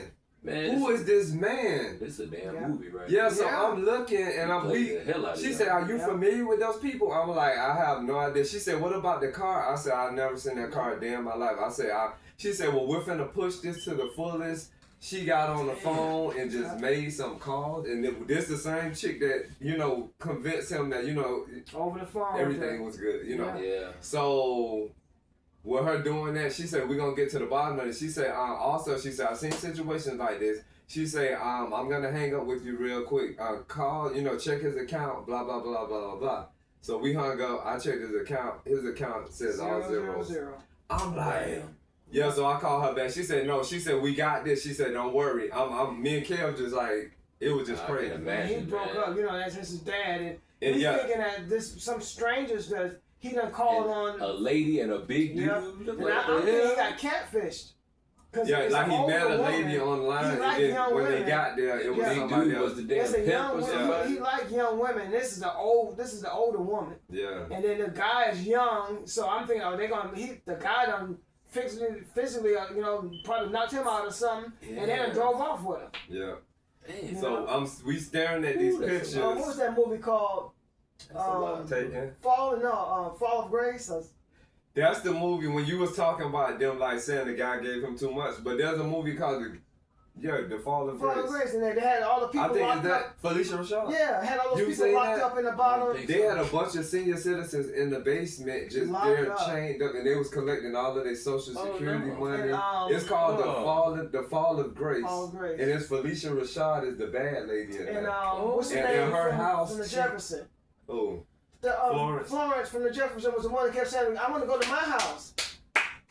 That was Cicely Tyson? No, it was Cicely Tyson. Was it Cicely Tyson? I think that was Cicely Tyson. Falling from Grace? Because it's a Tyler Perry movie. It is? Yeah. I didn't know that. Because that was a good one. He had been doing a lot for Cicely Tyson. I hope I'm right, y'all. I think it's a Tyler Perry movie. I think it was the woman Florence. Okay. It was. She said, I want to go to my house. On my mind, Cicely Tyson. I see Florence. Let me see real quick, dog. Look. She said, I want to go to my house. Come to find out that Felicia Rashad had all these people that was elders and they were elderly people, and she was holding them, getting their checks. Wow. Yeah, and that's what that's the first thing I thought of when I saw these two people with his dad. That they taking him, they gonna chain him up somewhere in the basement, and we weren't gonna see him again. Yeah, we weren't gonna see him again. Cicely Tyson. It was Cicely Tyson. Yeah, damn, that was good. Oh, you good memory. I thought that was on. Yeah, he did try to look out for her because she passed, right? Yeah, she did. Yeah, he tried to look out for her before she passed. Yeah, so I was thinking about that when we called back and the lady was like, "What?" I was like, "Oh, this place is," you know what I'm saying? Yeah. So with that being said, I'm still on the phone with her, and I can hear her making calls, and she's doing big stuff. That woman was, she is something. Whoever the Georgia people you make the APB call, she's on her shit. She is. That was incredible. There goes a crazy turn to the story. While we're on the phone, the vehicle that we see in the picture pulls up in front of our house, in front of our front yard, and we like... Yeah. Just like that. While we on the phone talking... Yeah. And mind you, that was hours ago that they took him. Yeah. Like 2... Was it? Wait. That was hours ago. Was it 2 or 3 hours? I can't say how many hours. But she said that was him. She said that was an AM when they took him. Wow. So, so to make a long story short, the car pull up at your house. Pull up right in front. So there's a lot of things went on over here, because we don't know who that is. I didn't know who it was. Yeah. First thing I did was grab my piece. Yeah. And grab my phone. I went right out there and took a picture of the tag. Yeah. And the guy was talking to me, and I'm like, I don't know who Wait, let me go back. So when they pulled up, I'm on the phone with her. I say, I don't want to say her name from the facility. I say, this car just pulled up in front of our house. She said, do you know that? I said, I have no idea who it is. So like Kel said, he did everything he did, and I came out. I'm like, I'm shocked. Who are y'all? What y'all doing here? Blah, blah, blah. Yeah. So like he said, this guy pulls out, gets out the car, and he's taking pictures of the tag, and the guy's like, whatever energy going on between them. Then out the front seat is that lady that I didn't know who it was, right? Yeah. Out the back seat when the door opens is my dad. So I heard the lady's voice, and I'm gonna just call her Bernice. I said, Bernice? Crazy. That's you? So I couldn't believe it. I'm in position to give Bernice a hug because I told you he's 5 times married and divorced. Bernice is one of his wives. I can't say the specificities of how long it's been since they've been divorced, but it's been a long time, probably like maybe 20 years or And something. we hadn't seen or her maybe more, I don't know. ourselves 20, 30 years. Yeah, and we hadn't seen her in almost 30 years, so The we last didn't time know I how she seen looked. the guy, he was 13. And the guy that got out the car, by the woman being my father's, one of his ex-wives, the guy that got out of my car was my half-brother that I hadn't seen in almost 30 years. So I didn't even know who he was. Wow. So I'm in position Man, to this give shit them crazy. hugs. And with me in position, my energy is actually kind of welcoming now, but they had this disposition with me, with us, with the whole thing. Damn. But her, man. This is why I want to tell people, women are so, I don't care who I offend, and I'm gonna speak first on black women, and I'm using the word black now, and when I use it, I'm using it in all of the connotations that the racists made it, for bad, ugly, mean, dirty, everything. This is one of the reasons I think black women are not supposed to lead. When she got out of that vehicle, she was totally disrespectful. You standing on our ground, she asked me if I had a restraining order on my father. I'm like, a restraining order? For what? And at this time, I still don't know who she is. Yeah. So I'm trying to gain an understanding. And I said, that's Teresa? Woo! You said her name. For me. Fuck. It is what it is. It is what it is. I almost stopped you too. Yeah. Well, this is our life, and if it's anything that she wants, she could come with it. Well, They I said, showed up. I didn't know who she was. I still didn't know who she was. They showed up. So I heard the voice, but I couldn't. The whole time I ever been talked to 20 her. years. But we talked to her on the phone like, man, for Oh. 5-6 months straight. Yeah, every day. Okay. Joking We and laughed laughing. and joked. She didn't called know what she me looked like. a Yeah. Yankee. She called me Yankee. So when I seen her, it was gonna be us hugging. Yeah. I didn't. I mean, And I'm gonna tell you this, got a Kevin. cold handshake. Let me say this. Even though I use her name as another name, I've read where if you use somebody's name, it's not. We're expressing. This is factual. As long Well, as I there's didn't no use the last slander. name. They Yeah, don't there's talk no about- slander Or there. libel. Then they used the You last didn't use her name. last name. There's Or libel.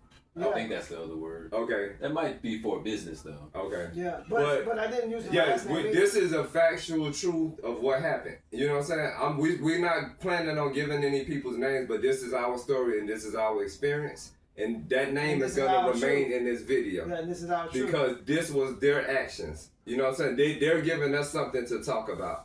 So she gets out, and like I said, I was in position to give hugs because we talked to her every day for 6 months straight. And when I first Laughing, saw her, sharing that's what I life was going to do. experiences. Give her a big hug. Yeah. We were talking about going to visit them where they live.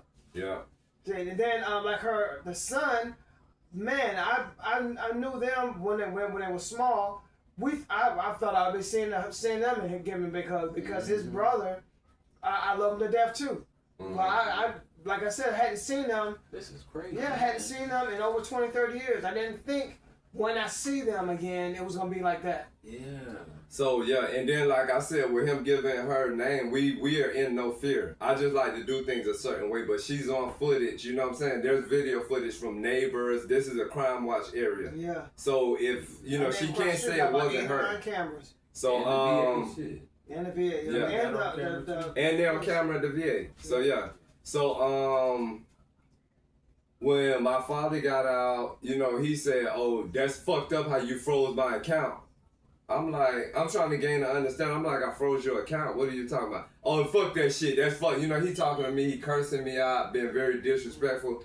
I told him, talking to a stranger. I say, Been lived here for 6 months. Yeah. And taken care of like a king. I say, I have no authority to freeze your account. I say, you're the account owner. I just been added on. I can't tell them to freeze your account. Yeah. That's Only not the within account holder can do Yeah. that. Yeah. So it still was like no understanding. Everything he was saying that was coming out of his mouth were lies about everything. And she was filled up. I'm like, since you said her name, I'ma say it too. I'm like, Teresa, what's going on?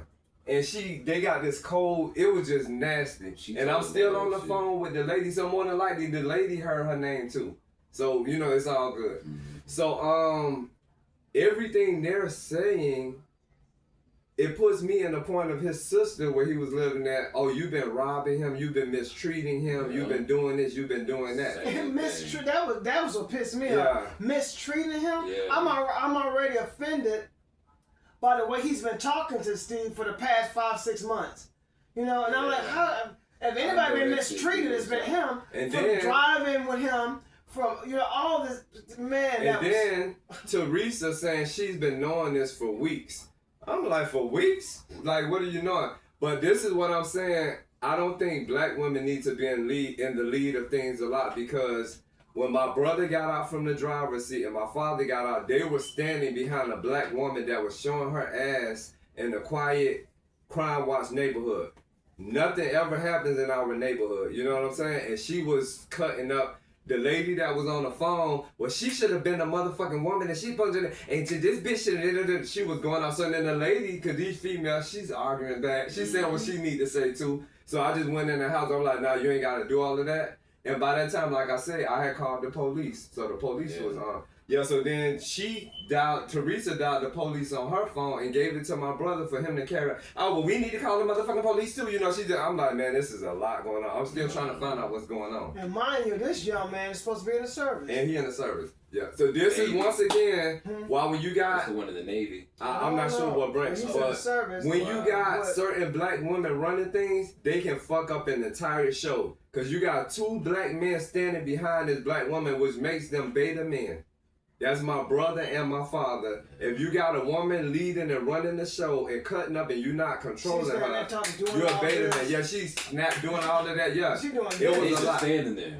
Yeah, so all of the accusations that she was throwing at me, I'm like, y'all, I said, I don't know what's going on. No, you go in there and get where his motherfucking glass at? Where his this? Where his that? I mean, she just going out and we were accommodating because we running, you know, Kev ran in there and bagged all the clothes up. I got everything because I wanted to try to hurry to get them out in front of our house. Our dogs barking, the energy was just dark. This is a quiet, nice neighborhood. I know. That's the first time anything like this has ever been ever since we've been here.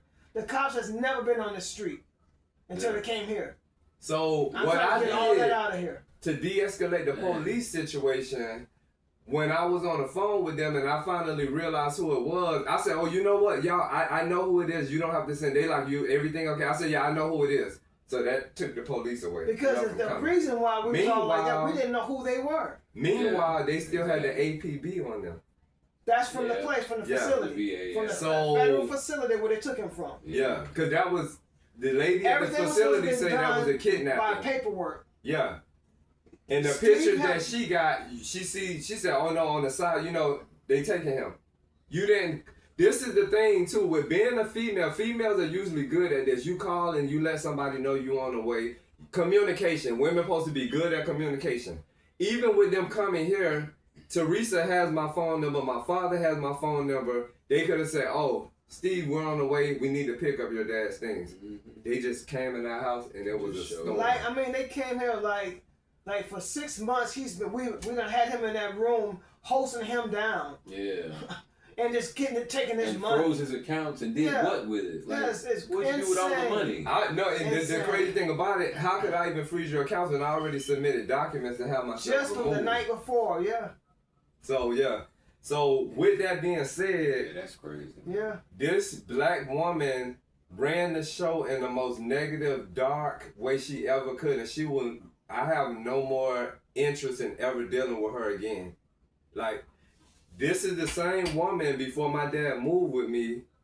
She schooled me on the man that he is. He broke her heart. He hurt her. He did so much. He claimed he would never cross a threshold. He used to beat her ass. He used to whoop her ass, everything. He claimed he would never go to her house. She claimed he would never cross her threshold. Let's go back 6 months ago when he was getting ready to show up here unannounced. If you really care for this man and you really love this man, why didn't you let him move to the state where you are? Because they drove here several states. Yes, and then in a short amount of time. They got here from several states. After they left here, they went back to the state they came from. Trying to figure out. He was just in the place Friday. Yeah, I don't know the logistics of all of that. He was just in the place Friday at 8:10. Yeah. Yes. 8:10 was the last. That's a 13-hour drive. Wow. I don't know how that So I think that's a 13. I don't know the logistics with how all of that. 14-hour drive. So she drove No, she didn't drive. 13 hours? She pulled one of her sons, one of my half brothers into it that shouldn't have had nothing to do with it. You know what I'm saying? I think they were in He drove I think they were about in 13, Florida. 14 hours. I don't know where they were at, but they made it here and they don't live in Georgia. Yeah. So Even if in Florida, that's 13 hours away. yeah, I don't know. And they got here at 10, right? Because y'all left them at 9. And at 10, that's when So they we showed left up. at 8:10. No, 8:10 is when we went back and dropped off his stuff. So technically, he got there probably like 7 something. Because remember, by the time we made it back, it was They got there at like 10. So that means they left Florida or wherever they were at. I don't know how that in the went. morning.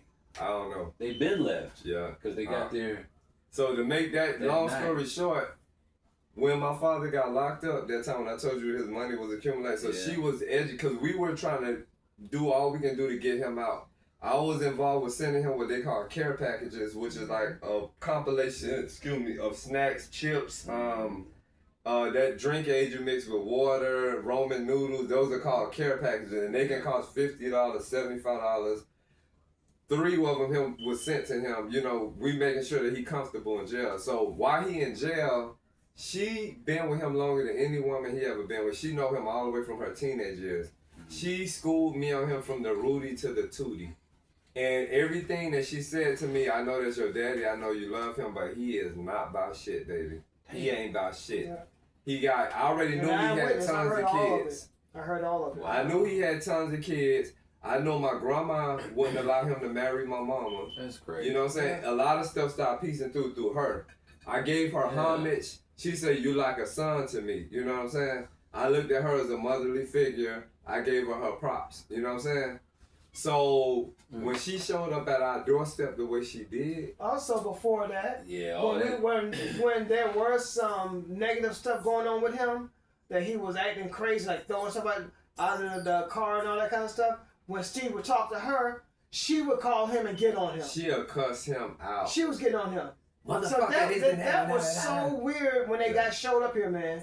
All this stuff, I was like, what? So couldn't been nothing else but a money move. The lady at this facility, she say, Steve, I guarantee you this is a money move. She said, because I told her about how he came here getting a small amount and then when it increased. You know what I'm saying? That's when all this happened. After wasn't even 30 days. It was less than that. So this is the crazy thing. I knew it was that. This the crazy thing. With all that took place, I wake up this AM and my father sent me a text bragging and boasting about, I told you, you ought to be y'all can't hold me down. I goes where I want and this and that. And I'm gonna get your ass, you getting, I'm not verbatimly repeating it, but I'm gonna get you locked up in this and that. I'm like, where is this coming from? Like, where's this coming from? So now I'm doing what I need to do to let people know that that's a threat, you know what I'm saying? And then you're bragging and boasting within the text about how invincible you are, basically. Yeah. So I sent him a text back, very lengthy text about everything from day one up until, the day he got dropped off at the center. Then I sent that text to his ex-wife who hates his guts, but now they're back together. I sent that, then I sent her a long text and I let her know that I'm disappointed in her, blah, blah, blah, blah, blah. I just sent it to a lot of people that were affiliated with this part of, my family. One of the whole things was, he's going to make it sound like Steve found this place that he paid over a lot of money to stay in. He was only staying there for 24 hours and just threw him in there. And this the thing about the place. When he was the one that had Steve the paperwork with the place on it, for him to call the place to verify. Then he talked to the lady, because at first he wasn't going. He talked to the lady, and the lady convinced him to come there, and then he the one that said, okay, that sounds good for the amount of money that she said. Then he got the virtual video. Yeah, then he got the video, and then that was his choice. He sat down there through orientation, signed paperwork. Steve had nothing to do with it. Remember this, he's an actor. He's an actor. Steve had nothing to do with it. Then, once he found out it was real, that he was in this place, he go, I saw his eyes get big like $7. Well, I'll just come back He tomorrow. said he'll come back tomorrow. I said nope. She said you can't come on Yeah. the weekends, and then Monday I'll is just come back tomorrow. yeah, Monday I is said, oh, Labor so Day. now the realization getting in that Yeah. this is real. And this was Friday, right? Yeah. Yeah, All this money that been paid for this place. and then the lady said they don't offer refunds. No refunds. So with all of that money been paid, he stayed there one day. 24 For hours. all of That's that the money that most got money paid. ever made in 24 Damn, hours. right. And that goes back to him again. How I told you he lost tons of money in 3 days. He's careless with Careless. money. Careless. Yeah, that money that he spent to go there, it could have took care of a lot of good things. Over $1,000 bed is in that room. Yeah. Over $1,000 worth of fishing tackle stuff equipment, is out yeah. there.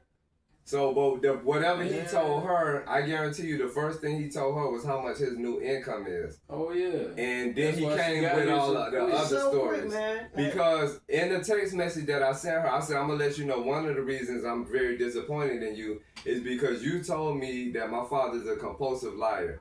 You told, when he did this to his sister, spreading talk that she robbed him, his sister called Teresa. I'm saying her name because I have no fear for you. He called her, she called her, and she said, you know, he would lie on you if you did. I brought all of that back up to her. So now he's telling the truth about me? Yeah. Yeah, so I say I think this is a money move, and there's a lot of other stuff that I said to her. I say you're going off of a situation without knowing the entire story. You enjoy that money because it's gonna be the destruction of both of y'all. I told them money don't change me, and the love of money does not reside in my heart. You know what I'm saying? There you go. So yeah, but I'm highly disappointed with her. So yeah, like I said, I sent her some text messages. Oh, let me hit rewind. When all of this was going on, the APB was still going on, and I'm on the phone with the bank again. You know, it was just crazy. What my ears heard, because the energy was high, the dogs were barking. My ears heard from her on the phone, because once he wasn't answering, I called her phone. They got stopped by the police, and they were at the such and such police department. Because a federal place put out an APB Yeah, looking out that's for what him. I heard. They took it from that place. So she said somebody's going to jail. So I don't know if she's saying that he's trying to get, because in his text message, he said that me and the lady that run the facility, that he's going to get us locked up. So I don't know if she's talking about me or one of them, because it was considered a kidnapping. So she did what I've learned most black women do, even Sha'Carri Richardson, the racer. Yeah. She blamed it on me. She said, that's fucked up. I don't appreciate that motherfucking insult you said. You know, this and that. Like, I'm like, wait. Now you got us down. I'm like, wait. She said, you said that she kidnapped him. I ain't got shit to do with none of that. Those are your actions. That's the So you're not facility, accepting yeah. accountability for what you did. Yeah. Your And timing not only was that, wrong. he blamed Steve, said that Steve threw him in there when he signed the papers to put his ass in there. Damn, man. That's the crazy thing. He's a grown ass man, and he can't even live up to his own actions He did. tells lies and reading he's it. an actor. They asking him, "Are you gonna follow our guidelines? Are you gonna follow our rules?" He agreed, He's saying all that. Yeah. His sister told you though. Yeah. He would Yeah. lie And your other ass people. in a minute. He Other could have people. said. Yeah. He could have said, "I'm not. I don't want to go here." He could have said, "Let me find somewhere else." He was saying, "Take him to the train He station." could have just stayed here and gave you half, like he said. No, he wanted to do what He he didn't wanted want, to the do. thing about it was, He still after wanted it got to to. that point, he wasn't coming back here. Yeah. Yeah. He done ruined our household. He's not coming back here. And what he asked me, like Kev said, he said drop him off at Greyhound. With his condition, D, I'm not finna do that because my mind is considering that to be a type of That abandonment. definitely was slow as He would have moved. acted on that. Oh, who with you? Oh, my son just brought me here and just left me and drove off. He acts. You know what I'm saying? I think though, they do it with kids, but I don't know if they do it with Well, seniors. yeah. You could have got somebody to ride with him. To the Greyhound? No, on Oh, the on the Greyhound train, bus, like a Companion. character. Yeah. Oh, for real? When I you- never heard of that. When you send kids Or on the bus, chaperone. you can have a companion. Like with an them. employee? Yeah. Oh, okay. I Of never the bus known- station. I never known that. So yeah, if you had known that, yeah, you probably could have had somebody watch him, and he still could have got on the bus. Okay. And then when he got there, somebody could have made sure Yeah, he connected with whoever. But you probably ain't know about it because y'all don't have No. kids. And then with him coming, That's some though, shit you learn when you have little kids that's got to ride the bus, Yeah. and you like, shit, I can't go, and they'll be like, well, we'll watch them, but it's like $50. yeah. You know, you got to pay for it, but yeah, somebody will watch your kid while they Yeah. ride. Yeah. And see what I know, if I would have just dropped him off at Greyhound and left, we already know how Atlanta Greyhound is. Mhm. He got this thing, like I told you, he plays on the stroke thing and he plays on the senior thing, and he's very about it. He would have got somebody to go get him a hit of this or a shot of that or this or that. And I think that would have been it for him right there. Yeah, well, Yeah. after wouldn't have just beat his ass and Or took his money. roll him off and Yeah. yo, I need your card to go and pay for it, and just run and never come back, or what's the PIN number or whatever. Yeah. So I wasn't doing that. Like I wanted wherever he was at, I wanted to know that he was somewhere where if I was needed, like the lady can call me. It was a bed there. You ain't just out. Cause what if you I are there I overnight? thought he should have been left at the VA hospital. Yeah. That's what I thought. I thought he been should have the been just safest left at the VA hospital, and the VA hospital would have took care of him, and the situation wouldn't even got that far, because he would have had to tell them what he wanted to do from there, and we could have brought him the rest of his stuff whenever if he decided to. Yeah, you to said leave that. it. Yeah. That's what I think should have been But done. the way she popped up though, Yeah, she that was shit already- diabolical. They were already en route. That's what I'm saying. Somehow Some they were kind of already en route. Miami or Chicago, either way, it's 13, Yeah. 14 hours. Yeah. And the So crazy they thing left about early it, in the morning Yeah. for that They trip. was already en route coming here. the crazy thing about it, they let her on the floor, and she did everything off of emotion and not logics. Because logically, call somebody and let them know you're on the way. We ain't seen y'all in almost 30 years. And you know what I'm kind of pissed about too? I think the VA should have called you and said there's a woman here about to take your dad. That was the other thing. That pissed That's me off a what little bit. the bank said. That, Yeah. well, That that's pissed me off a security. little bit Yeah. because The if bank I said heard you security. correctly, you're the only person that was responsible for your dad. Yeah. To pick him up, drop him off, because you said, I got to bring back his charger. And they said, yeah, you're the only person on the list. Yeah. So how the fuck Yes. this bitch come get him? Yeah, he snuck off. Y'all just, I should be able to sue y'all. Yeah, as slow as he moved, he snuck off. And I think that's what they trying And to he ain't do. sneak nowhere. You let this lady come get him. And I But think then you said I'm the only person on the list. That's what the bank said. for him What the hell? for him to say he's gonna get her locked up, I guess he's going off of that. What you just said, like, oh, they wasn't protecting me. He's very strategical when it comes to negative things. He there. So yeah, but whatever the case is, Crazy though, man. there's a higher power that oversees everything. There's a universal balance right. and there's universal law, and they won't prosper from any of that. You know what I'm saying? So yeah, but it's crazy. And what the lady, the facility person, after she told us it's a money move, she said she's seen this before. She said what's gonna happen, because they basically hate each other's guts. She said they're gonna be around each other long enough, and the reasons why they broke up is gonna resurface, and it's gonna be Because 4th he of definitely July. haven't changed. If anything, he got worse. And she got worse too. Yep. And this money done brought them back together.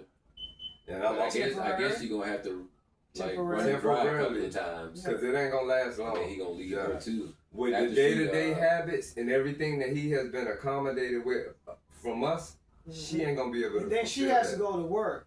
And So she got she a job. has So to while leave she him at work, there. guess Gonna what? watch him. He on his tablet. Yep. Oh, bringing women to Bored, the yeah. house. So, Yeah. and that was one of the And then they reasons. gonna fight about that. 'Cause That she was- gonna be like, I know you ain't got no bitches in my house. That was one of the reasons she said he couldn't move there with them. Yep. So, and in my text message that I sent her, I said, why didn't y'all just let him come to Illinois and not disrupt our lives 6 months And ago? with the I thing said, she what's said was- changed now for him to be able to go there now? What she say? She She didn't respond. I don't expect a See, response that's from her. something I would have during the asked. time Yeah. before he came here, she said, where he's gonna stay at.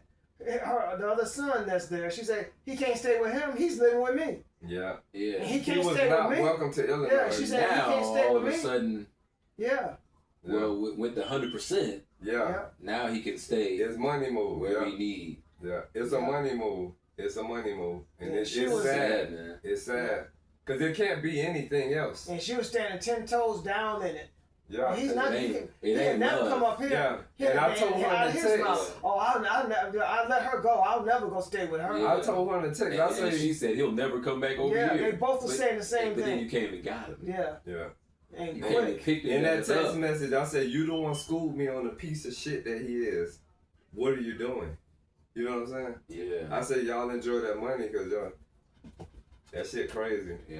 But yeah, man, it is wild. I so. swear to God, on everything I love, do not call me ever again. Yeah, I told him I'm Neither done one with of them. y'all. And Lose it's my sad. fucking number, I don't even exist no more. Yeah, it's sad that the little boy that's inside of me that had that void of wanting to connect with your father, Yeah. and get to know him and all that, he filled that void with what I'm telling y'all right now. Yeah. That's what's in that void. You get what I'm saying? And that's messed up. And I don't want in to. the beginning, man, I was so proud to see them two together. Yeah. He was acting like such a good father. Because I was gonna say too, I don't want to speak for you, but it's almost like we should have just left the shit. I don't know what you look like, bruh.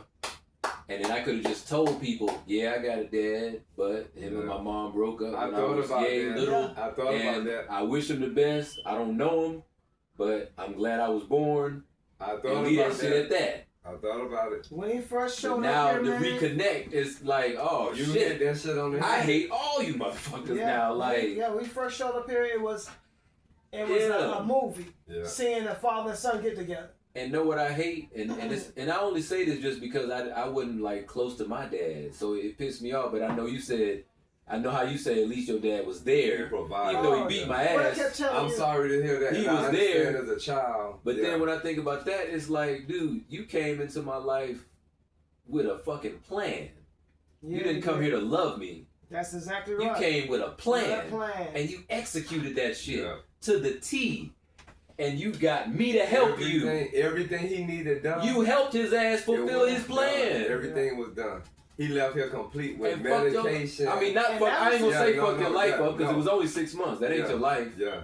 Because it's finna get better now. I feel you. But for them 6 months, you turned your whole shit upside down so he could fulfill his plan. That's a snake. Yeah. Crazy, man. It's crazy. And it's like I said, it's almost like, damn, I wish I just would have not met your ass. Yeah, again. I kept saying to Steve, I said, that could have been It my would have father. been more peaceful. I said, me and my father would never get along like that. Yeah, And it would have then been more peaceful just talking on the phone. Hey, Pops, how you doing, man? Yeah. But We he should was- see each other. Yeah, maybe. Yeah. And hang up. Like, that'd be better than He them. was acting this whole time. He And was then it got to a acting. point where I was like, if that was my father, I'd be done whooped his ass, and he'd be sitting in the corner trembling. Man, look. And when I tell you what I told you how my dad did his mom, it would have been like that, kind of how like Kev is saying, because my dad was mean as shit to his mom. Yeah. I That's don't what know he them really stories. deserved. They didn't grow up From the together outcome, either. from the outcome Yeah. the way things is now, He didn't that's live what with he it either. deserved. Yeah. This Yeah, shit's because crazy. he did not deserve all the tender and love that Steve gave him. He did not deserve any of it. This shit He is did not deserve amazing. any of it because after that I really saw a glimpse of how he really His was. face changed. We took him to the Brave Stadium. My job paid for everything. To a game? To us, to the Oh, yeah. shit. It Oh, rained. did he act the fool? No. Man. Oh, But he was not in the good. beginning. No, No, he acted a It fool. rained. Yeah, it rained, and then Steve had to walk in the rain to go get the car because he can't walk with it. By the time we would have got the car, we'd been soaking Oh, wet. yeah. It was cold. The weather was, you know how Georgia weather is. When It it- was cold and yeah. wet, and I had to So- walk a mile to get to where we Yeah, parked. we're sitting up on a parking deck waiting for Steve. Cause we're on the side of the road where Steve left and went to the left. But Steve got a GPS. Get in the car to come back. The GPS brought him around the opposite way. So we're still looking down the way we saw him walk. Yeah. So we're giving him the wrong direction. So I'm saying to myself, I don't know.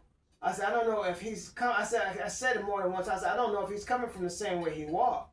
I said because when And he then all my described dad is shouting is that they on the right. How you gonna say y'all on the right? What's the fucking right where I'm coming? How you know where I'm coming How you from know is gonna be the right? Yeah. So everyone, man, I'm looking on the right, and come to find out I'm driving loops around. They on the left. on the left, and I kept telling. I said maybe.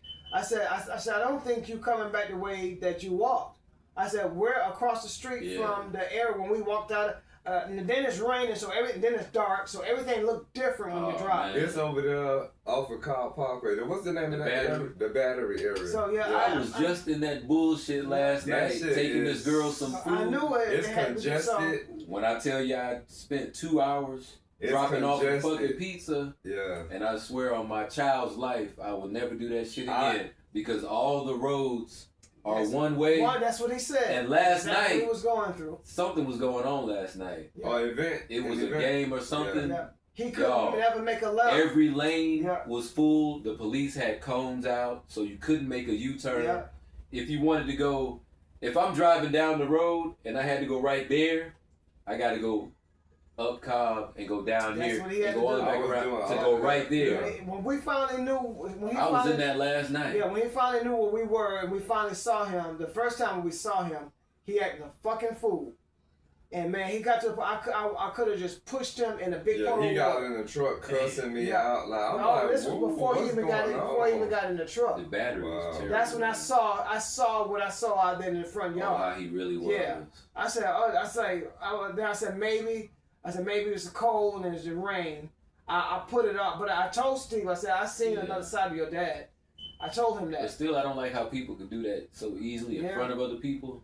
The Mm-hmm. fact that he did that shit in front of you to his child. And didn't know us, like, really, because he was... That bothered me too, because I'm like, damn, you have some kind of respect, you know? Yeah. Like, you doing all this shit in front of people. And then I gotta push him. I hate that too, man. I gotta push him around and let him, Yeah. I'm like... Yeah, shit is he crazy. popping shit in the car, like... Yeah, then we get in the car. I don't mean to get off of that, but it was something still on my mind. Go ahead and say that. That's it. Then we get in the car, then he let it loose on Steve, and Steve gave it back to him. Yeah. And he's very coherent. He know what he doing, because in his mind, like, I think he think he's younger than he is. You know what I'm saying? And I'm like, nah. Everybody got to respect each other. I didn't curse him out of disrespect. No, never. But, he got the energy back. But Cursed him out. He told him the truth, but he never cursed him out. Yeah. He never cursed that man out. Sometimes they don't like that truth either. And I'm going to tell you this, when I know things were still unraveling in a bad way, is one of the visits to his physical therapy at the VA, he got a phone number from one of the employees, which is against VA policy for employees to fraternize with patients. So, I told him again, a young girl, I say, I guarantee you this is a money move. You know, she think you got tons of money, and that I expressed that she's not interested. What he said, oh, you think I'm going to stay there with you and Kevin? I needed to hear them words. Because you already told me that you got something going on in your head. I said, oh, so y'all going to get married? I said, well, just let me know when, we'll pack your stuff and take it to our house or whatever y'all doing. You know what I'm saying? Yeah. So he told me right there that he was looking for an exit. That was the plan. You know what I'm saying? So I needed to hear those from words. then on, I was actually looking for him to leave anyway after that.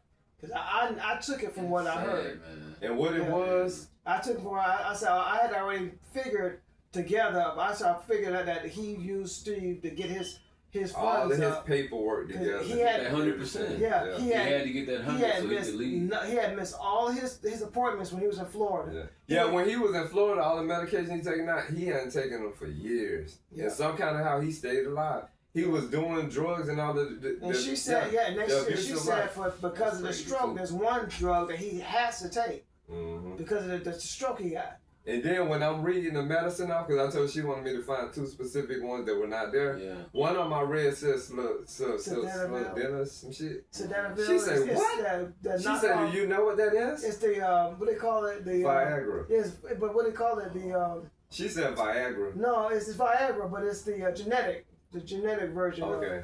She said, well, generic version. That too. Yeah. She said, and he's not seeing nobody. She said, your father doesn't need to be taking that. She said that can burst his heart with, everything else that's going on. That's why he was calling the $85. Man. That he couldn't get. Yeah. She said, did he order that? I say, She said, did he order that? He's sneaky. Like, I don't know. Like, this shit is all new to me. Steve to order this tea, and it's supposed to be for to help his kidneys. But it's got Mecca in it, and it's got the ginseng, because the Chinese people use ginseng for erection. Oh, yeah. So all this stuff he got is... But this was an experience, man. Yeah. And getting back to what I was saying about black women, like, when you got black women running the show, they can destroy a lot, because I feel like what was going on, if you're his wife of 20, 30 plus, however long y'all got divorced, what was going on was between me and my father. You know what I'm saying? For you to come and pitch yourself in the midst of all of this, you have a motive. Especially when you're an ex-wife. You have a motive. Yeah, you hate his guts. Ex-wife for over 30 years. And sometimes she'll tell him, eat shit and die, motherfucker. Like, she'll say just little harsh things, and her mouth is like a woman's mouth shouldn't be. She's rude. All the stuff she said to him while we were in the car together. She's rude. When we was going to that tackle place. What, for the fishing? The second time, the big one, the first one, I went with y'all, the big one that we went way out somewhere. Oh, Bass Pro Shop. Yeah. She said a lot of nasty stuff to him. She's rude, she's disrespectful, she's just so many bad things. And and after this today, wait, this happened today or yesterday? Just yesterday. Yeah, I'm sorry, y'all. It's still, After Started this, Friday. that happened yesterday. Started Friday night Yeah, and it was exploded on Saturday a.m. After yesterday, couldn't believe it's something new inside of me where I've had it with this black woman shit. I've had it where you try to run the show and you dictate and then you know and you I done had it like back up. Not black woman, yeah. black female. Black There's a female, difference because between women females and and ladies women don't and- act like that. Thank you, Carol. Yeah. So I've had it, and I think now what I want to do when I'm out in the world and I encounter that, I need to hit the pause button, and we need to see what's what. You know what I'm saying? Because like I told you, we went to the cell phone place, and this Spanish girl, this Mexican girl, was a breath of fresh air. Had that been a black female, it wouldn't have been that way. I don't know what is going on inside people's brain or people's spirit or people's emotions, but they gonna have to chill out. Cause she was at me like a man.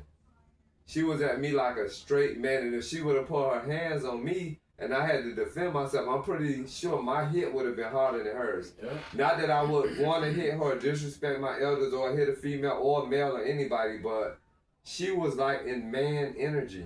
And she had men standing behind her. Yeah. We supposed to be on the front line and the women supposed to I've be in the never back. heard a woman that age talk like that.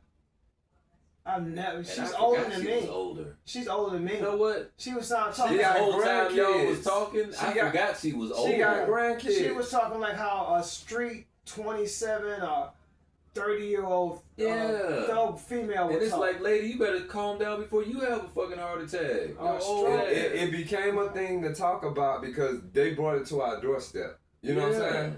We have, our neighborhood got footage of them. You know what I'm the saying? lady across the street got Arriving like, here And now unannounced. y'all might have a reputation. Now, Yeah, the so lady now across y'all the the, street. now y'all the rowdy black niggas. We got cameras that's aimed at them. So yeah, it's just the facility got cameras. They got footage. You know, yeah. Mm-hmm. Yeah, And then this was being the lady led across by the a street- black female. Yeah, the It lady was across the street got like 11 cameras. It was been led by a black So female. they got all Yeah, that the footage. lady That's across from the street. That's Oh, right for from the real? road. They got cameras like Hollywood.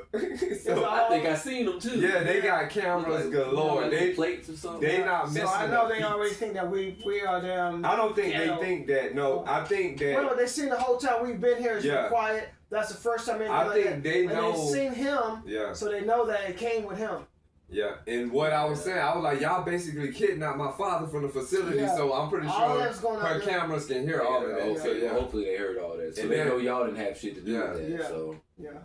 it's just crazy. And that was, yeah. man, still- that was but still, it's like y'all are probably a spectacle now It because was it's like, crazy. yeah, that's the. and Child, let me and tell you about the people across the street, man. These That's two how they guys, be. They had some bullshit We going on the other we've day. never had to Like have. y'all are the damn show on the street Yeah. now. We've Man. never At least had we to got a have damn cops come out podcast, to but they anywhere gonna we see ever us live. anyway. Yeah. Huh? We've never had to have the cops come out anywhere we Yeah. live. I know. No break-ins. No. Definitely not what the hell happened yesterday. Yeah, like, that's we yeah. never crazy. had. And I'm gonna go back to it. This was led by a black female. That's why black females need to take the back seat. I don't give a damn. Like they need to take the back seat And because men and African American, African Afro, Native men need to stand up and be real men. yeah, And when those females act up like that, somebody got to have enough balls to say you need to get in your place. Yes. If That's We need more men that young. That's a stand up young for the one and right old thing. one, and then nobody. They still stood there and let a woman do all this ramming and and they screaming backing and- her up. They Yeah. backing her Yeah. up. So that's not no Yeah, real man to me. That's a beta, simp, whatever you want to call it. And I don't care if it's your And wife. everything I don't was care wrong. if it's your sister. Everything was wrong. I don't care if it's your mama. He was the only one that anybody should have been talking up for, because he was wrong. He was done wrong. That nothing was done wrong to his father. But this is what I told her. So now that he lives with them, I said, how long you think he gonna be there before one of y'all are stealing from him or deceiving him or whatever? How long you think that gonna It's last? gonna be a couple of This the thing about it. If he do that to her sons, she finna fight tooth and claw. Yeah, because that's her kids. And I told her that in the text message. I say, what if this happens to one of your sons? Oh yeah, and she's not gonna have that. Yeah. She probably hit him over the head. Cause with a that's the ball. one thing I learned Okay. about black female mothers. with their kids. When it come to their boys, like, okay, I'm gonna tell you this one female, check this out. So she said that it's better for black women, and I'm using the word black a lot today because I'm using it in the connotations of what it was created for, in racist terms. She said when black women and men separate, she feel like I'm not talking about the Teresa situation. This is another woman. She feel like black women automatically need to get the kids because black women are better, parents. But she got all boys, so she was asked. So if your sons break up with their daughters, who needs to get the kids? Oh, my sons need to get the kids. That's how they think. Bias. So they say, well, what's the difference? Above the rest of They say, what's the difference with your son and then the men that you say need to let their kids go? Oh, those are my sons. My sons are going to do good jobs with raising kids. Why the other men not? So I noticed that when they come to black women, when they come to their sons, they got double standards when it comes to their people. kids. Mm-hmm. Yeah, Kev, you got something on the back of your back. Look in the mirror. Okay. But yeah, these been some crazy days. Like I haven't been getting much sleep. I cried a lot. I ain't been eating right. No, you like did. yeah. Shit. And from this point on, it's like you talking about parents and family. Yeah, from this point on, it's like now you got to be lawyered up, basically. You know what I'm saying? And just and that's the next step, like, cause you calling, and then I didn't tell you this. So when she called, she's telling me about something that we didn't give to them that they needed, and she will be back. Out of here. She said some smart shit, and we will be back, like real nasty. They ain't have nothing but medicine. No, this the thing. If she would have called us like a woman is supposed to do, we could have went through whatever got left. It would have all been that. Or just even you in the job doing all this, and we running trying to accommodate all of this craziness you're doing. Yeah, maybe if something got forgotten, it's because of you and your inconsideration, your lack of communication. I don't see what he could have forgot though, because all he had was the shit that y'all bought. Yeah, so yeah. Shit, you bought everything you had except for the medicine that the hospital gave you. I think since this was such a serious topic and we really went through this topic so long, it's 8:23. Oh, you wanted to do 3 hours? Oh. So yeah, we ain't gotta do the other ones. Yeah, I think this one we should wrap it up with this. Unless y'all wanna breeze through another one. It's up to you. This was the thing about it, how long this went, this touched the dads and male figures, and I think it kind of touched the moms and female figures. But we just didn't say how. When it started, we talked about females too. Yeah, but what the difference was, you said like the man in your life that was the greatest man, and we didn't say that about women. So of course that would be my grandma. You know what I'm saying? Of course, my grandmother. Yeah, what, greatest woman? Yeah, your mom. I know it. I think your mom is a cool person. And by the way, y'all, can I say your mom is a triplet? Oh yeah. Really? By the way, y'all, his mom is a triplet. Hey, wow, that's incredible. Yeah, his mom is a triplet. Like, that's amazing. And two of them, I guess I can say their names, Joyce and Jolly. Now, my mother was a phenomenal woman. Exact twins. twins. She really was, but her sister named Jolly. That lives in Temple, Texas. Identical twins. Wait, so your mama a triplet and they got twin sisters? Same voice, same laugh, same look. Wow. And everything. Wow. Only difference is her sister's heavier. Gotcha. So she's just a heavier version of my mom. Wow. But they look, talk, laugh the same, grumble the same, grunt the same. Crazy. The little giggle, just little stuff that people do, giggle, laugh, or whatever. All this stuff. The same person twice. It's the same tone. That's amazing. 2 different people. It killed me, man, when I was little and I used to go to her house. And I used to just look at her talk. When my aunt would talk and I just stare at her. And I'd be like, man, you sound just like my mom. Feeling. Your mom is your mom the oldest of the triplets? Oh, man. Because they normally say who came out first. I think, mama. I think my mom's the youngest. Your mama like, keep me out of this. I should remember this. I think my mom's the youngest. Okay. I think she's the youngest. So I think the other twin might be in the middle. Okay. And then I think the third one is the oldest. Okay. So I think my mom was like the baby. Okay. I think. Yeah. But what I have to say, the way you talk about your mom, I think she awesome. Like, he done talked about you a lot. Really Miss Jones. Yeah. I've been knowing him since 2008. And yeah, I think she's one of those women that she's not one of the women that we be talking about. Oh yeah, Her definitely. energy is she seems like she's mild Classy, and easygoing and lady. classy. She definitely. She seems like a lady. She like definitely old school. How I tell people, I wish more women was like her, but then at the same time, it's kind of weird because it's like I don't even know. And it's almost how I talk about my own child with Jaden. It's almost like I don't even know how she exists because it's like I don't know nobody else like her, which is weird. So it's like, where the hell did you come from? Because like nobody else act like you. Yeah, Like my mother, anywhere. Yeah, my mother was a lady. She was a complete lady. You know, it's And weird. regardless of all the hell my father put her through, she stayed like a lady. That's how my mom is. Yeah. Man, we almost come from the same damn Yeah. era, almost Yeah. seem like. She, Because my mom is ride or die to a fault. Yeah, And I be looking like, man, leave that motherfucker. Yeah, that's and how my she mom was. was like, this is marriage.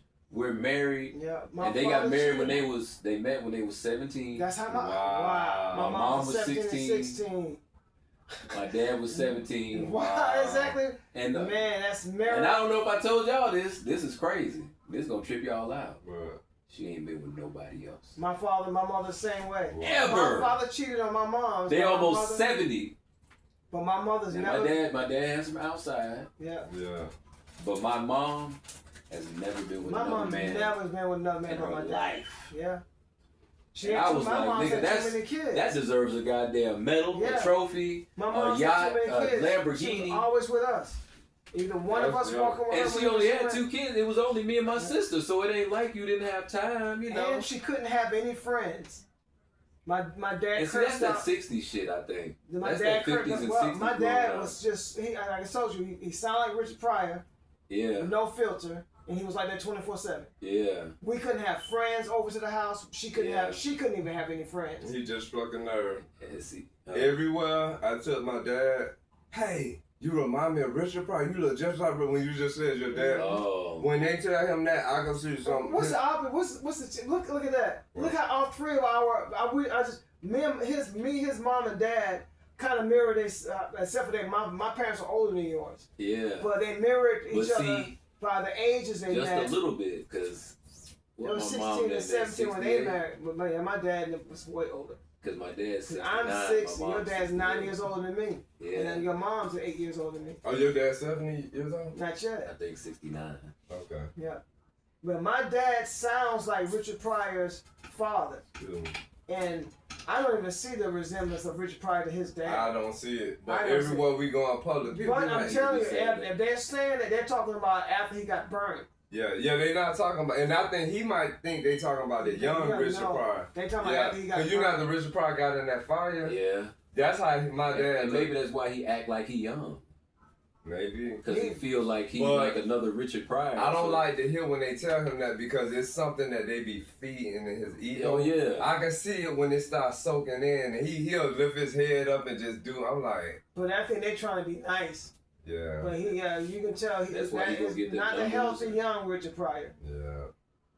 That is crazy, man. Because 70 years old, yeah. But I don't think I'm. Only thing he had I was ain't all gonna his go hair. through that no more with nobody. Like I told my dad all of the stuff I did for him. I said the only man that I would do that for is Kev. Like, but yeah, I can't like. That shit was crazy. But it's different when a parent do some shit like that. Yeah, and the lady at the facility, she said in these cases, she said somewhere down the line, your father's gonna contact you to apologize or blah blah. I'm like, I'm good. Like, nigga, just keep it moving. Like, and then she said he might even show back up because he need me, which would be crazy as hell if him and Yeah, he better Teresa not don't show back work up, out. Yeah, he better Because if not him and show back Teresa don't work out, like I told you, he done burnt all the bridges up. from Even if I'm here, Florida. I will not open that door. Yeah, he done burnt He done put Georgia his son through bridges. he already put his son through too much, and the things I've heard him say, I didn't agree with anyway, and Yeah. I was already about to wanted to come to a close, but I know Steve was looking out for him, and I Yeah, know you trying to let him Yeah. have some kind of and I know bonding that and I know closure or the- something, the- you know? Because the it's been, end- what, 20 years? What? You haven't seen him? Okay, so we seen him in 2022. 21. 20, Okay. 2021 or 2022. Like right when we were like getting really. Shortly after we got back here. What word am I using? Okay. What word am I So it's looking been for? 4 or 5 years. When we really start like what? Talking I'm again? sorry. Dealing with each other, like getting to know each other, you know, Okay. engaging. So it's been like 4 or 5 years since Yeah. you saw him. So yeah, we had went to his hometown and visited him there in Florida, and from that point we were, you know, we was on the phone a lot. So that's when, from that point up until these days, And I was during hearing that of all time, the he had different already had the stuff. stroke, Yeah, he still had the but stroke he was then living too. in his own place. That was before he got too carried away with himself. But he was He living in was his own partying place. in, so that's why I say having that stroke, that disability, he was partying like a rock star.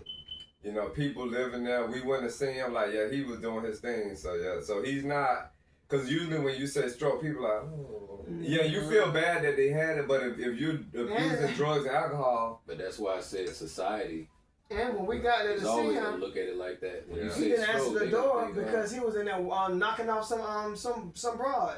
Yeah. damn. We got there, he didn't even answer the door, so we left. We was about to leave to come back to Atlanta. Steve happened to call his brother, and his brother said, "No," he said he's got to be in there.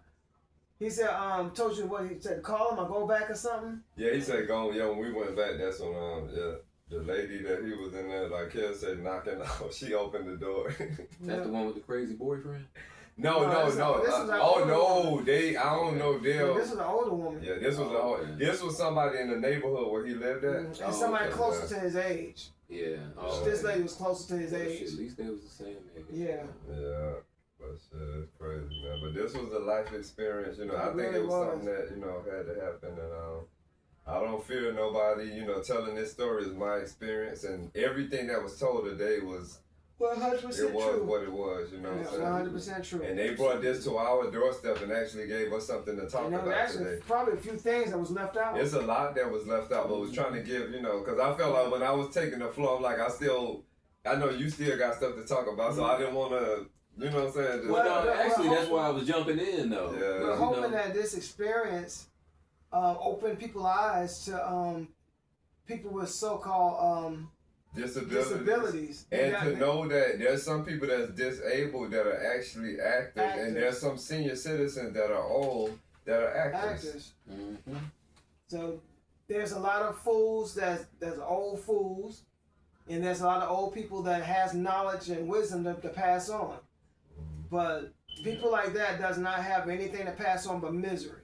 And I'm gonna tell miserable you, people. this is the saddest thing that I've learned since I dealt with my senior citizen uncle. Cause he the one that I learned that him and his wife would say they finna play their senior card. The saddest thing that I've learned, say you go in public, right? And you say hello to a senior citizen man or woman. If they just start crying and then somebody say what's wrong, they'll say he slapped me, they'll automatically believe them. Oh. I think that's sad. They can say you took money from them. Yeah. They gonna automatically believe that Or you senior yelled citizen. at them or cussed Yeah, at them. and you could Why have you just yell at that old you could have person? just walked by them and not even bothered them. But that's how it's not right again. You know, they gonna believe that senior citizen. Yep. They gonna be like, man, you need to be ashamed of yourself or get them their money back. You know, whatever they say. Cause I learned that from my uncle. Cause my uncle was an actor. Him and his wife. My eyes were never open to that. She said she would get pulled over by the police and she would pull out her senior card and it will work. But it's those that serve their God or whatever, you still being watched, and no matter how old you are, you know what you're doing. And then also a lot of females have the same thing. Like the woman that was on the bus that just so happened she's sitting next to a guy and the guy has some earbuds that looks like hers. She gonna say the man. No, you told me about that. So yeah, she said the man stole her earbuds. Before she checked her purse to see if hers was in there, she seen somebody had some identical ones. Went crazy on him. She put hands on the man on the bus. Yeah. You told me about And then that. she gonna say, let me check and see. And then she broke his earbuds. And the people that was on the train, some people were helping her. Then some people helped. And he kept shouting to the bus driver that called the police on being attacked. And what they say, had that been the other way around, everybody would have been on his ass. Then she gonna find her earbuds in her bag. Her purse. And so, here's mine. And then he said, you broke mine. And she gonna try to give him hers. Yeah, that shit is crazy. But this is what I'm seeing from females these days, and this shit is just sad. It's sad. Well, yeah, it's really sad that it's. And then on top, I don't know. We should have another topic. It's about the young Afro-American Native men, how they're under their mothers and they're grown, and they like. And then sometimes they have kids too. Yeah, but they're grown and they should be, cause they should be carrying themselves like alpha men, cause they got young girls, young daughters, and young men that they're raising that's going to have to look up to them. How can they look up to you if you're still nursing from your mom's titty? You can't grow up to say, okay, mom, you're wrong, because every parent is not right, and every person is not right. And if somebody's making a mistake or somebody doing something completely utterly wrong, they still need to be checked, regardless if that's your mother, your father, your uncle, they still need to be checked. And just because you're their child, they say child stay in a child's place, and that's certain times. But if you're an adult, you need to stand up and tell your parent that you're wrong. Yes, you're wrong. Yep. You are absolutely wrong. You're treating my brother wrong. You're wrong, Dad. You're treating my brother wrong. You know, and you have a track record. Everybody knows you've done this your entire life. You never had a stable. You never had a stable relationship. You never had a stable environment where you live in, and we live with you, and we know how you are. You know. Yep. So this person took 6 months out of their life to try to help you with your life, and you're supposed to be their father, and this is the end results. Yeah. You know. So people need to wake up and realize that these people that's supposed to be handicapped or disabled, some of them need to be looked at just like you look at a regular person. Regular people. You cannot give them a pass when they're wrong, and you need to listen to the person that's a caregiver, and look at the track record of that person that you're talking about, and look at the track record of the person that's the caregiver. So it's not fair to that person to have to endure all this hard extra work to take care of somebody, and then endure the lies that this person. That's crazy. Yeah. What I've experienced, I promise you, I never felt these feelings in my life. And the sad thing about it is, that's gonna make you look twice at somebody that might need your help. Yeah. Just imagine you do a lot of good things for me, and then I just turn my back and just start insulting you and just talking shit. That gonna make you feel. And in front of people. In front of people, yeah. It's And like, then I start threatening you. What you talking about? Yeah, then I start threatening you that I'm gonna try to, do something to you. You're gonna be like, wait, man. But the sad thing is that's gonna make you not look at helping somebody else. Yeah. Somebody else might come and really need your help, but you done been burnt twice from people around that had the same problems. I'm not gonna trust another crackhead. I'm not going to trust another person that's been addicted to any type of drugs or alcohol, because the long-term thing with that is helping them is that down the road they can turn to be a snake. So some good ass actors. Yeah. This is just really sad, and it's unfortunate. Yeah. So And in this podcast, this y'all got a lot more, because we talk about our experiences. If they say you need a therapist, this is our therapy. You know what I'm saying? That's it, man. It's what it is. Like, So y'all be careful how y'all treat us. No, I'm just tripping. And like that story said, don't buy no wolf tickets. Cause that was definitely a wolf ticket. Yeah, I'm blown away, man. Nickel. And for the female whose name I ain't scared to say, for Teresa.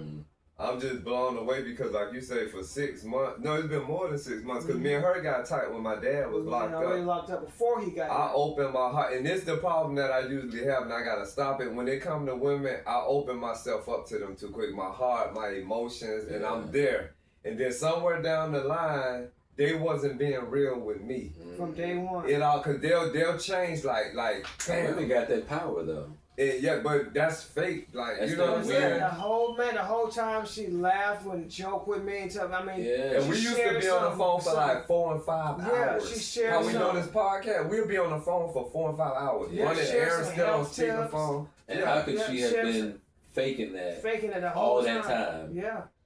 And that was part of your real life. Yeah. And she was just playing. My first time You know how seeing scary her that in is? 30 That years. shit's scary as hell. That's First your time seeing real her life, 30 and somebody's years. like, look, watch me play with this motherfucker. Yeah, that Yeah. shit's scary. And that's like a year of your real life, and you thinking we good, but at the end of the day, she's like, I don't give a fuck about Steve. I just want the money. When I we go first- I don't through care that. about that man. The I first go time through that. meeting them after what, 30 years and, Yeah, it was and a long five, time. I might as well say a year of talking to her on the phone. Yeah. First time meeting her was a cold handshake. And then she shook your hand yesterday? I tried to actually try to hug her. I But- wanted to hug. Yeah, I 'cause- tried, but Oh, because just she gave you the hand. she gave about the 3 fingers or 4 fingers. Oh yeah.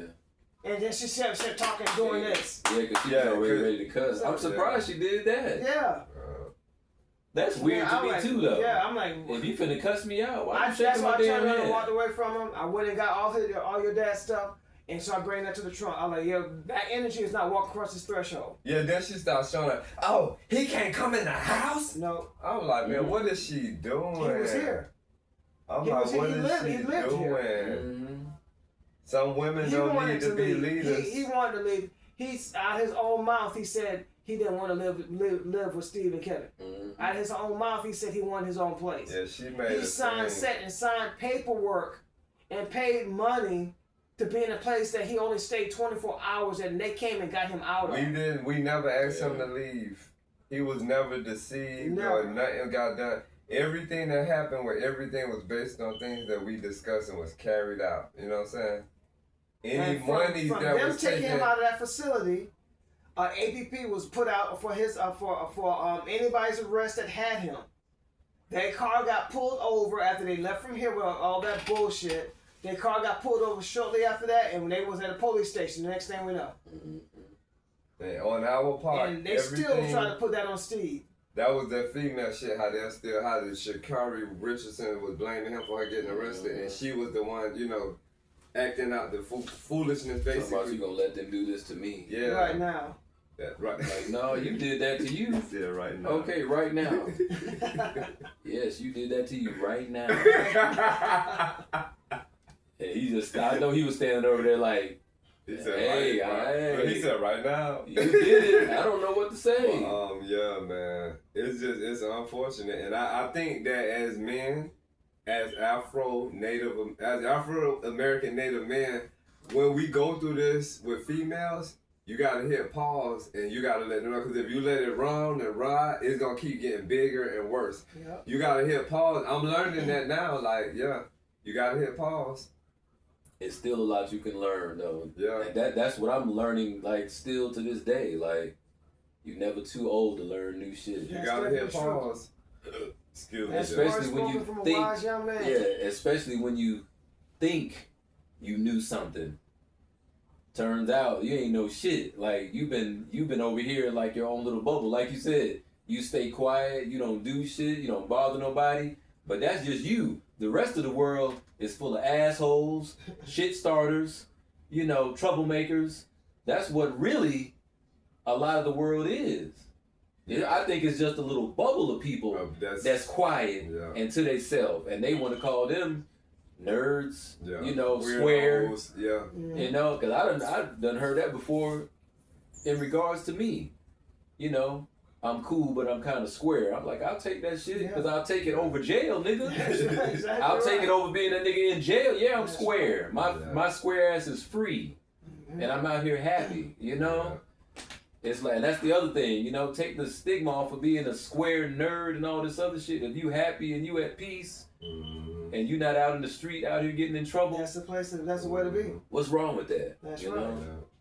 Shit is crazy. That could be a whole nother show though, man. It is. That's another one. That's We- might we- wanna we write that can't- one down. Oh, what was it? We cannot make Hold on. Being square is not being how it's square. It's being called squared or being square is better than as the bad boy. and it's probably been beat to death, but we can't make gangster. We can't keep making gangster popular. Yeah, that's right. And everybody want to be a gangster. Even in this Even these older social women, media age, and older females want to be yeah, gangsters. they They doing all this Gangster gangster stuff bitch, from their sons. They see their sons doing all that. and they go right back to what you said, So much Kev. of that The 50s and the 60s and the 70s woman is gone. Yes, And you it- know These what new I women told that's her? out now is these new manufactured 70-year-old women who think they're 40. I'm like, no, bitch, you 70. Yeah. You cannot go back. When you get older, you cannot ever go back. Yeah. You got to be your age. Yeah, So you know if what, you're like, 70 years yeah. old, you cannot go outside with your ass hanging out. How y'all said they be in Walmart naked. Yeah. I'm like, dude, come on, man. What done happened, man? And then you expect the little girls to not be naked? Yeah. Cause they learn. And the older women Yeah. got their ass out? You know, it's like... And you know, getting back to that front yard situation, when she was doing all that, I said, you know what, Teresa? I said, you a woman. I expected tenderness and understanding from you. Because I always try to look at women as people that fix things. You know, no, we going to work this out. I looked at her, she kept trying to avoid my eye contact because I wanted to understand. I'm trying to be on common ground so I can know what's going on. You know what I'm saying?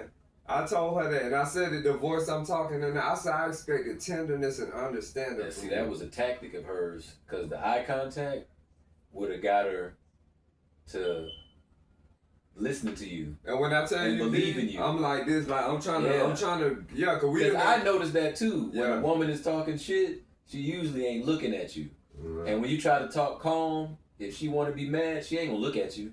Cause she want to be mad. Like, don't stop me from being mad. But if you ever seen a dude like grab her arm and look at, babe, listen to me. Yeah. You know, and then she's like, well, I don't. Yeah. And she'll try to look everywhere. And then Yeah. dude, the alpha dude, You hit he'll that. grab her and be like, look. You hit that on the head. Look them right in the eye, it make their ass listen. When they looking everywhere, you probably was right and she knew you was right. Yeah.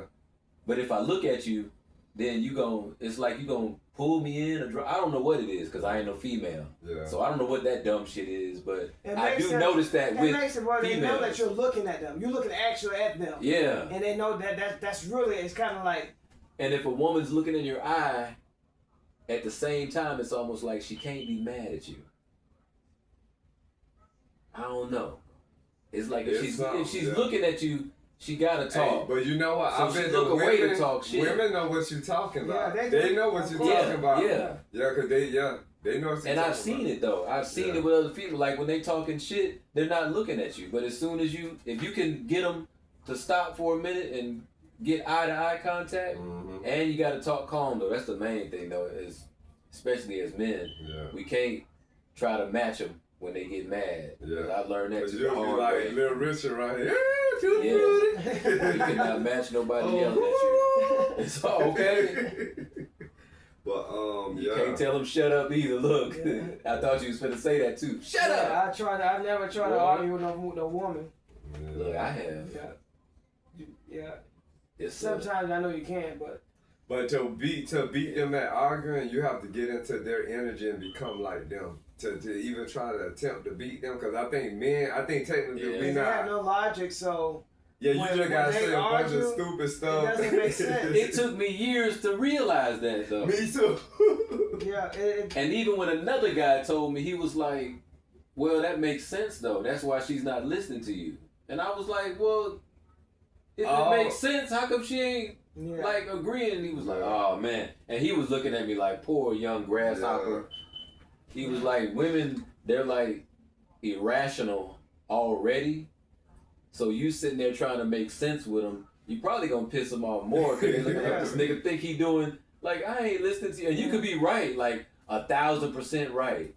She's not gonna let you know right then that you 1,000% right. And usually when I'm right about something, and it's funny as hell, I'll hear a female say something like,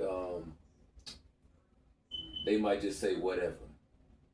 Yeah. Or they might just say, try to like brush it off. Like that means you was probably 100% right. You had somebody about to say, you had some women that say you might be right, and they'll just stop. Yeah. But you had those other ones Or that they know they're wrong. They just want to they might just whatever. want to argue. They can't say nothing else. Yeah, that's crazy. It's crazy. But I think that's gonna wrap us up for. Yeah, we'll do the flat Earth, the round Earth, I guess. The next one. Yeah, but yeah, this was a serious. I think you need a break anyway. This was a real This one, one was man. a serious Yeah. one. We really had to tackle this one. Yeah, we needed this. And you all right, man? Between Friday, Saturday, and the day, I'm like, We needed this. Look, we're worried about how the hell the Earth look. Especially like when Every other week. And who's following it, and who's following the truth, and who's still blind. Yeah. Okay. And like with me waking up, receiving a text message like that from my father, what I gotta say about that, that's not something that an alpha male would do. That's not masculine energy what he did. You know what I'm saying? That's bitch ass female energy for a grown man to text his son, you know, bragging and boasting and then threatening your son about what you're gonna do to him. Especially after the decisions that he made your to son, go into their place. That was all that was his decision. If that was him. It was him. It was the way the wording was. That's the way he he don't text like that. Okay. The way he texts is, if I let you read it, you're gonna be like, damn, did a first grader text this? That's how he. I hate that too. Yeah, I don't think anybody can mimic that. Yeah. Okay. But but I read what he was saying. Like I understand what his energy is, and that's not a masculine act. And before I got to know him, I always thought he was an alpha male. You know what I'm saying? He's not an alpha male at all. Yeah. He's not an alpha male. And it all boiled down to money, man. That's the saddest thing of it all, man. That damn dollar. dollar. We can say that we know that he's a Native American, and his hunting and stuff. That's one thing that he was on with. And that's probably what he needs to like stick to instead but of he like can't do any of that. He tried doing that stuff. Now he's gone. Yeah, that part, a lot of those reflexes physical and stuff things, is slow. He can fish. He still can fish, but he can't. I don't think he have the strength to reel it in. Because if he get a real fish on the line, that fish, if he's holding on to that pole, he's in that water. Okay. If he's trying to pull a bit, you got to hold that pole tight and reel it, and he only got one good hand. Oh yeah, see. So he wouldn't even be able to probably hold it. No. And it's like any text message. But we thought when he was still going fishing, it was just for the mind and for the game. Because he taught me how to. I never knew any of that stuff. I know now. I can go. I can hook my line up. I can bait my line. I can cast. I can do all that. Now, my dad did show me that though. My dad didn't have the patience. A couple of times we fished. Hey, what I learned that from him within one day. Yeah, short time. What I gotta say, doing these fishing things, I'm happy they didn't catch any fish because I don't know who was gonna clean them, who was gonna gut them, and where he was gonna get cooked. Because he couldn't do nothing. We weren't finna have no fish smell in the house. Yeah, that wasn't happening. I think the reason why he never caught anything, and the reason why the ones I did caught got loose is because that reason. Because I wasn't gonna eat the fish, and I wasn't gonna take it off the line, the thing to bring it home. I was going to just release it in the water. Yeah. So I wasn't just seeing if you could catch it, basically, And I saw just for the fun of it. So I saw some nice big size fish on my line, and that was the first time because like when I went fishing with him, all my fish was like this, and he was bringing in a big fish. Damn. And he had just I ain't really no fisherman. I was just and he just had gloves. Man, in the monofilament, the fishing line, he just had glove in the line, and he's throwing them out in the water and pulling fish in. I got a pole, and I'm bringing in little fish like this. And then we had this milk crate that we was putting the fish in. A moray eel was wrapped around that bitch, opened his mouth up by that wide. I said, "Whoa!" And I turned around and high stepped out of that water. This thing opened his mouth up like that, and then it was big. Had teeth and all that. Yeah, well, it was the teeth was inside, like it wasn't no piranha. No, it was like a moray eel, but it looked evil. This thing looked so scary. It was dark green, and it was big because it was wrapped. You know how a milk crate is? It was wrapped around that milk crate. Damn. And it had me about big, this man. thick. It had me about this thick. I thought y'all had caught that. No, and man, the water had me about this. It was shallow water. Man. It wasn't deep water. Because the milk crate was sitting on top of rocks. Sound like he might have been coming after you, kid. Yeah, we was like, why would this thing's supposed to be at the bottom of the ocean? Why is it on top of the... I know. You know, this thing's supposed to be at the bottom of the Unless ocean. it was like lost or scared or something. Maybe it wasn't supposed to be It was there. coming for that fish. But how did it come from the bottom, though, still? Because it was wrapped... That's like the a fish deep was water in fish. the milk crate, and it was wrapped around the fish, wrapped around the milk crate. Yeah. Shit, he should have been about to die, too. Shit is crazy. That was. So, like, I guess before we end it or whatever. Yeah, I had a question on my mind. So like, well, how we said how men shouldn't, like how you said like if a woman is out of hand and we said we need to hit pause as men, and I think you said it and they need to get in line or whatever. Yeah. So what do y'all think? Because I think your mama fall in the category of what I'm saying. Like a woman should be to be successful within her family. Like, let me see what I'm trying to say. Like as opposed to all of them kind of all them women, what do y'all think like a true woman is that can be of benefit to her son and her daughter without like influencing them the wrong way? I think that's what I'm trying to say. Like, I think the main thing with my mom is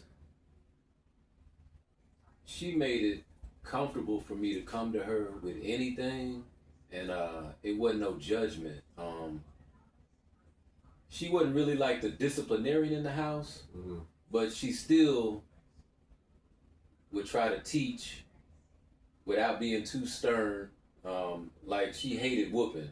Like I don't know if y'all ever encountered that before. Like she ain't like giving whooping. Like that made her cry. Yeah. She spanked me one time and she cried. Yeah. And I was kind of like taking the hits, I was trying to fake a cry so she would stop. And then by the time she finally stopped, she was crying. So she that kind of person. But I think like if I understand what you're saying, like she made me feel comfortable. Like I said, coming to her and being able to tell her whatever I was going through, and she would nurture me, but still give me good advice and just be a good ear to take in whatever I had to tell her. I don't think she could tell me like to do anything wrong or bad, because I don't think it was in her to, be like how my dad was. My dad was aggressive. My dad would, be more like, fuck that shit. Somebody fuck him up. I think Kev said something about punching a nigga in the back of the head. Like you do something wrong, that's how my dad was. And he'll have you like, you want to go fight everybody. But mom was just like, mom would be like, okay, why do you want to fight? Here's why you shouldn't fight. Here's what'll happen if you do fight. But I think you should just sit down and think first before you fight. She make you think. Yeah. But she was more of the nurturing, loving type anyway. So, and I think we discussed this in another podcast before. It kind of made me look for somebody like her in other females that I dated. But in doing so, I let a lot of females run over me because I was basically being my mom. And then in turn, me and my mom laugh about this shit now, because she was like, sometimes it's like you be dating your father and shit. Like you date motherfuckers like him, and then you're like me. And I'm like, shit, it's true though. I act just like her, and I try to talk and understand, but I be talking to these females. It's like, maybe you took traits from your favorite parent. You know what I'm saying? It sounds like your mom, you favor her over your dad, so maybe, Yeah. See, I think I was. But I still had his temper, though. See, I think I was a mixture. I still had his temper, because when I got mad, I could take a goddamn house apart with my bare hands. I could get that mad. So that's in the blood. But at the same time, I could give a bitch my car and all my money, as long as she was nice to me, and be like, go do what you want to do. So I still had both of them sides, super nice, but if I got mad, it was like, see, fuck is wrong with him? And look, let me say this. Go ahead. Does that sound like? Yeah. Because your mom was mild. That's how I am. I got my dad's temper. I all the love that my mom had. That's what I got. So yeah. I got a question mark, because now I wonder, is my father my real father? Because I ain't got that, but all I told y'all, that ain't in me. Yeah. All of that mischief and how he lying out, that's not in me. Yeah. Like, not it's not in Punchy either. But Punchy. Yeah. I can't just say you did something bad to me and I know you didn't. That's not in me. You should see his brother with his baby. He's shout out, bro. He know who we talking about. He is such man. He's such a. He father. helped me through this, man. He got a little like, girl. He's got a little girl. I'm older. He called me Big Bro Steve Almighty, but I call him crying, and I think I got him by 3 years, something like that. But yeah. He helped me a lot, man. Yeah. But he's always the difference been, that I learned. He's always been the same every time you called him. The difference that I learned because I always thought he was cold-hearted to my dad, but I didn't understand. Where I had the void, they had something there because they know him from back in the day. Mm-hmm. I had to learn that today in my 50s. Yeah. So what just got put inside of me, he already had inside of him. Yeah. You get what I'm saying? So it took me all of this knew. time to learn this. Because I was like, man, you cold, man, but I understand. Yeah. I understand. And that's, you said something about, what you say, we never too old to learn or something? What you said? Yeah, still learning. So yeah. But you know what's crazy though is, with me, I'm still learning shit more about people still. Mm-hmm. Like even at 50, you think you know people and you got shit. No, Yeah, it's still shit that you can learn It's a because learning process because everybody's different. people are weird, people Everybody's are crazy. different. It's a learning process. So even like the stuff with your dad, it's like, and I kind of look at it like this too. That's who he is. Mm-hmm. He ain't doing nothing out of his character. That's who he is. And that's, You just don't know that. that's what his So brother said. you, with yourself, are just now realizing, I hate But the thing how about much it, of an asshole he is. Just like I used to say about my dad. How but the much of thing an about asshole it, he he's is. an actor. Yeah, he acts. So he, Yeah. And people don't know that. Even me not knowing him, the person that his representative was when we first saw him, Yeah. that he act that whole part. And you know what was person. crazy? And His then- sister sent him a long text. Now, when you piss with somebody, you need to let it out. He let me read his phone, and she said, I'm sure you're going to be acting on your best behavior, just moving in with your And son. I think you mentioned that. But she said, he will see. Yeah, was she was right. Yeah. What Because messed me up, this is what I was going to say 6 y'all months too. later. Yeah, when I call his brother, I expect for him to be a brother. Like, man, be easy with your son, whatever. I don't know what they talk about when they're on the phone together, but in the midst of his brother being on speakerphone, my dad talking reckless to me. I'm speaking back at him, but I'm not disrespecting him. His brother, hey, that's your father. That's your father. I'm like, okay, so you can't tell him that's your son? You know what I'm saying? Mm-hmm. So you're basically telling me to let this man, I'm in my 50s. You gonna respect me. First of all, you don't even really know me. You know what I'm saying?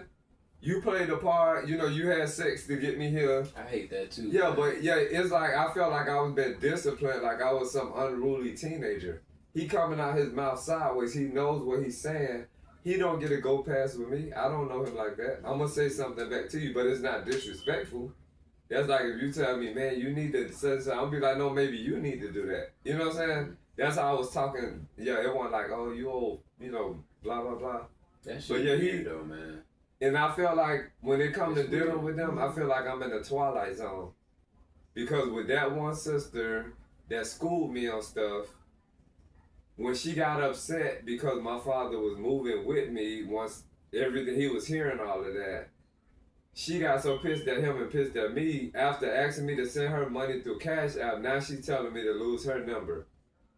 The other aunt, his other sister, I'm on three-way because somebody trying to find out about my mama because they just found out I had existed, one of my other cousins.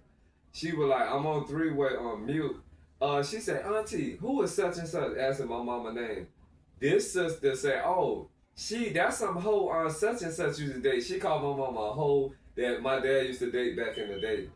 That's what my other aunt said. I'm like, I don't really want to heard it? I'm on three-way with was my on the- phone on mute. This lady never met my mama, and she's telling my cousin my man. mama is some hoe that my daddy used to deal with back in the day. Man, that's too much for me. I said, I don't think I want to deal with neither one of these. These are black women. Oh. You can say, oh, that's something. She's not 30. Yeah, this is a grown. If I'm in my 50s, you can imagine how his sister is. Did they know you was on the phone? No, No, that's the whole my point. cousin told me to She be did it quiet. on, Muted. yeah, she I did had it it on mute. on purpose so he can hear how she was talking reckless at the mouth about his mother. Because this cousin had just found out that I existed. So you're like, well, what's your mama name? Hold on, let me call Auntie. Auntie called my mama a hoe that my daddy used to deal with And back then in what the they day. call her? Oh, The one you talking about? I ain't gonna say her name. No, I'm saying, what did they call her? Ain't they call her the mother of the Oh, family? they or said something? she's the mother of the family, and this is what it's going back to. That's what they These used to call people, Madeira. yeah, these people that pedestalize black women, sometimes the women they pedestalize and they be bad women. You know what I'm saying? Mm-hmm. So if your mother, the top of your pedestal, is a bad woman, guess what the rest of the family is? Mm-hmm. That's the one you worship. You know what I'm saying? Man. They don't do nothing wrong. Go to them with problems. They're projecting a certain image, but what's inside of them is the They're truth supposed to been be coming the out. elders. She's supposed to be the one with all the knowledge and wisdom. When I was a teenager, all the way from teens to my 20s, I used to send my father's mother letters to their hometown. Somebody in the family told me them letters was getting intercepted by that same aunt that called my mama hoe, so she didn't never want me to gain a relationship with my father, with their mother. Their mother passed away. I remember her from way a long time ago when I was a little kid. I remember her. But I never really dealt with her. So that's the effed up part when they come to Afro-American Native families, is like they don't strive for the same thing I see Caucasian Anglo families do. You know what I'm saying? So I give Caucasian Anglos, I give them props for being the people they need to be. That could be a whole nother podcast Yeah. too. We be on. Because why do they look at it? Why do they look out for each other more than we look out for? We be on some stupid shit. Afro American natives. How come we don't look out for each other the same? Why would you not let the grandma get the letter of a grandson? You know that she, yeah, that shit is crazy, man. And I think, Kev, you just said not all the elders are always right.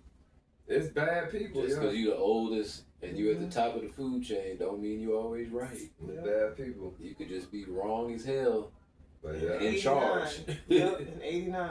Yeah. it's just crazy, man. And I'm not. Yeah, I look at everybody the same. Disabled, old, young. Yeah, everybody got to be looked at the same. I'm definitely starting to now. I didn't before, but since we had our last Some people- podcast, I started thinking, you know what? I'm gonna keep a second eye on you disabled motherfuckers. 'Cause some of y'all just got a limp. Ain't nothing wrong with y'all asses. Don't talk about the disabled people in traffic. We got cut off the day by a disabled person. They behind us. We driving too slow for them. With handicap sign? With a handicap. I said, whoa. And then they cutting through more lanes. You're going in supposed front to be of driving The slow. disabled people be off the chain in traffic in Atlanta. us. Yeah. Man. Cause they probably high. Y'all ain't ready to talk about it. Them motherfuckers on pills. Don't ask me how I know. 'Cause that's a whole nother podcast. Wow. Yeah, these disabled people be high as hell. Man, they need to not drive. I done been around them several times. They need I to know stop. some of them. I done been to a casino before, and my man could barely walk. I'm talking about he had a half a leg and one full leg, and shit, he high as hell. Talking about he got to go back to his room to get some more damn Yeah, go ahead. pills or something. Remember I said I was going to talk about the glasses?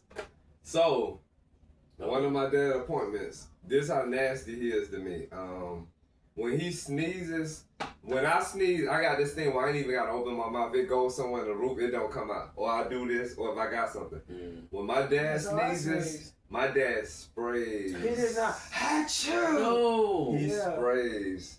So what happened? Oh, We get in the truck, leaving one of his appointments. He in the passenger side in the front. I'm in the driver's side. I got my eyeglasses in my lap because we just sat down. I'm finna put them in the case and put them up and we finna get on the road. He sprayed. I got that truck door handle and I jumped out the truck as fast as I can. My eyeglasses fell off my lap. They hit the ground and they cracked. Right. Oh. Okay, so he said whatever needed to be done with the money. So now my glasses are broke. I need new glasses. Yeah. I had to pay for my glasses. I didn't have money to get glasses. You know what I'm saying? Yeah. We got other stuff going on. So that became a problem to him. I said, let me explain something to you. I say, you should already been taught that when you sneeze, you need to try to conceal that Sneeze some or kind of way. cough. If you gonna spray, you should have opened the truck door and put your head out or whatever you need to do. I say, when you did that, I say, did you see how I jumped out the truck? I said, my eyeglasses were in my lap. I said, you're the reason that I need new eyeglasses. You know what I'm saying? So yeah, it was crazy. I got back to this Nobody's when gonna we sit was there and talking. breathe in somebody's sneeze. Yeah, that's just nasty. And that's nasty anyway. You spraying. Because I don't even know nobody that sneeze like that. Just Yeah. a chew Yeah. and out. He does, no matter where he at, if he got to sneeze, you need to get the hell away. Man. He's inconsiderate and just And then it's not no telling him what, because he got this thing with his mucus. No. Yeah, you know what is in that Oh, spray. Yeah. What was that you were saying before? Macaco, what was that? Oh, you said that about the kids shot the Meningococcal. ninja. Yeah, ain't no telling. Whatever that is, it might be in the spray. Like, No yeah. telling what that is. But it's inconsiderate. The whole 6 months, that's all he been doing, blowing his nose. Yeah. Man. With the same thing every day. For like 6 months.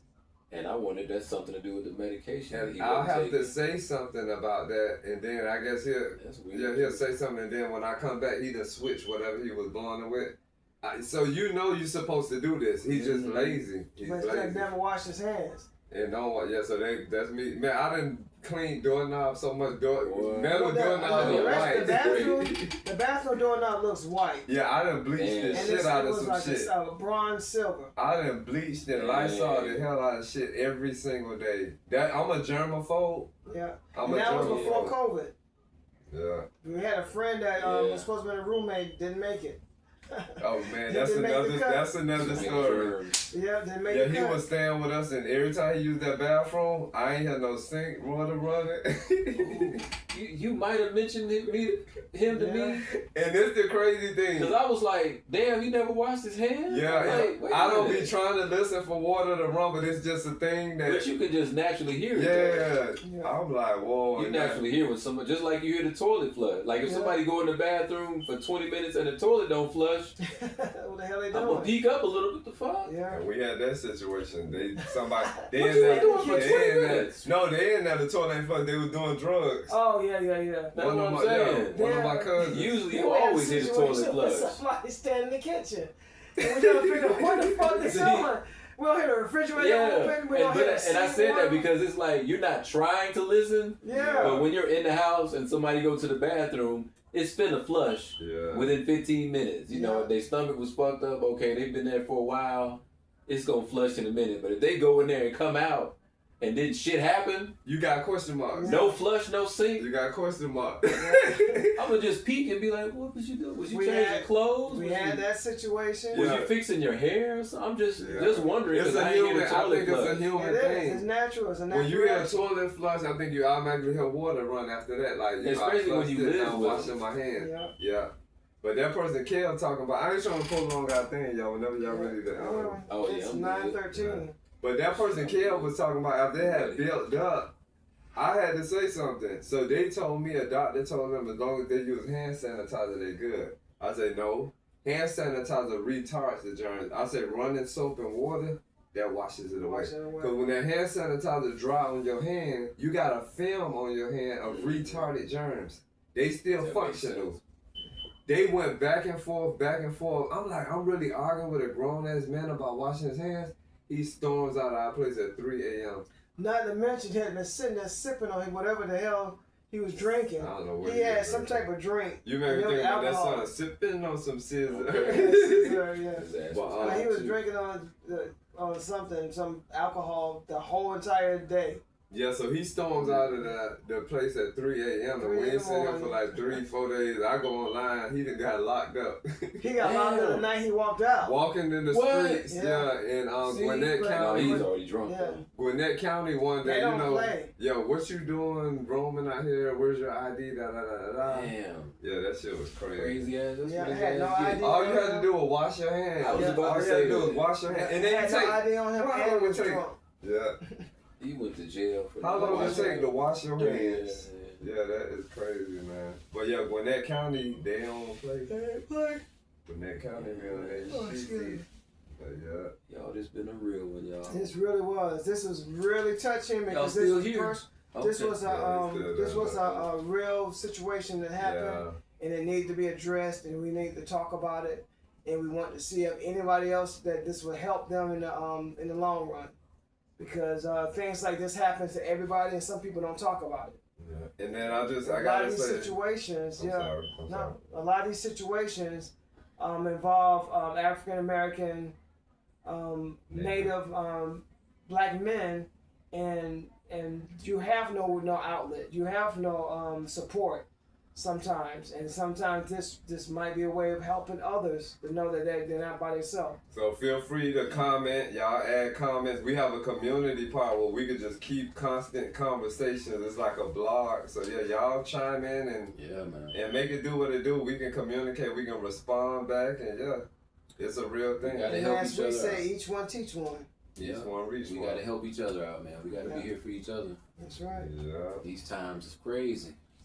You got the music? And then the one thing I'm gonna say is that Afro-American Native women, I think a lot of them need to take the back seat. And I'm not saying that in a bad way, but you doing things off of your emotions instead of thinking about the logical things, you can make a bad matter worse. Yeah. So just, if you gotta take the back seat, maybe it'll allow Afro-American Native men to be like, okay, well, she in the back seat, so let me play this front line. Don't play the front line. If you got men standing behind you and you running the show, that means you're being a man. You know what I'm saying? Your tenderness and your understanding is not there because you in some other energy. And to the American African young Native men, you need to stand up in your own, even if your parent is wrong. You need to address that, and you need to stand behind and support your brothers and your sisters in events that your parents are wrong, and let them know that they're wrong. If you love your mama, your mama still could be wrong. If you love your father could still be wrong. And if you love them, you'll tell them that they're wrong, especially when they're attacking your brothers and sisters. Yeah. And especially your brothers, because we have no support. We're always put out in the front line, and it's supposed to take the blunt of everything. Yeah. That's amazing. Anything? You're right, and it's expected too. Yeah. No, I just mimic everything y'all said, man. Just do the right thing, man. Yeah. You know what the right thing is. Do the right thing, man. And just try to be kind to each other, man. That's all I can think of right now. Based off of what we talked about today, just try to be kind to each other, man, and do the right thing. That's right. That's it. Yes. Yep. So a good show, my young brother. Yes, sir. Good show. What happened to our side? Peace to you all. Freedom. And I was trying to be on point. I don't know what happened. You almost got it. Hey, they gonna be like, they music. You probably should have started it early, low, and then brought it up high. What y'all gotta understand too, I'm gonna tell them this. So this is what we doing right now. Hold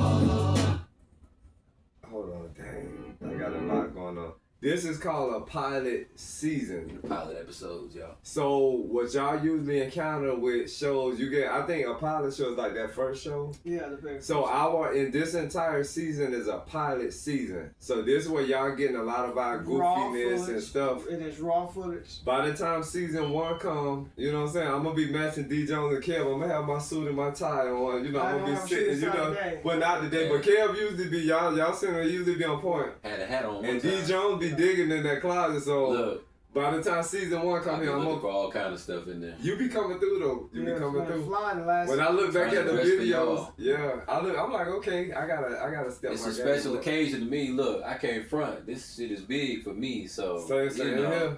Yeah. I love it. I can't wait to see where it go. You know, it's like a special event for me every week. So I try to put on my my little digs and. So come season 1, nice. This whole set y'all see, this is the pilot set. So be prepared for a whole new set. And y'all know my secret. I wear shorts, all kind of crazy shorts with the top. I'm gonna be dressed up. Back there. I'm gonna be dressed up like them. I'm gonna be representing. So yeah, I just want to say that though. But this is a pilot season. Our entire the whole thing is pilot. And we ain't scared, To all our supporters, thank you, and keep supporting. Subscribing. Yep. Thank y'all, man. Share, like, subscribe, and subscribe. And comment. And comment, please. Please. Yeah. This right here. It's heavy. Man. Yeah, we did it, man. I'm trying not to let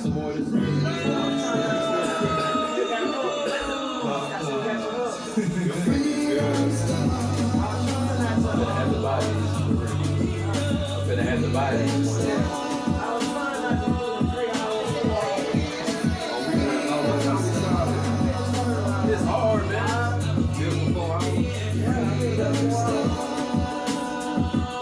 Yeah, you said the man. That's what it is. I got something on my mind. Let me talk till I'm free. Mental therapy, whatever you want to call it. If there's something bothering me, I gotta break free. Time for me to finish what I started. I got my heart in it. Standing on 2 feet, 10 toes deep. Baby steps coming through, stumping hard. Whoever your God, whatever your beliefs, lifestyle retreat. This is the place where we all meet. We're talking freedom.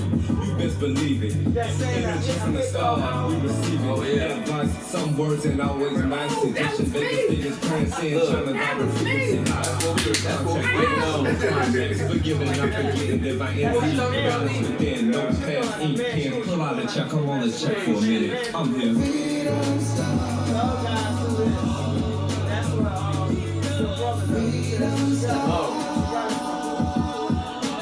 That's That's what those boys do and shit. Hey, bro, I need my money. Like right now, if I don't get my money, I'm gonna kill that dude. Like that's how men talk on damn TV and shit. On the damn fake gangster movies. I need my money. And the women be like, oh, they'll overdo it. They'll have the women overacting. Oh, no, how you be doing things? I don't know. Not me, girl.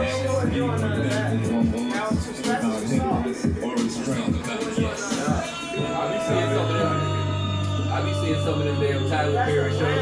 Oh, yeah. That's Atlanta one. That's the other one. That's Atlanta one. You gotta be from Atlanta to do that shit. Yeah, dude. What? Oh, no, not what. Not what, when. When? Oh, yeah, when. See, I said, if you from Atlanta, you don't say what. This when? Stupid as hell. Oh, my goodness. Yeah. That's that comedian you did that from. Man. I watch TV, nigga. I be seeing that crazy shit. Get out. He got my eyes watering. Trust me, watch You it. talking about, His friend, the one that dropped him off there. Did anyone save him at the end? It's a movie. Yeah, was it Get Out? I think so. Wait, that's the one about when they took over I the saw that.